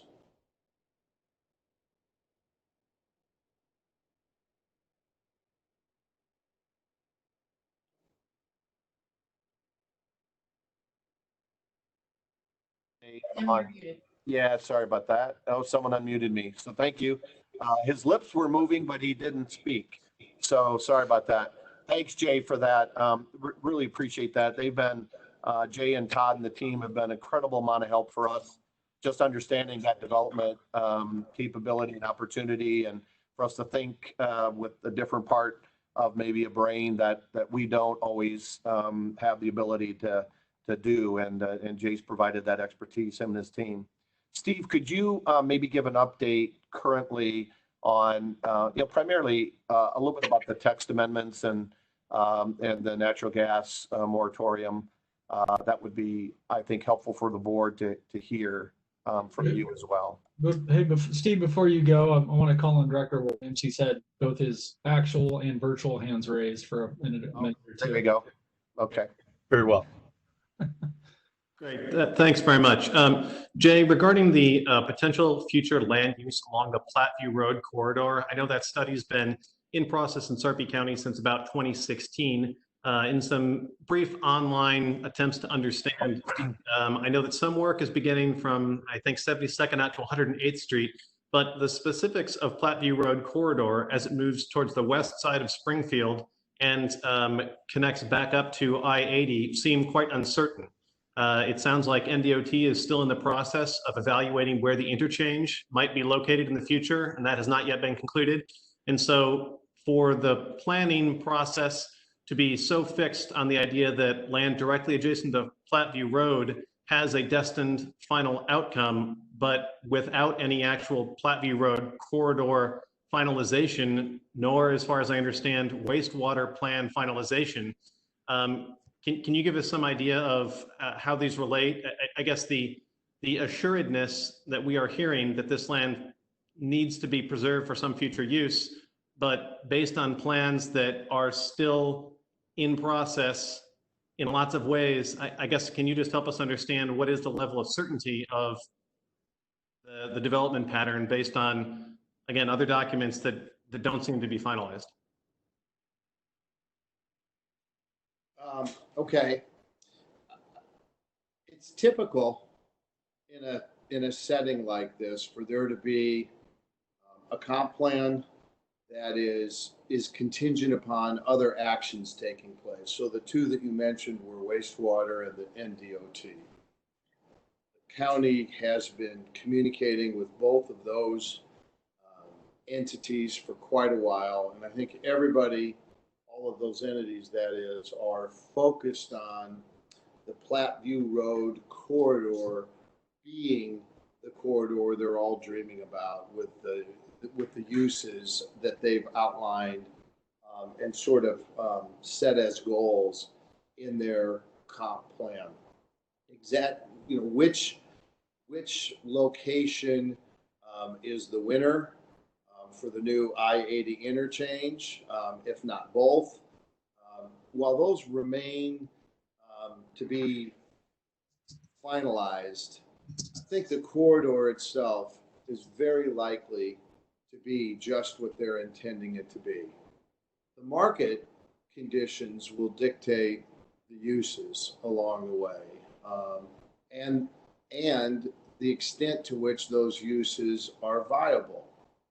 But it feels to us like they've got it pretty well thought out. They being the county, are very protective of their plan, and rightly so. So we're at a point where I think it's just going to take a little bit of time and a series of meetings like those that Tim was describing and others have described, so that we can work through this as one comprehensive, collaborative group of stakeholders and both appointed and elected officials to come to a point where we can finalize arrangements for your facilities and protect the integrity of their master plan. So just kind of to recap that, while things aren't final, I really believe all the agencies are focused in the same geographic areas, and that's what it takes for it to come true. So hopefully that answers your question. Yeah, and I guess the fundamental question is that we are at the point of having had a public presentation and a vote and several months of progress on a project that is approaching contract time and soon enough steel in the ground. And to hear back that must be subject to review and potential future consideration on plans that are not certain, I guess that's my concern, is that what we're hearing is, please wait while we determine what we're going to do, when the work that we're trying to carry out is at the point of we need to move to actual construction on a timeline of something like 2 decades earlier than other construction in the area. And so with Sarpy County, I mean, I hope that we are, I don't know how to square the idea that they are saying that their needs 20 years in the future have precedent through a plan yet to be finalized over a project that OPPD would like to construct now, which has moved through multiple years of preparation and planning and public engagement and review. So I guess I'm concerned about the precedent that it sets, that a county would make changes that would negatively impact our ability to meet our legal requirements and our obligation to our customer owners based on something that is not certain at a timeline that really has potential very negative consequences for us. And that's not necessarily a question, but just trying to grasp what is our obligation to meet the needs of the customer owners who are also Sarpy County residents by moving forward to complete the reliability and resilience construction that we have reviewed and approved as we talked about last fall. So I guess it just seems strange to me that is the proposal to us, is that we must wait for future planning when we are at the stage of moving to construction. I think they're really saying we have to wait for future planning. What they're really looking for, I believe, is more collaboration with us. And it'll take a little time to educate everyone on the true impact, the physical impact of a solar array. We'll start there. We don't think that a solar array is necessarily going to slow down development. In fact, it may speed up development. And then the fact that the solar array has sort of a definite lifespan and it becomes that placeholder for future development, albeit controlled by a very willing and patient and successful partner. That's a pretty good combination. But realize that comprehensive plans comprehensive plan for Sarpy County, just like a comprehensive plan for the city of Omaha or the city of Lincoln or any other region. Those are important. And for the folks that have crafted that plan and approved that plan, that kind of becomes sacred. The magic about the most successful comp plans is they have some flexibility built into them so that you can pivot, so that the region can pivot. And I think that it's just a matter of spending a little more time talking with them about how things can be arranged such that it doesn't slow down development and is that sort of jewel in the crown when we get 15 or 20 or 25 years down the line and there's one more great opportunity for Sarpy County. And guess what? Here's a great piece of land, extremely well located, that has had the region or the area fully develop around it, and kind of X marks the spot. That's where we'll get, and I'm confident we'll get there. As to why things happened in the sort of the progression that they have, I really can't speak to that. But I think we can get them on track, and we have gotten them on track pretty effectively.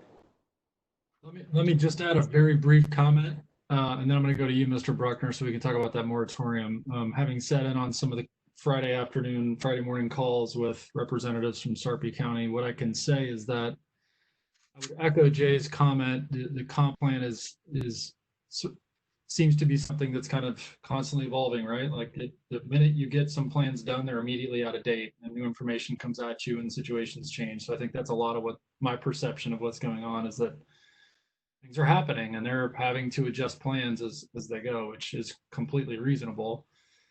I do agree. My perception is that the people that we're engaging with, that I've had the privilege to talk with, in those meetings, are genuinely interested in pursuing a productive outcome for all parties. So I hope that we continue to do that, to continue to engage them. I hope that they make some good faith efforts and work with us towards a resolution that can be mutually beneficial for all parties. I really do think that people are interested and desirable of that, but it's going to take some work, and we got to have the right people at the table making some good decisions. Okay, Mr. Bruckner, can you talk? I believe, Tim, you wanted him to talk about the moratorium on the natural gas piece. Absolutely. Well, just to be clear, I think you wanted me to touch a little bit further on the zoning text amendments and what they mean for this project, right? Both of those, Steve. Yep, absolutely. I will certainly do that. Thank you very much, Chair Moody and Mr. Burke. Let me set the context. At the time that the board approved the Power with Purpose project in November of 2019 and all the way up until April of this year, Sarpy County did not have any zoning regulations applicable to solar generation at all.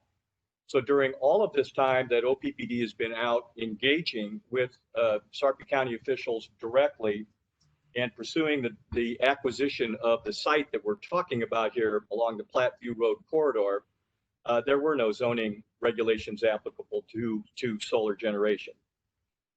That began to change with the introduction of zoning amendments that were heard by the Sarpy County Planning Commission on April 21st, 2020. I appeared along with Mary Fisher at that meeting that went very late into the evening hours with the Planning Commission. We pointed out that there was significant economic development potential and significant revenue from a private solar development that might emanate from this project for Sarpy County. However, the Planning Commission went ahead on a 6-5 vote, and despite OPPD's emphasis of how important this site was for its ratepayers, to adopt proposed zoning text amendments that would have limited solar generation to no more than 1 megawatt and would have eliminated any land use for solar up greater than 10 acres. So that obviously eliminated any opportunity for utility scale solar, or for that matter, community scale solar in Sarpy County in their zoning jurisdiction. After that vote of the Planning Commission, the Sarpy County Zoning Administrator circulated a new draft to OPPD for input and comment, and that did not have the 1 megawatt and 10-acre limitation in it. OPPD commented. The Sarpy County Administrator came back indicating that some of our suggestions were accepted, some not, and issued a new draft that still had some issues that we needed to address. However, before OPPD was able to respond on that draft, on May 29th, without any notice or opportunity to comment for OPPD, the county then circulated another set of amendments that imposed some new and some major burdens on solar generation that I'll talk about. Those text amendments were set for hearing on June 2nd, just a couple of days after they were presented. I appeared on behalf of OPPD and expressed our concern with regard to those amendments and the impact that it would have on this project. Despite our presentation and our emphasis of how important this site was to OPPD and its ability to serve its customers and the opportunity for economic development, the Board of Commissioners voted unanimously to adopt those amendments. At the same time, in the next agenda item, the board then adopted a moratorium that approved, and I'll quote, that approved a moratorium on proposed power generation infrastructure that utilizes natural gas, oil, coal, other fossil fuels, or other solid, liquid, or gas energy sources. And that moratorium was passed again unanimously over our objection through October 31st of 2020. So again, clearly targeted at the gas generation assets that OPPD has proposed to construct in Sarpy County. Let me touch briefly on why the zoning text amendments that have been adopted by the Sarpy County Board of Commissioners so impact this Power with Purpose project. What those zoning text amendments do is that all renewable energy facilities, including solar, are eliminated as an allowed special use in all zoning classifications within the county, except for industrial. All of them except for industrial. Now, keep in mind, our site is located within an agricultural zone that previously had no zoning regulations with respect to solar. So that site for a private developer would not be available under the current version of the zoning text amendments. There also is a general requirements section that was added that precludes solar development as a primary use. And it states that there is a maximum time period of 20 years for a special use permit for solar generation. That limitation does not appear in the Sarpy County zoning regulations for any other use, to my knowledge. Those regulations also prohibited any solar energy systems within a quarter mile of Platteview Road or any other road that's in a designated highway corridor district. And of course, that clearly would impact the site for the Power with Purpose facilities. And then there were a number of additional financial burdens that were imposed within the zoning text amendments, a requirement to assure road connectivity for any solar generation that has a special use permit, unspecified financial contributions to road and infrastructure improvements in the county, the requirement that a solar generation facility would have to provide right-of-way easements for roads and other uses to the county at no cost without compensation, and other requirements, including some glare studies, some screening requirements, interconnection agreements, and other matters that one would sometimes expect to see in zoning requirements, but that are fairly strict in my mind compared to other types of zoning regulations throughout the state of Nebraska.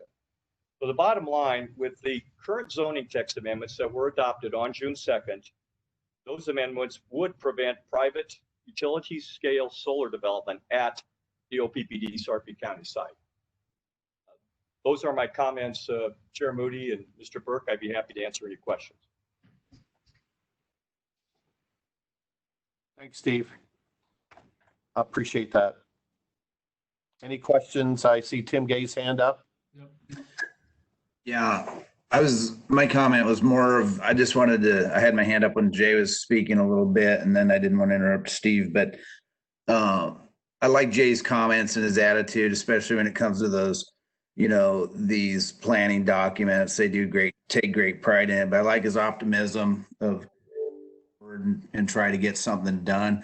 I do think we're on the track. I listened into the meeting, the Sarpy County Board meeting on June 2nd, I guess it would have been. Although that was unfortunate on that vote, I think I heard, Steve, that it could be a placeholder. So I'm still optimistic, and I appreciate, Tim, your efforts, and Craig, and I know Rick have had some individual conversations. I still think we can get there. I know there's probably a deadline that, we just can't go beyond, but yet I still want to encourage everyone to keep working together. I think Jay's ideas too are helpful. That was a good idea to come in and talk about other options or how this could bring more opportunities. So anyway, that's what I had. So a quick question, Steve, I guess, was that me being optimistic, or did you hear, I don't know what their strategy is. Obviously it was, well, let's stop, but I hope it's let's stop and keep talking. But I kind of thought I heard Andrew Burmeister say it's a placeholder. Yeah, I would say I'll go ahead and answer that. I think Angie and Dave Klug and Steve Jensen have consistently said they want to continue the discussion and dialogue, and they want to include Dan Hoynes, now the county administrator, and several members of the wastewater agency that have municipal jurisdictions in the general region, whether that be Springfield or Gretna or Papillion, kind of in that kind of apex of that Sarpy County area. And so our plan is to engage back them, give them some dates over the next 2 weeks for us to meet and continue our discussion and dialogue. And it gives us some time for us to look at those alternative sites and to do some additional work that we need to do before we go back to them and have that conversation. So that is our plan. And I think that's their intent. They want to keep the communication lines open. I think we're pretty clear that, we were not overly pleased. They asked us to push off the property, which we did. We pushed off any of the other options till November. And we worked really hard at doing that. Yet at the same time, they approved the text amendments. At the same time, they put a natural gas moratorium in. We relayed our deep concern that we didn't think that was a collaborative conversation or process, but they assured us they want to keep the conversation going, and we'll continue to do that until we come to either a resolution or we come to a decision that we're going to have to make, and we'll come back to the board and share what that will look like. Yeah, Tim, and I know you've done a great job. I want to commend you and Steve and your group. I know you're reaching out. It's been tough. Let's face it. Without an in-person look you in the eye and let's talk about this. I know it's just hard with the Zoom calls and those kind of things. It's hard to do some of these complex things, but keep up the good work. And my advice is keep trying, and I know you will. And yep, thanks. You bet. Thanks. Board members, as a reminder, we're going to talk about this more in closed session in a few moments, but before we go to closed session, any additional questions? And Jay and Todd, are you sticking around for closed session? Yes. Jay Okay. and Steve are, yep. Todd will be there as well. Rick, did your hand go up there? Yeah, it did. I think I want to join in as another Sarpy County representative of what's going on down in Sarpy County. I'm very happy for the discussions and for the work that the team's bringing in on this. I think they're focused on mission. I think they are listening and responding to what they've heard, and I'm hopeful that we will get to a collaborative, workable solution. So thanks for your work. Thank you, Rick. Any other questions or comments, board members? I see Mr. Kavanaugh's hand up.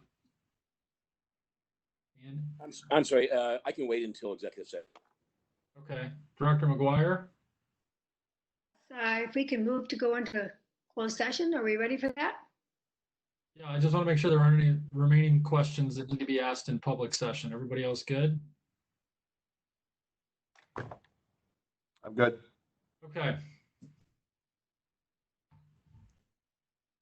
I'm looking for my script.